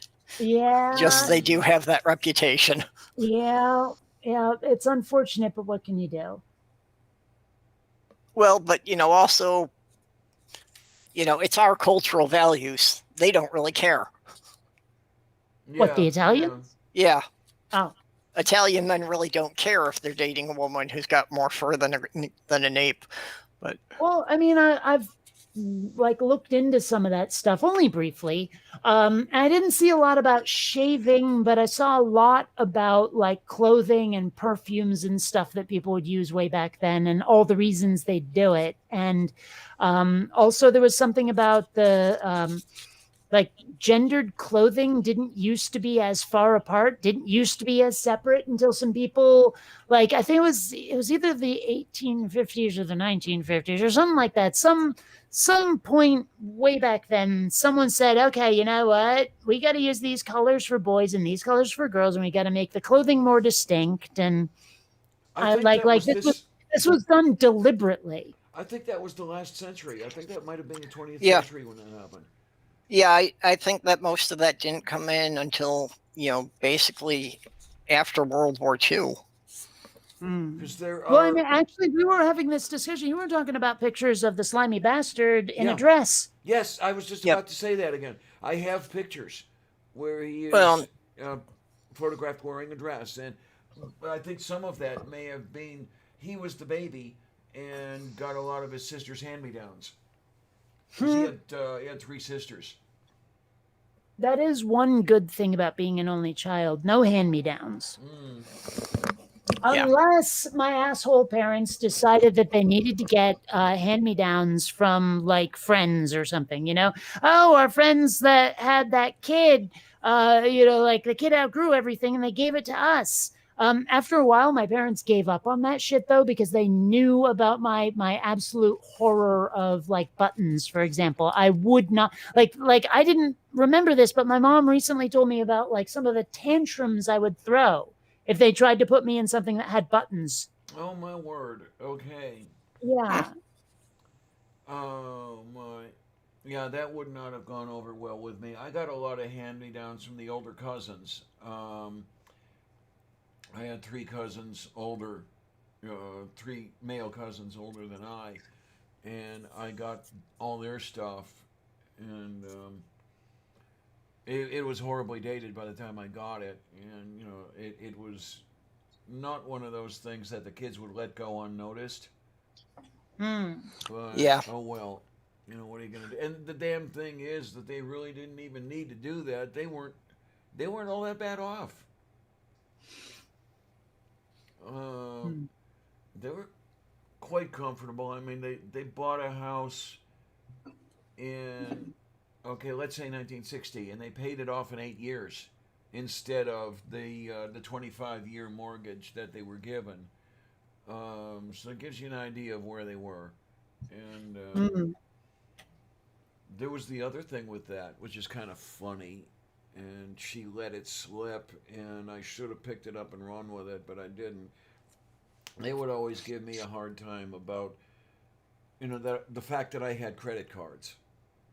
They would always bitch at me about that one. They were the Why? people who even borrowed the down payment for the house. They Okay. borrowed it from his parents when they bought So the house. So what does that they have to do with it? say again. Well, I mean, they don't They're like credit cards, but they're willing to borrow money anyway. I'm confused. Yeah, well, that's the whole point. That's what I should have jumped on them for, and I didn't. And well, of course, it would have just got me into trouble. They were bitching at me for something they did themselves. Well, I mean, that is something that is fairly common is getting grouchy with someone for things you don't like about yourself. Goodness knows I do it often enough and I try to control it. Although sometimes I try to control the behavior rather than my reaction to other people doing it. I'm not sure which one is the better way to go. But regardless, I know what it's like to see someone else doing something and to feel angry about it because you know you should stop it. And there's a lot of shit Tornado does where I'm like, wow, I used to do that too. Yeah, there is stuff he does. He's a You know, silly, but still. and I'm like, I want to stop doing that. And maybe part of it is that I'm annoyed at myself for being annoyed at him for something like I'm annoyed at him for making me be a hypocrite, if that makes sense. Yeah, okay, okay. Or giving me the opportunity to become one. I don't know, but whatever it is, it's like I shouldn't be angry at him. I should be angry at me, but I'm Yeah. angry at him regardless. Dayo You're conozco. annoyed at somebody else for highlighting your faults. Something like that, yeah. Although sometimes they're faults that I've since overcome, and yet I'm still irritated with it. Maybe it's Mhm. because I'm like, wow, now I understand why everyone else found this annoying. Hmm. Maybe I should get grouchy about it the way they did. Well, maybe. No, with those two, it was a trademark. Because even with other people, you know, you should be doing what this kid's doing because nobody's getting in his way and he's doing what he needs to. But excuse me, that's what you just got finished yelling at me for doing. One of those deals. They just Hmm. liked to complain about something I was or was not doing. It didn't have to make sense. They just wanted to complain about it. Gee, I don't know anyone who just likes to complain. Nobody. Mm. Oh my, yeah, and it's I am just so happy that I don't have to. Well, I shouldn't say I'm so happy I don't have to hear that anymore because they invade my dreams. Speaking of which, Yes, dear. on the melatonin, I'm starting to remember my dreams at least. I don't know if it's a factor of now I'm having them again or just my brain chemistry is altered enough to retain some of it. But I used to have some of the coolest dreams in the world, and I miss that a lot. I'm hoping that this is the start of a trend that as my circadian rhythms get better, I will start remembering dreams again. This is the start of something great. I don't know. Yeah. Also, when I'm feeling unhappy, all I have to do is look at a picture like this one and remember that sometimes there is indeed joy in life. Oh man, I tell you, that would be just so wonderful. Just to be able to sink into a sea of stuffed animals. Isn't that the best? I I have a like the few. stuffed armadillo. What was that? I like the stuffed armadillo. There are actually two in there. I'm not sure. Actually, I guess you can't see the other one. Yeah. No, I have two. One is Ducati, the other's Cordelia. The one you could see there was Cordelia. Oh, okay then. Yeah. I Um, don't know why I named them that. It was just what was in my heart at the time, I guess. I know Cordelia either came from Cordelia Naismith Vorkosigan or Cordelia Chase. Not sure which. Now I've got a stuffed tiger that looks kind of like the Winnie the Pooh tiger. The tiger. Um, Yeah. and then I have a couple stuffed penguins. a stuffed H. pylori bacterium, a stuffed head of broccoli. Oh, that is just so cute. The And bear is nice too. uh, I figured if anyone would appreciate an astronaut bear, Yeah, indeed. yeah, Did you get that from Smithsonian or what? I don't think so. I don't remember it. Well, let's put it this way: I've had him since elementary school. Okay, then. Yeah. So just a There, couple years ago. there are a couple of stuffed animals that I still have since, like very few. But there's one that I always called bedtime bunny because I was so little, and the little thing looks like it's in pajamas. This rabbit, and I still have that. I remember having that particular stuffed animal before we even moved to South Burlington. Okay. So we're talking more than 40 years old. This bunny. Oh, there are a couple stuffed animals I remember, and I wish I still had them. There was a stuffed dog that I absolutely loved. Um, and I know that there was a point at which she had to repair that dog because it had burst open and lost all its stuffing. So I must have really loved that baby. Um, but that dates back to when I was in a crib. So yeah, it's the first few months basically of life. I wish I still had that thing, but no. Oh, Mage has a Jedi Wolf plush. Something I wish I could do again, and possibly for realsies, not in a swimming pool. Oh, okay, okay. Ah, I've only gotten a chance to do Skive once, and I want to do it again. yeah, I only got to do it once myself in a lake in Michigan. I have not had the opportunity to go scuba diving. It's fun. I wouldn't Oh, even necessarily have to go somewhere really super deep, like just somewhere where I could explore around and Mhm. whatever. Like nothing where I'd have to decompress coming up. You know what I mean? yeah. I would not mind diving one of the shallower wrecks. Maybe maybe if it's 30 feet down. Oh, see, I was thinking more like sea turtles and dolphins and stuff rather than wrecks. Okay. Well, I mean the creatures would be a whole shitload of fun too. Definitely. Well, one of the VR programs that I have is what's called like Ocean's Rift or something, is basically just an underwater simulator. And they Ah, have a couple of different scenarios. Some of them you're actually swimming with like old dinosaurs and shit, like extinct ones that they made 3D models out of. There's one where you're in a diving cage and surrounded by sharks. But then there are the more calming ones where it's just like a reef with turtles floating around, a couple of fish, maybe some crabs on the ground. And you can just sort of sit there and sack out for a while. It's actually like it'd be a lot more relaxing if the VR goggles weren't so heavy, but it's still relaxing. And I should totally do it when I'm high someday. that would be fun. Hmm. Drop 12 tabs of acid and do the VR. Oh, dear God. Well, okay, here's the thing about acid is I would be doing even more of it. I've only done it 3 times if I wasn't worried about the whole getting burned out kind of thing, having the Yeah. bad trip that tries you forever. If that weren't a factor, I'd be seeking out LSD a lot more than I ever have because it is fun to do it.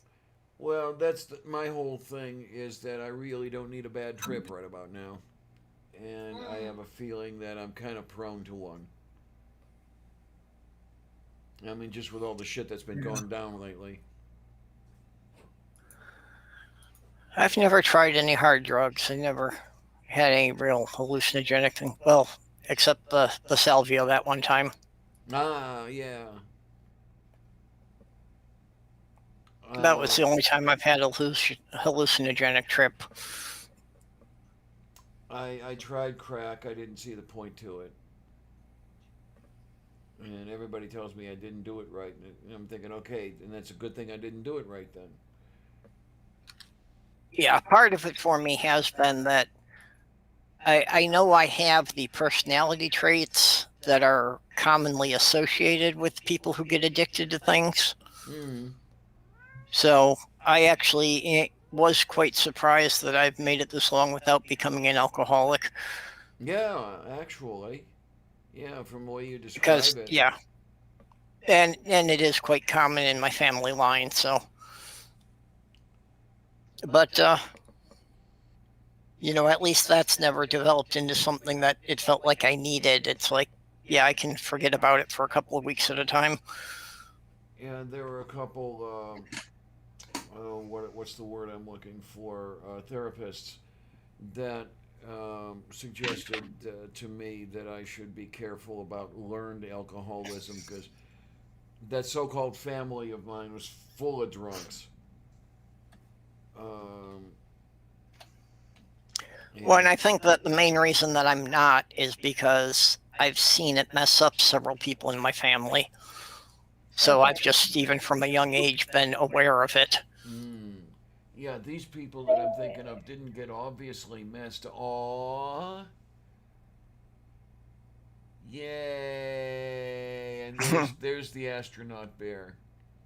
And bedtime bunny, the one I was talking about. Okay, then. Yep. Oh, my word. There's a tag here, and it appears to have not worn out. When are you from, bedtime bunny? Is there a date on here? Yeah, for a couple of years, Sloth Girl and I were making stuffed animals and selling them at craft shows. Ah. Had a whole line of stuffed dinosaurs that originally I'd gotten 3 patterns from a book, but by the time we started selling them, I'd modified them so extensively I don't think the original author would have recognized them. Okay. And kind of expanded from there then once I got the feel for playing with patterns. And I think we had 7 or 8 total by the end of it. Unfortunately, I don't see a date on this thing. Aw. Although, ironically enough, the tag says all new material. Yeah, that's something about laws they passed about mattresses and pillows, so I guess stuffed animals fall under that. Yep. Makes sense, but it's that they had to disclose. I mean, it's like 40 plus years old. Yeah.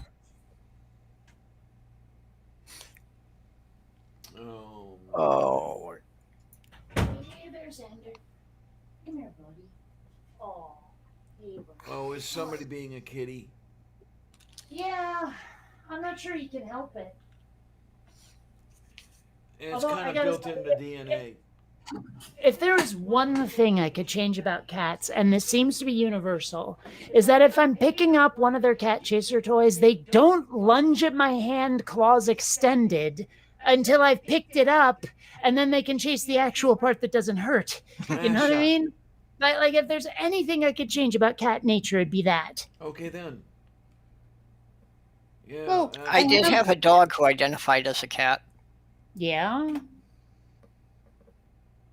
Mostly because she was raised by the cats, so I don't think it ever occurred to her that she had grown larger than the cats when she got up to 60 pounds. Yeah, okay. Oh my. And they think they're a 3-pound fluff ball, and no, they're not. Well, she would go and chase Cloudy, and Cloudy would go under the coffee table, and she'd try to follow her and get stuck at the shoulders. Okay. And then when I'd pull her out of there, she'd just look at me, but Cloudy did it? Yeah.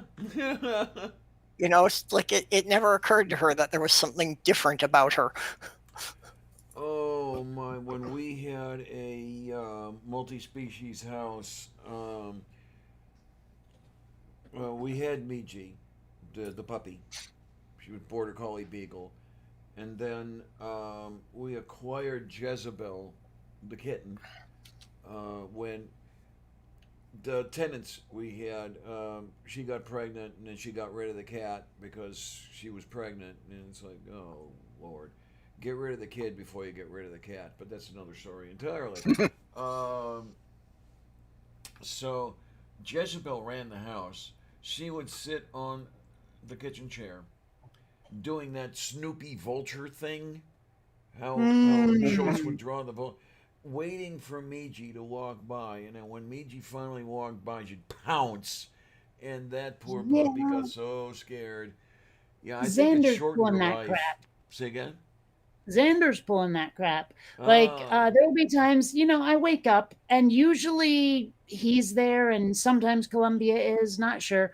But if Columbia, like, if he's on the bed with me and I'm petting him, and then Columbia walks by the door, he'll be looking at her and he'll start doing that chittering thing cats do, you know? oh, yeah. And then, and I can see him wiggling his butt, getting ready to pounce. And what's a lot of fun is if he's been waiting a while to pounce on her, to go after her. Like she walked past the door, and he wants to wait for her to walk past again. And he knows she will eventually. Yeah. Um, I will just ever so slowly get my hand over his butt and then goose him. And the way Oh, he jumps is so cute. I'm sure he's terrified and hates it, but uh huh. Oh, no. I just had a what? look at my Twitter feed. And Aaron Lewis, the brazen atheist, says, I've never understood ranch on pizza. You know what the pizza needs? Mayonnaise sauce. oh, vomit. Oh my word. Vomit. What are you, like, from France or some shit?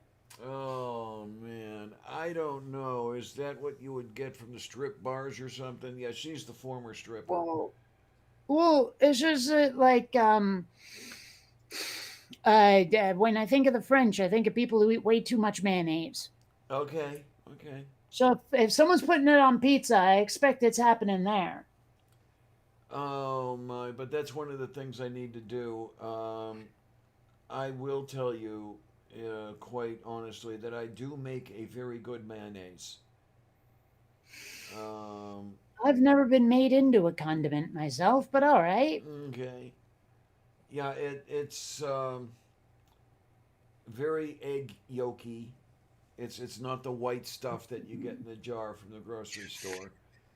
And now I have a Weird Al song in my head. Thank you so much. Oh, just glad to be of service. You know, what can I tell you? And Mm. yeah, it's. I mean, no matter what happens, okay, I'm simply unable to give up everything.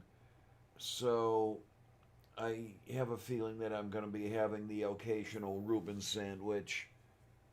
Um, and of Yeah. course, my. Well, yeah, you can't always give it all up. You've got to splurge and enjoy yourself from time to time. I a And little bit want to try an MLT. an Mutton. MLT. Yeah, mutton, lettuce, and tomato. Come on, Diana, you saw The Princess Bride. Oh, okay. No, I just didn't remember it, unfortunately.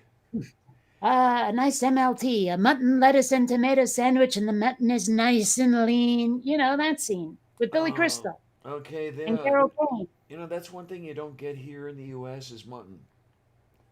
Yeah, you do. You just got to go to the right restaurant. Usually a Greek place. Okay, I'll have to keep that in mind because I'd like to have mutton. I mean, I've had mutton on a very rare occasion, and it's good stuff. It Well, works. okay, hold on. Rewind for a sec. Now, when you say mutton, do you mean specifically a certain dish, or do you just mean lamb in general? The lamb in general. Oh yeah. Oh yeah. Hell, you can just buy that at the supermarket if you wanna. Oh, I never see it there. Well, that's because you don't live in civilization, Diana. That must be it. No, I'm Yeah, sure Like it that. depends on the supermarket. there's also a really nice kebab place not too far from here. The only problem is that well, unfortunately, it's not like the shish kebab on a stick kind of thing. It actually looks like a giant brown turd. Oh well. But I mean, it's tasty as hell. But it looks like a giant turd. Okay. Okay. I'm trying to find a good picture of it, but when I typed in kebab, all I got was shish kebabs. Oh my! I'm sure that if I went to, let's say, Strip District Meats, that I might be able to find some mutton. Yeah. Yeah, a lot of just supermarkets aren't going to carry it, but if there's an actual butcher around you anywhere, they should. I mean, I have a hard time finding decent lamb at a supermarket. Very, very occasionally does Squall Mart carry anything that came off a sheep. Well, Um, yeah, they're not going to. but I Yeah, have got stuff. well, that's the thing is go to a proper supermarket, like not one of those big box discounty places. I mean, go to like a Ralph's or a QFC or a whatever the hell you have over there, Piggly Wiggly. I don't fucking know. Wegmans. What do you have? Oh, we have things like Foodland and Giant Eagle, and that's about it because Giant Eagle was really good about driving the competition out of business. Okay. And yeah, you won't know about Giant Eagle because they're extremely regional. You've talked about it. You don't have any Wegmans around there. No. I Uh, know they're in Pennsylvania. this is not a perfect image of what I see or what I get when I go to that place, but it kind of looks a bit like a turd. Yeah, it does. Actually. Yeah. You know, it's basically just a ground beef tube. Yeah, it looks But like something well, I'd then eat. again, no, I think about not a tube, a cylinder. Okay. But you know, you look at Like that tube stuff implies it could be stuffed with something, and that's a completely separate dish. from the same sorts of restaurants. Something I want to get, and it's just gonna have to wait for a while. Is Gibine. I love that stuff. It's ground beef with bulgur wheat, raw, and it's Okay. served with onion slices and bread slices. Sure. Yeah, I love this stuff. It's amazing. I wouldn't have thought that I would have loved it before I tried it, but it was good. It can't be Luna Grill. Is it Mediterranean? So I'm trying to figure out where the place is that I usually get that stuff. I think it might be this right here, this Mediterranean cafe place. Let me see if I can find like their website, their menu, if they have pictures, because I want to find the actual thing that I get. Because where you saw what looks sort of vaguely like sausages, what they serve seriously just looks like a hose. Oh, okay. Yeah. Let's see. Not a chicken kebab. No, there's no pictures. Damn it. Oh well. You would. Yep. What was that? Oh, that was just a little tick. Oh, okay. I thought there was information in there. All right.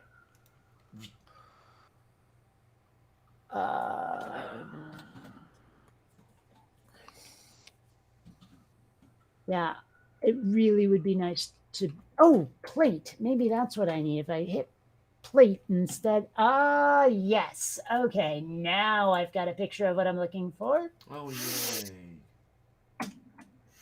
So, da-da-da-da-da-dum. There we go. Moo?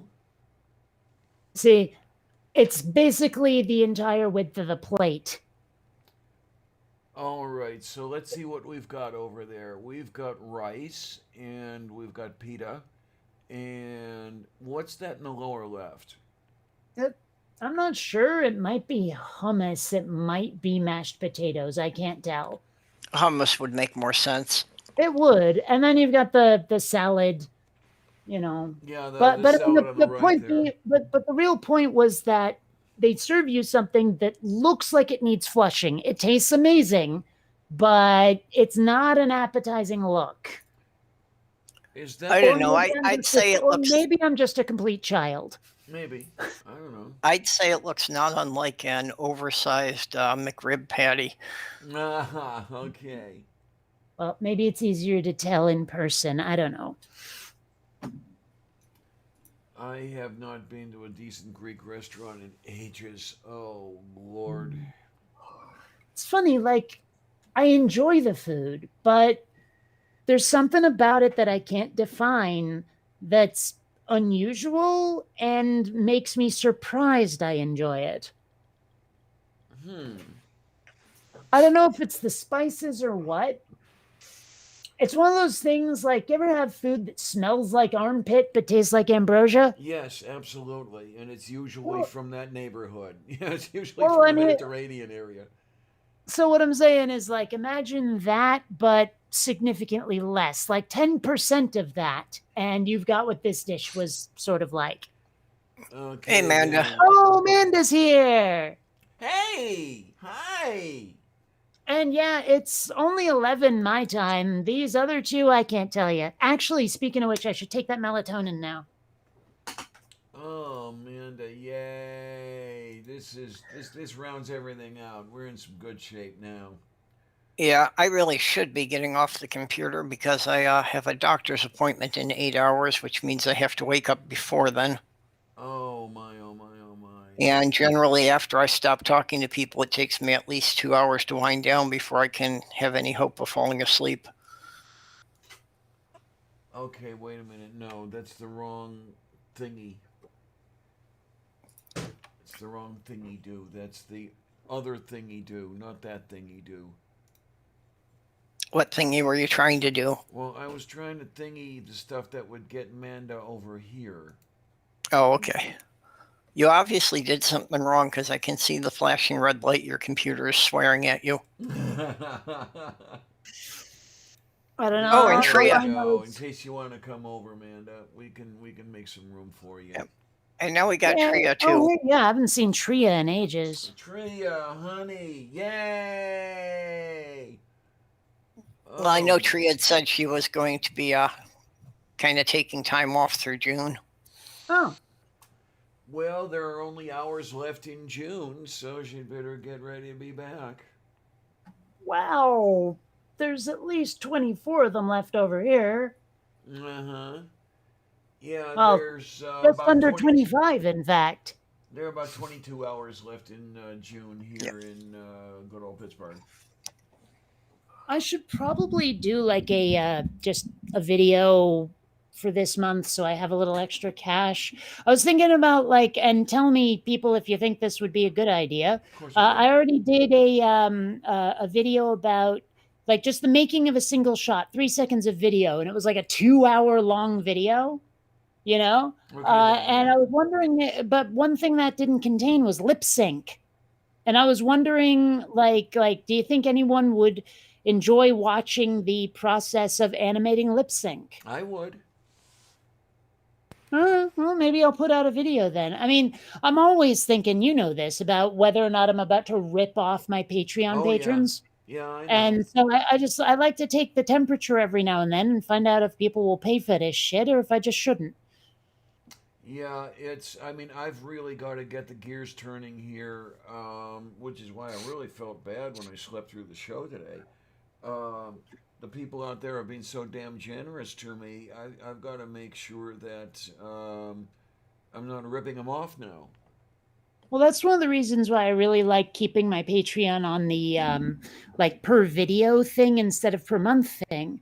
Because with the per month thing, if you do nothing, people are sending you money for nothing. But if you're doing it per video, they only pay when you produce. Yeah. Yeah, yeah.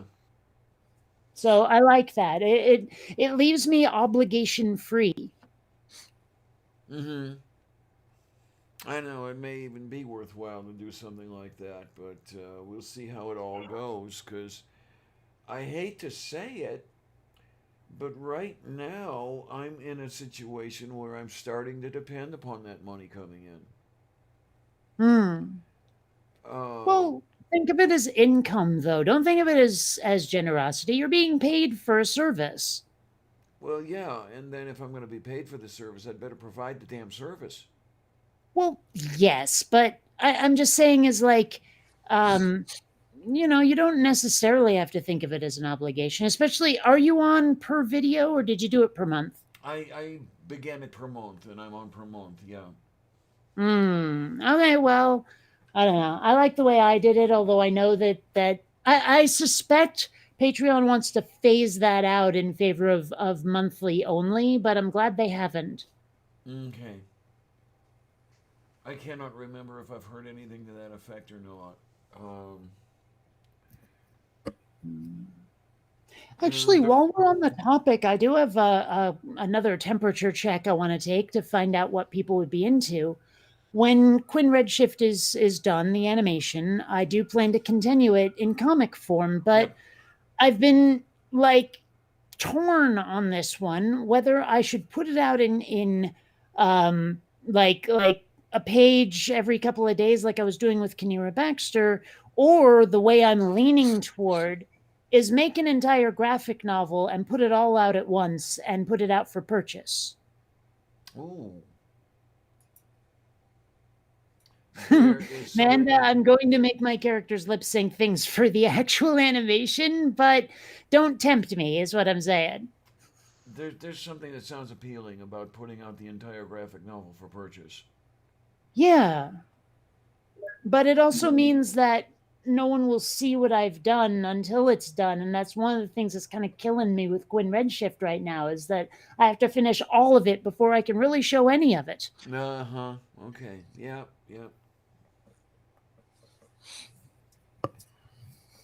Oh my, and that's where I guess Well, you do the main thing and then you do the side hustles, but then the side hustles kind of draw life away from the big thing, because you got to do them while you're doing the big thing, and That's it's why I'm not putting out videos right now. That's why I'm doing the finishing Quinn Redshift so I can concentrate and not get distracted. uh-huh.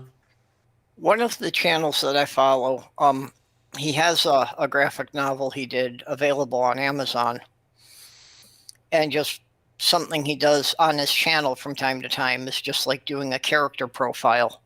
Do a 10-minute video, explaining basically the backstory of one of the characters. Okay. I actually really should write better backstories for my characters. I mean, they have them, but they're very bare bones. Yeah, Tria said, thank you for reminding me I need to make sure I change to per video. The reason I went per month when I started everything up is I wanted, in its own way, to limit the amount of money that people would give me. Oh, If for you, crying out loud, Diana, you are always getting in your own way. well, I mean, at the time, I wanted to make sure I didn't make too much, so Why? somebody, well, What, because wait, how is the concept, how is too much even a concept? where it would start getting into where I started having to report it, and it might Oh, threaten that, my, okay. yeah, and it might threaten my housing and shit like that. Now I'm worried about it right now because I need Hmm. to convince the powers that be that that extra money is going toward, let's call it, unreimbursed medical expenses. Even the transportation to get to and from a necessary procedure. Now, are you open to a wee smidge of criticism or perhaps an alternative plan? Sure, go. If you're doing it per video, just monetize one video per month. Okay, okay. I mean, that way you can even control how much you get every time. It's I mean, if you have it per month, you're always getting the same amount, sure, but if too many people sign up, but on the other hand, if you do it per video and you realize, oh, I've made too much this month, better not monetize another video. Well, I have, for example, last year I put 1 month on pause because it looked like I was going to be getting enough money where I would be receiving a 1099 if I let it go through, and so you're able to do that if you're on the monthly thing. Still, you have a much finer degree of control if it's per video, I say. Yeah. Um, Another option that seems not many people, either creators or contributors, are aware of is that you can set up a recurring monthly payment on PayPal to someone. oh, I didn't There know is that. that. Okay. And yeah, so people could send it to you through the PayPal, and PayPal doesn't generate tax records. Uh-huh. Daju korostu. I mean, they don't even necessarily know what's being paid for, so that makes perfect sense. Yeah, and that may be something I'd have to consider talking people into. Also on PayPal, if people mark it as money for a friend rather than a purchase, it waives the fees. Oh, If you and they both have a PayPal account and it's just sending money to a friend, there's no fee on it. Yeah. I mean, you can just use it to transfer money to someone. It's really simple. There's another one that's starting to piss me off is Venmo. It's like they keep spamming me with all kinds of stuff, and they don't have an unsubscribe link down at the bottom of the emails. You have to go into your settings manually to get rid of it. And I'm like, dude, get into the 21st century already. oh, I've heard about Venmo. I've never tried that one. I've seen. Yeah, I only have it because I did one of those studies or whatever, and it was the only way to get the payment they were sending me. Yeah, it's. I'm gonna have to watch it here because when I did go out on the twatter and said, would you consider looking at my Patreon? I'm thinking, okay, somebody's gonna come by and say, oh, I'll throw her $1 or I'll throw her 5. And within a couple hours, here I'm sitting on $200 a month now, and that's definitely enough to generate a 1099. Well, there have been a couple of times where I've woken up to an email where it says, "Oh, someone sent you money from PayPal," and I look, and it's like some stupid amount. I'm like, really? And then now I have to thank somebody, but Yeah. you know, I've I just will. gone through a round of that because people have been sending me money to cover the expenses for me driving to Diana's. And, I'm trying to tell people that you can stop sending money. It's all been covered already. Well, okay, how about treat yourself to a pizza with what's left over? There you go. Well, at this point, I am being realistic that screeching sound I am hearing from time to time means I probably need to replace the power steering pump. Okay, well, that would be a legitimate expense So that's connected going to to be a your. couple $100. Yeah, that was an expense connected to your coming out here because, yeah, you did put some wear and tear on the power steering pump. And I don't know that I've thanked you quite enough for coming out here. I'll try to do it Yes, you again have. because No, actually, no, you haven't. The only way you can is if you're living in the same city so that you can keep it up.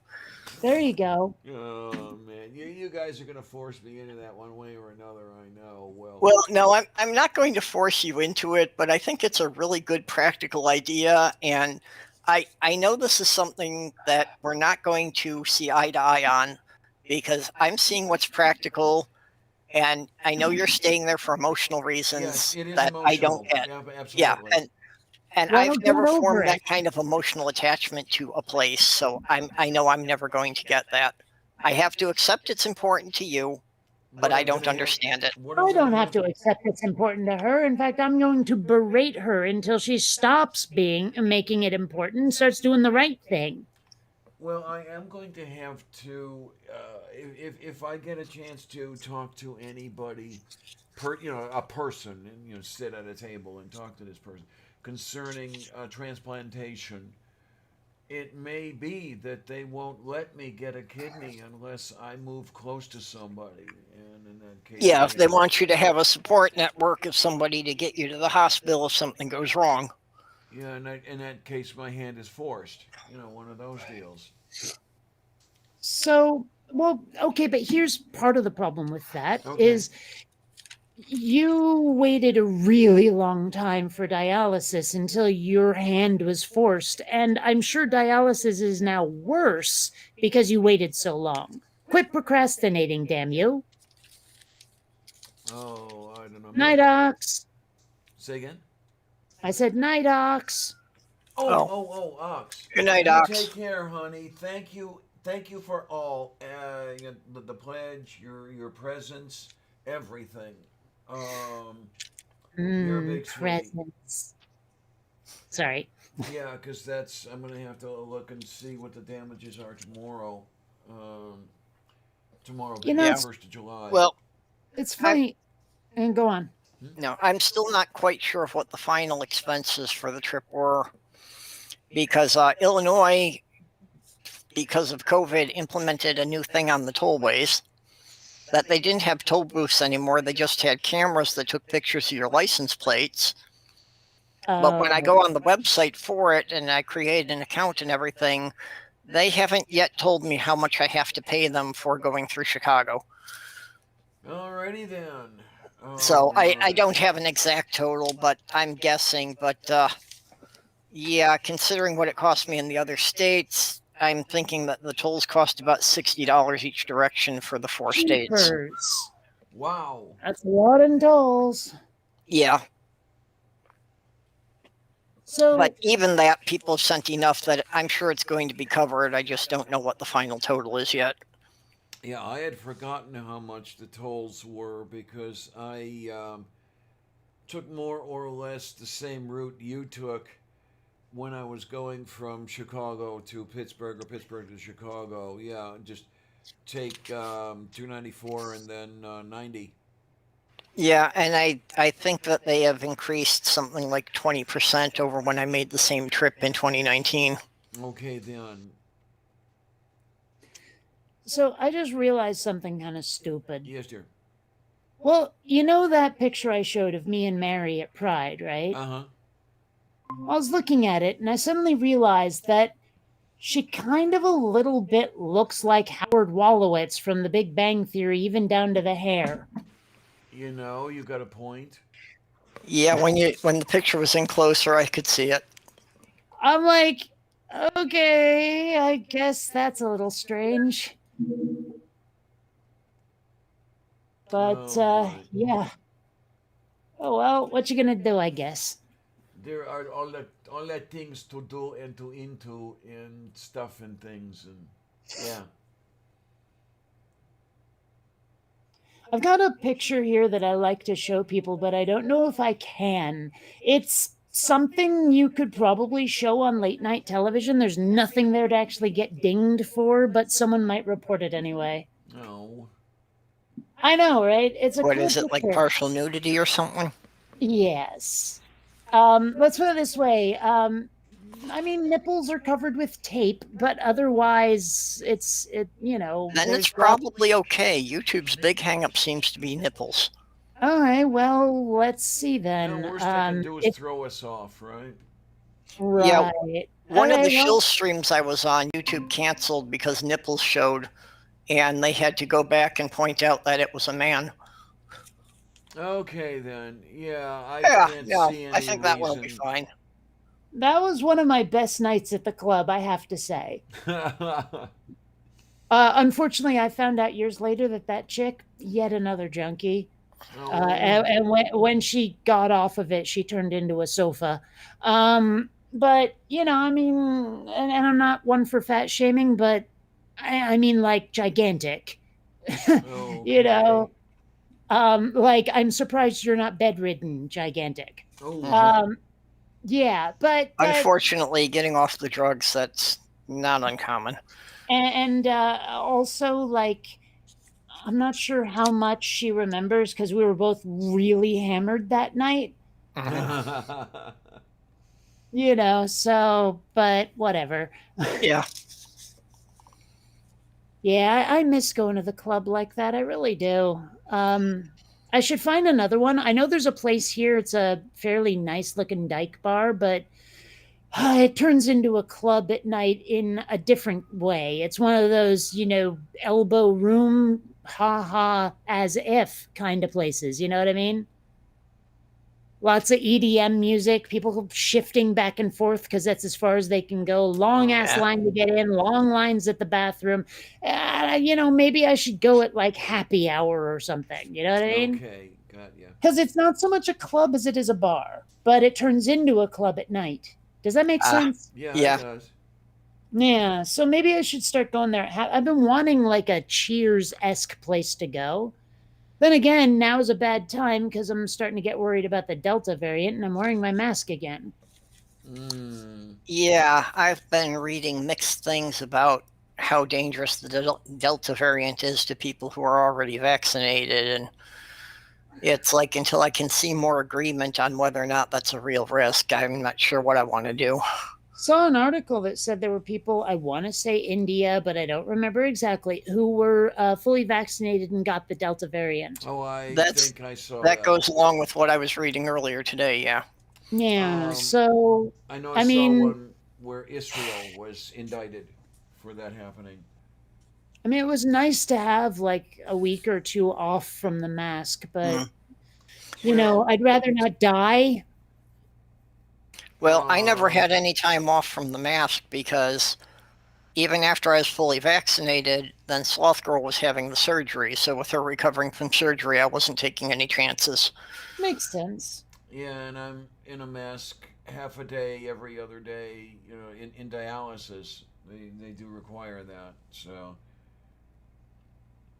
I really haven't noticed any. Well, I've noticed a little bit of not masking, but not much of it.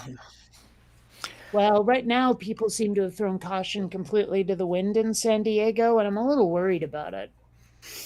Yeah, around Especially Yeah, since here. the without mask isn't cause. supposed to protect me. Like, even if I'm doing the prudent thing, it's only for everyone else's benefit. Right. Yeah.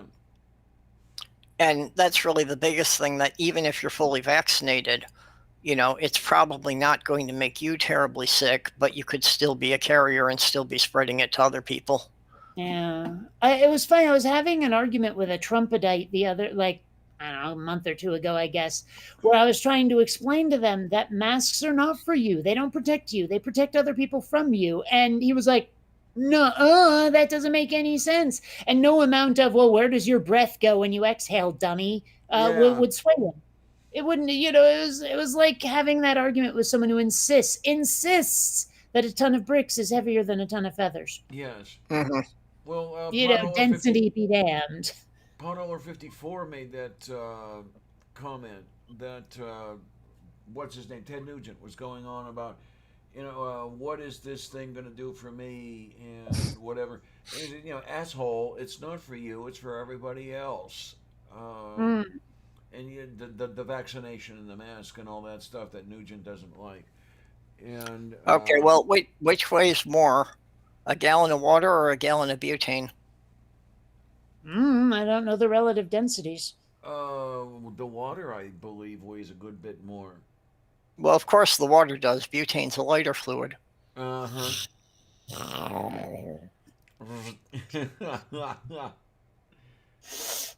All right, that was good. The Sloth Girl told me that one earlier today. But I don't know if you guys follow Concordance on Twitter, but Yes. he posts at least one dad joke every day. Uh huh. Yeah. I was wondering about that. Are mine going to be mom jokes now? Yes, pretty much. Well, I've been called queen of the dad jokes, so probably not. Oh There was one stream, actually, I think it was part of the Christmas marathon, that Neil and I sat there for like an hour and a half just telling dad jokes. Yeah, boy. I forget what it was. There was some me and Neil, like yesterday or today, I forget. We're going back and forth with a couple of puns, not quite dad jokes, but I think they started from a dad joke, and then it was just like a lot of related synonyms and homophones. Now I don't know this one. I'd really like to know, just for the heck of it. Is there a rule book?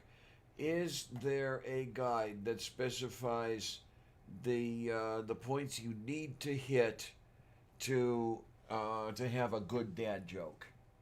Well, wait a minute. No, no, no, that's impossible. That's um like you just contradicted yourself. By definition, dad jokes are bad. Oh, okay. I wondered if that's what you meant. Yeah. Yeah, no, well, I mean, To if you have a want to proper ask, like, dad joke. what are the properties of a dad joke, like the quintessential dad joke? I'm not sure I could easily define it because it overlaps with too many other types of jokes. I Like I could say it contains wordplay, but that's puns. I could say is really lame or bad, but that's a lot of other things too. I mean, I don't know. Mm-hmm. Oh no, I see Trio over here saying, Yeah, I was just reading that. yeah, I'm still I mad. thought basically what made it a dad joke was that only people over 35 would laugh. Oh, I'm not sure I agree. I don't think anyone laughs at them. I think it's more that it's a lame attempt to be clever. Okay. Yep. Yeah, Yeah, like, that probably sums it up well. yeah. I mean, whether people laugh or not, I think is maybe, if not immaterial, the more likely people are to groan, the more likely it is a dad joke if it follows the other criteria as well. I mean, because puns, people groan at Yep. puns too. So, Yeah. Well, I had heard that the definition of a good pun is a short chuckle followed by a long groan. well, you know the distance between two puns? No. A straight line. Oh. Okay then. Uh, Oh. I don't know. And it's weird, like, I have so few pictures of myself, which I don't know if that's weird or not. Actually, it was perfectly normal before selfie sticks were invented. I mean, camera phones, selfies became a thing. Before Yeah. that, most people didn't have any pictures of themselves. Well, that's not entirely true. I mean, I've got a lot of group shots of me and like family and friends and crap. Yeah, I mean, I'm in that position where any of the group shots and stuff like that that included me were kept by whoever was getting rid of me. So, all my exes have all my pictures, and I only have one or two from maybe, when I was 9 years old. I should see if there's a local ultimate group because I miss playing ultimate. I have a pretty decent group shot of me and some of the folks I was playing with when I first moved to San Diego, but got to the point where again they were playing in like La Jolla, so it was hard to get to. But there's so much room in Balboa Park. If people aren't playing ultimate, I'm shocked, frankly. Moo. But One, I got really, really good at it. There was this wacky sort of like hook shot I could do that was almost like the frisbee equivalent of a Hail Mary, but I was so accurate with it. Like I could predict where the guy on the field would be when my throw would reach him, and it would just like bypass all of the defenders and get to the dude who was trying to score. Okay then. It was like my signature shot. I wonder if the other team thought it was kind of a little bit cheating, but at the same time, it was a pretty good skill to have. why would it be cheating? Well, just because I'm not giving them even the tiniest scrap of a chance to defeat it. Well, to me, that sounds Oh, like well, okay, Mariano maybe not. Rivera when he Well, was. hold on. Let me rephrase. Let me rephrase. Not cheating. Unsportsmanlike. Hmm. No, not even that. I mean, again, that sounds like Mariano Rivera when he was closer for the Yankees. He was a fucking brick wall. You couldn't get past him, but he was. It was simply that he was that good. Okay. Well, but this isn't a matter of just that good. This is a matter of I have a silver bullet in my gun here, and I can use it. Yeah, and You somebody else know, can also learn how to use it. I suppose, but Yeah. it still seems like it probably ruins a little bit of the fun of the game by focusing so much on points and not enough on fun. Because let's face it, it was a casual game. It was not competition or league play. It was just a bunch of people with frisbees getting together. Okay. Yeah. I don't know. I was never that much into sports, so. Well, I mean, me neither, but Ultimate was fun. I seem to remember I got started in Seattle because a friend of mine was like, "Hey, you want to come along?" And I was like, "Yeah, all right, sure, I'm decent with a frisbee." And the next thing I know, it's like an every week thing. So, One of the parks um, here has a frisbee golf course. I haven't played frisbee in many, many years, but I thought it might be worthwhile for me to look up the rules and give it a try. yeah, I know nothing about frisbee golf except frisbee and golf. I don't know how it's played at all.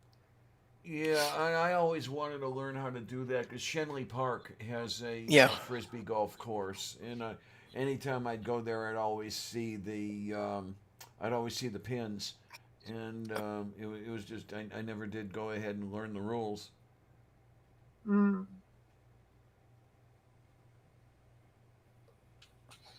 It is a little annoying that if you want to get a classic Tron disc, you have to actually have it custom made. The only thing they have now is that stupid Arobi thing from the sequel that wasn't a fucking sequel, but we'll leave that alone for now. I don't know. I'd love to bring a Tron disc to Frisbee, to Ultimate. I'm surprised that's something that's not available. I'm not. Tron was made in what, 82? And the sequel was, well, the not actually a goddamn sequel was made when? Like probably less than 10 years ago at this point. I don't know. I'd have to look. But the point is that, the last thing made is the last thing licensed. It's one of the reasons why I object so hard when they reboot a series I love, is because now all the merchandise is going to be hard to find. I'm not going to get any more episodes of the thing I like anymore. It's just, it's deeply frustrating. Yeah. And people don't get it, because then they're like, well, why don't you just make your own? Well, then I know how it ends, don't I? It's like they don't get it. I mean, most of those arguments have come from people who aren't fans. Like they're trying to make all these suggestions that they think are really helpful that miss the point entirely. It's like, I wonder what it'd be like if my parents had been as into geek stuff as I am, if they would have understood, yeah, this really sucks. I understand your feeling of loss. Mm-hmm. I mean, most people look at sci-fi fandom and all of that stuff, and they say, oh, it's a waste of time, you're wasting your life. And I'm like, a life enjoyed is not a life wasted. But regardless, like, maybe if you related to it and understood why I have such a passion for it, you might understand why it is indeed almost like a death in the family. Yeah, I don't think I've ever been as attached to anything as you are to some of your sci-fi stuff, but I get the general sense of it just because I grew up, well, not grew up, I was in my 20s when the original Transformers came out. But, I was collecting them, and it's like, yeah, I still have to pretend that none of the Michael Bay movies exist. I spent a long time not watching Bumblebee, specifically because I hated the Michael Bay movies so much and didn't I have realize... still never seen that one, but yeah, people tell me it's worth it. Well, here's the thing is I didn't know it wasn't him. It was written by someone else, directed by someone else, and it doesn't have his stink on it. I thought he had directed it. That's why I was avoiding it. No. It was someone else. It was like almost a side project. And the best part, well, let's put it this way. When I saw it, I was almost in tears right at the beginning, simply because all of the Transformers look like Gen 1 now. They don't look like the Michael Bay Transformers. There's this big battle scene on Cybertron, and everything looks like my childhood again. Yeah, well, I was seeing the look of the characters and noting that, yeah, they were a lot more like the originals. Well, let's put it this way. That tells you everything you need to know about this movie. It watches like someone said, what if E.T. was a robot? Oh, okay. Like, seriously, it felt like watching E.T., where they rebooted it with a robot instead of an alien, except, of course, they're from another planet, so technically aliens, but you know what the fuck I mean. Yeah. So, seriously. Okay, I'll definitely have to go and look that one up then. So worth it. Sorry, I can't say that enough. I loved that movie so much. Like, I ran right out and bought a copy after I saw it in a place where it wasn't mine. Yeah, well, that's kind of like, yeah, if I had known about that last holiday season, I know I had seen it on sale at one point. Well, so I probably should have picked it up when I could have gotten it cheap. Well, I mean, to be fair, I only watched it because I was on a plane and said, oh, what the hell? So. Yeah, there have been so many incarnations of the Transformers, and it's like some of them have been okay, a lot of misses. Well.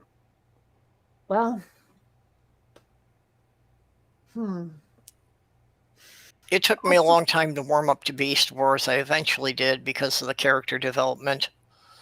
And then right after that, they came out with Beast Machines, which I have not heard anyone mention since its original airing. Well, that is one of the things, is character development is part of what keeps me attached to something. It's part of why I hate the Disney Star Wars so much, is because those characters are just cardboard cutouts. Where, like, I mean, you've heard my rant before about 5 minutes worth with Luke, and we learned so much more about him than a whole movie with Rey. Yeah. You know, and yeah, so I mean, character development has kept me watching things where I wasn't a huge fan of the universe or the setting or the story, even just because the characters are that much fun. Yeah.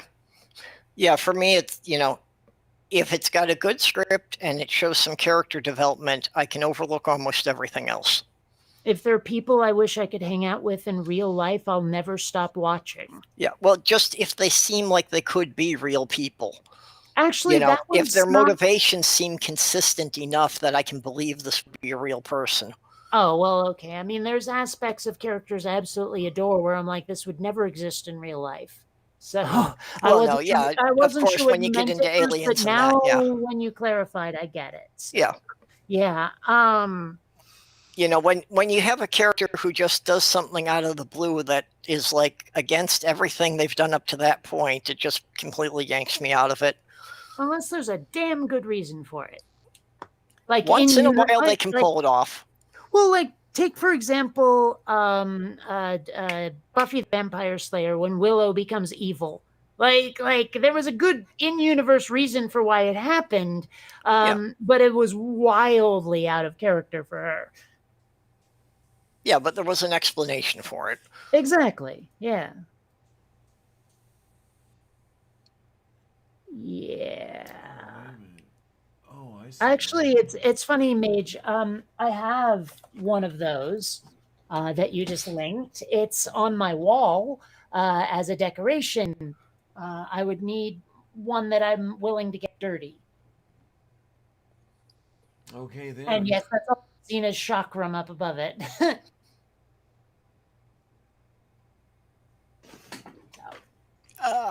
Back. It's funny, like there's a lot of news shows I've been watching on like YouTube and stuff, and like they'll do this themselves, but more often than not, it's when they're interviewing people. They're sitting like in front of a bookshelf, the person they're interviewing, right? Now, some of those are virtual, which is kind of shady, and that's been exposed a lot. But like there was one where some chick had forgotten she had a small dildo up on her shelf. Yeah.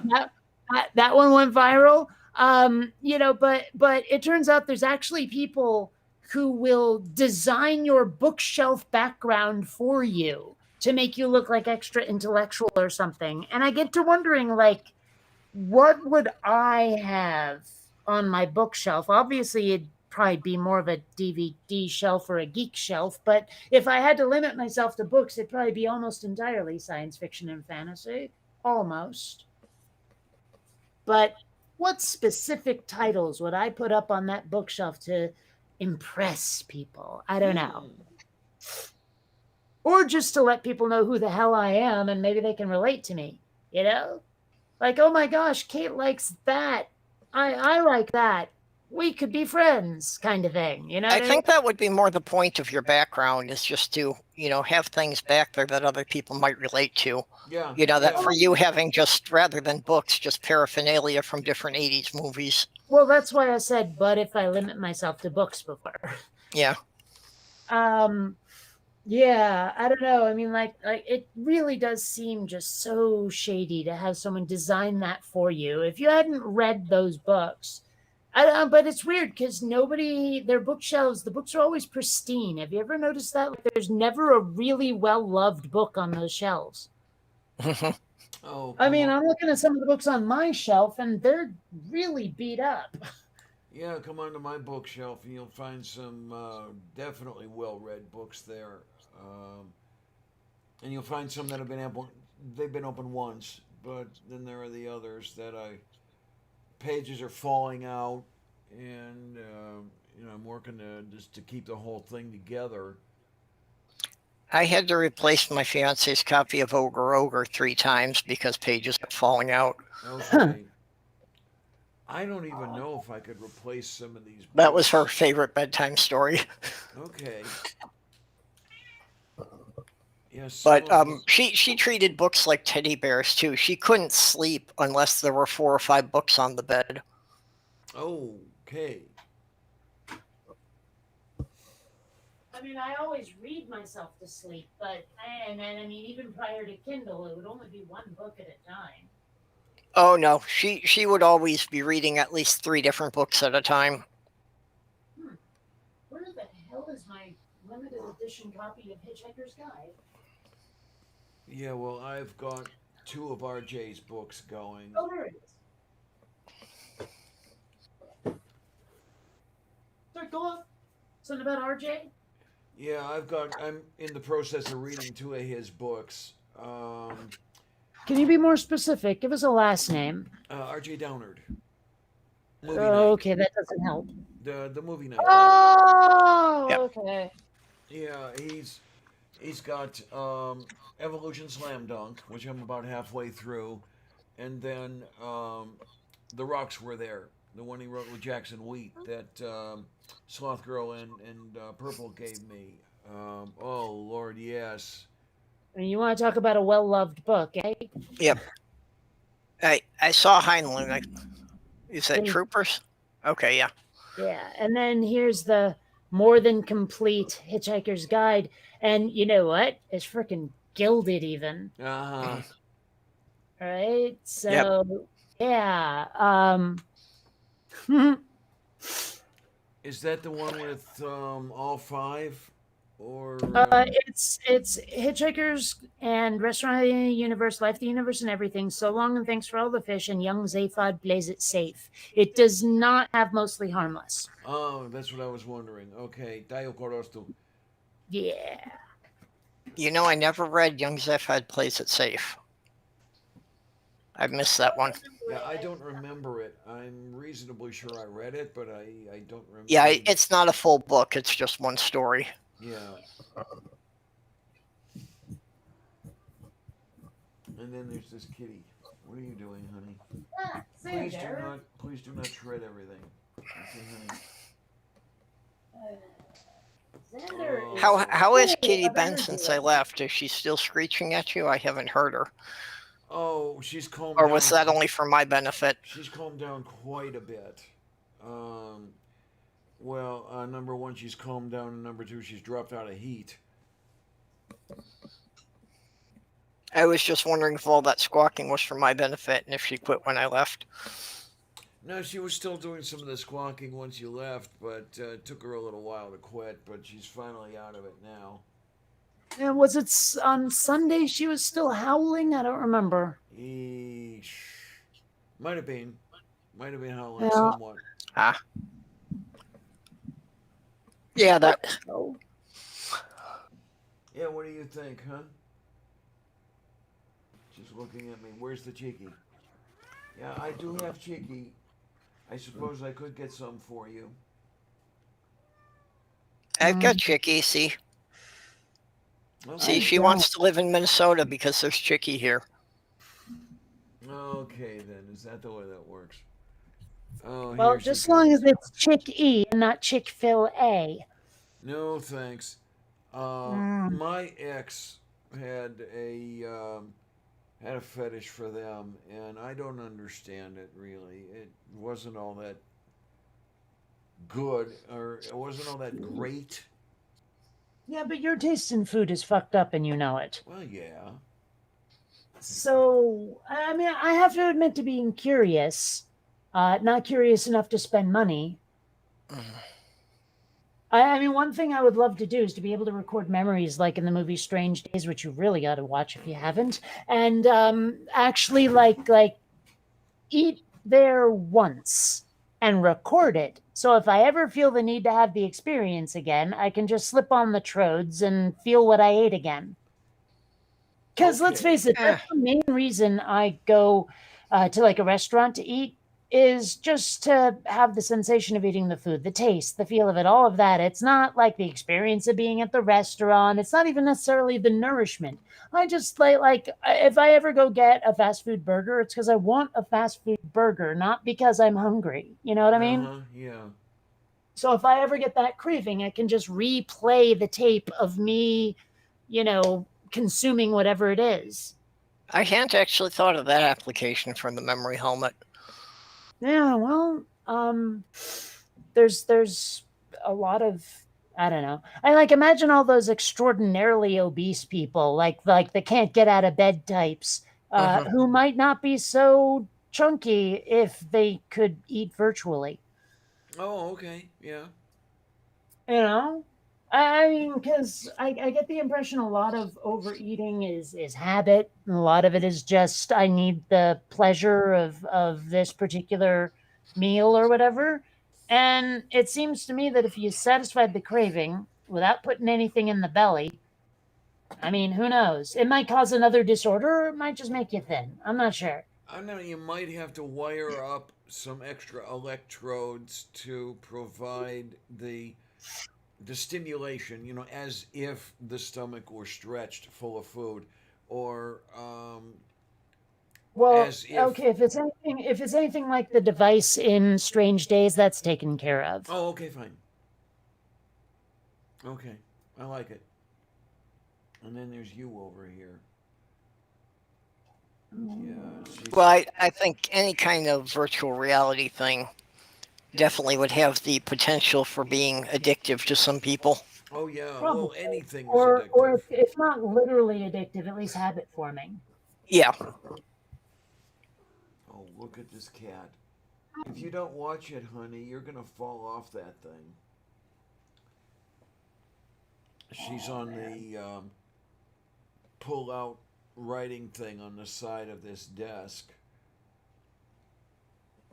and she's not careful. She's gonna spin herself off of it. There you go. No, I'm starting to wonder if Xander's nearsighted. Oh.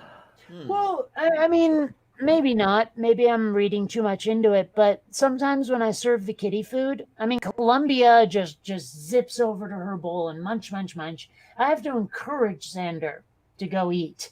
And it's getting to a point now where the only way I can get him to eat is to pick him up and plop him in front of the bowl. And when he gets there, he's like, "Ooh, food!" But it's like, dude, didn't you see me put the bowl down? I mean, didn't you? For a cat, I would tend to think that probably would have more to do with his sense of smell than I his was gonna vision. say that. Just yeah. Well, but that's the thing though, is like proximity seems to matter a great deal, but I mean he can smell Columbia's food. He's usually closer to her bowl than his. And it's not like he doesn't know the sounds I make when it's time for food. I mean, between actually preparing the food and just some of the stuff I do with my face, like, hey, Xander, manja, manja kind of thing, or or there's a certain whistle I like to do when I'm dropping the bowl down. Yeah. He knows all of that. He just doesn't seem to react, and I'm like, okay, I have to drag you to your food. Either that, or Yeah. he's just like, I am His Majesty, and you must serve me, kind of thing. Bring me to my bounty. I don't know. Well, cats can definitely have pretty much all the same vision problems people do. And I have had cats that it seemed that their vision gradually faded over a number of years. Well, but Xander's like 2. Yeah, I had glasses when I was in 3rd grade. Oh, well, I thought you were saying something about vision failing as you get older, but okay. Well, no, I mean, it may not have been a problem when you first got him, but, even over a couple of years, it could be that's not as sharp as it was at first. Well, I mean, because I don't think there was a time when I was ever not nearsighted until after LASIK. Yeah, well, 3rd grade is just when they gave me glasses. I'm pretty sure that I needed them well before that. And I think that's part of why I never developed the skill of facial recognition. Oh. I think pretty much when I was younger that everybody's face was kind of a blur, so I never learned to tell people apart that way. Okay. I know that before I wore glasses. I just don't remember myself in that time. I remember getting that first pair of glasses, but not the See, time before it. I don't remember getting my first pair of glasses. That is a blur. But I know I was also like really super young too. I remember getting my first pair of glasses and how astonished I was that it was actually possible to read street signs while I was still sitting in the car. Mm. Kitty. Hmm.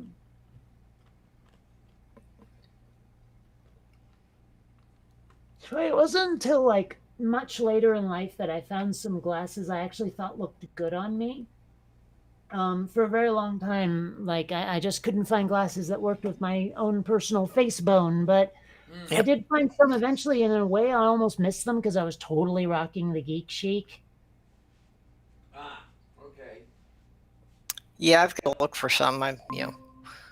I have generally not paid attention to my own appearance much, and that's something that I have to kind of change now. I have to be a bit more aware of it. I think this right here totally worked for me. Oh, yeah, definitely. And the truth is, I tried to pop the Yay. lenses out of the frames when I had the LASIK done and wear them like frameless, but they've really started securing those in recent years. I remember some of my first pairs of glasses, and even well into adulthood, you could pop the lenses out if you wanted to. But Yes. these were stuck and stuck hard, Hmm. right? So what I ultimately did was I took all of my pairs of glasses and donated them. Most of my glasses, I've had the problem of a screw becoming stripped and the lenses falling out. Yeah. I Yeah. never had that happen in my entire life. Yep. In fact, that Triceratops mask I have, I had actually taken the lenses from the previous pair of glasses and glued them into the mask. So Oh, that okay. mask has my prescription lenses. Oh man. They're a little off because, of course, the focal length isn't quite right then, but Yeah. they get me through. I can walk around without running into things. That is the friendliest, closest I have ever gotten Xander and Columbia to be. Mhm. Oh my. Oh my. Oh my. Oh, I know how that is. With Grappo and Fiona, they would have never let anyone know that they would actually touch. Well, no, in this case, they kind of a little bit hate each other. Yep. So, I mean, like, the fact that they were willing to touch, like, Mhm. that is Yeah, it was the same remarkable. thing that Fiona tried to be rather a bully. Mm. Well, Xander, I think, is just young and wants to play and doesn't realize Columbia is just too old to wrestle. So, I remember that Miranda hated everything that was not Miranda and was not me. I'm still trying to figure out what Columbia was thinking here. Hmm. I mean, because she would sleep like that a lot, where there was this gap between Yeah. where her head was and her body, and I can't imagine that's comfortable. But she just kept it up. Miranda would do Cats that. are strange with that. Got a picture Yeah. or two of Miranda doing that as well. Yeah, some places that cats will pick to sleep, you swear they don't have a spine. Oh, I have some amazing pictures of Xander sleeping like a pretzel. Yeah, but I just mean sleeping on hard things that are not in any way flat. Oh. Like sleeping on top of where you've got a bunch of books on a bookshelf and they'll sleep across the top of them, even though all of the books are different heights. Yeah.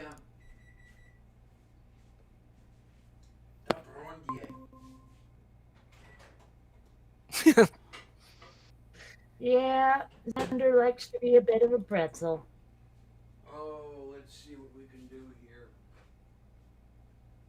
Yeah, that kind of 90-degree twist at the midsection. I don't know how anyone can If I could do that, I'd survive do that. that. I think, like, I've heard a lot of people say cats are liquids, but I don't buy it. I think they're gels. Okay. I think cats are gelatinous.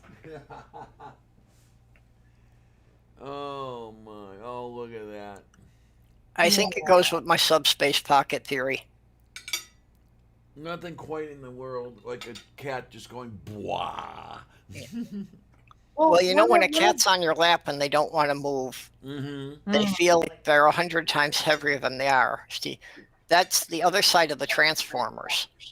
That, you know, when this 40-foot robot transforms down to something the size of a human, they transfer all their mass to nearby cats. Ah. But I think sometimes when they reverse the process, it goes too far and the cats send some of their bones back with it. Well, I don't know. Xander's gotten into this habit where, like, I'll be petting him, I'll be petting him, I'll be petting him, and all of a sudden he just keels over onto his side and, starts rolling around. And he seems to really love his belly being rubbed, which is unusual for a cat. Yeah. Uh, Some do, some don't. Sammy likes belly rubs. Petunia, if you touch her belly, she's going to bite you. Actually, like, I wouldn't try it now, but I actually did motorboat Xander once, and he seemed quite bewildered. He did not, in fact, shred my face. Anyway, it's midnight, and I'm going to go. I'm hungry and tired, and I did take that melatonin, melatonin. There Anyway. you go. Maybe I was Yeah. trying to say melatonin and melanin at the same time. Anyway, I'll catch you with geniuses later. Have fun. Have fun, honey. Good See you night. Sunday, if not sooner. In all likelihood. Yay. Yeah, we should probably start because you said something about having an appointment. Yeah. Didn't you? Yeah, I've got a doctor's appointment in the morning, and It is 3 a.m. over here, and yes, I have a little more leeway because there's no dialysis on Wednesdays, but still, it would be kind of nice to see what I could do about being somewhat regular in my waking and sleeping, such that that would be a nice thing too. yeah, wake up at 6 a.m. and stay awake. That would be a good thing. Not like because the alarm went off at 6 and I got up at 6 and then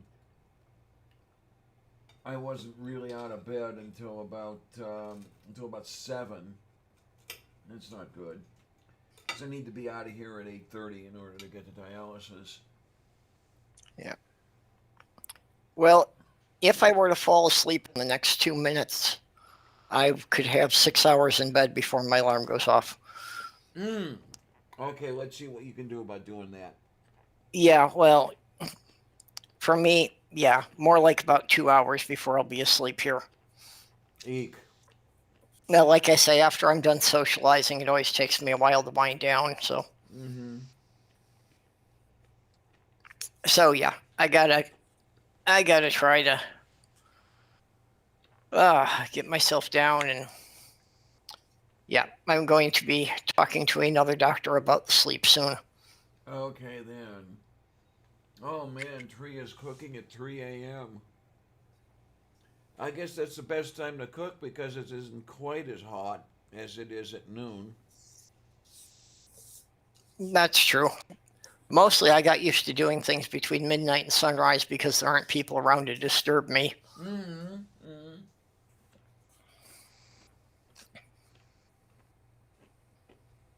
I'm amazed that there are actually 7 people still watching this. You guys are amazing. You know that? But yeah, that's the other thing I have to do today is get my thank you closing credits ready for all the new patrons, to whom I am exceedingly grateful. And we'll just try to show that gratitude. That's all. Yep. Oh, yeah, but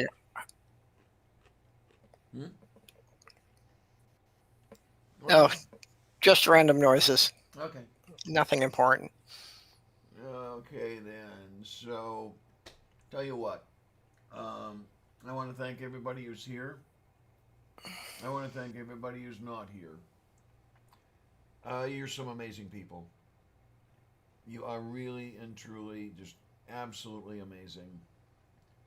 I don't deserve any of you, but I'm happy and grateful for all of you. Um,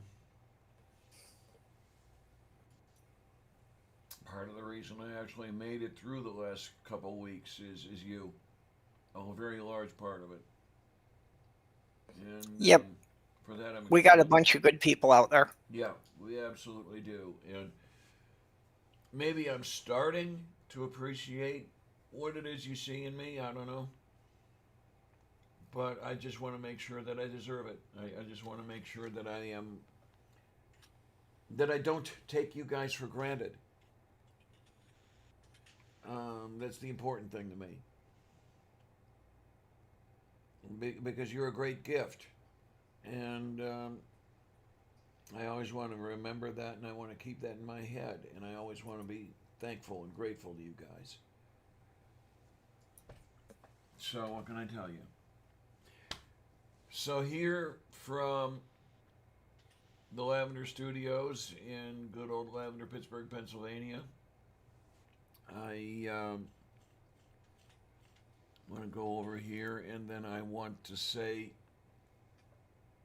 thanks a lot, troops. See you on the other side.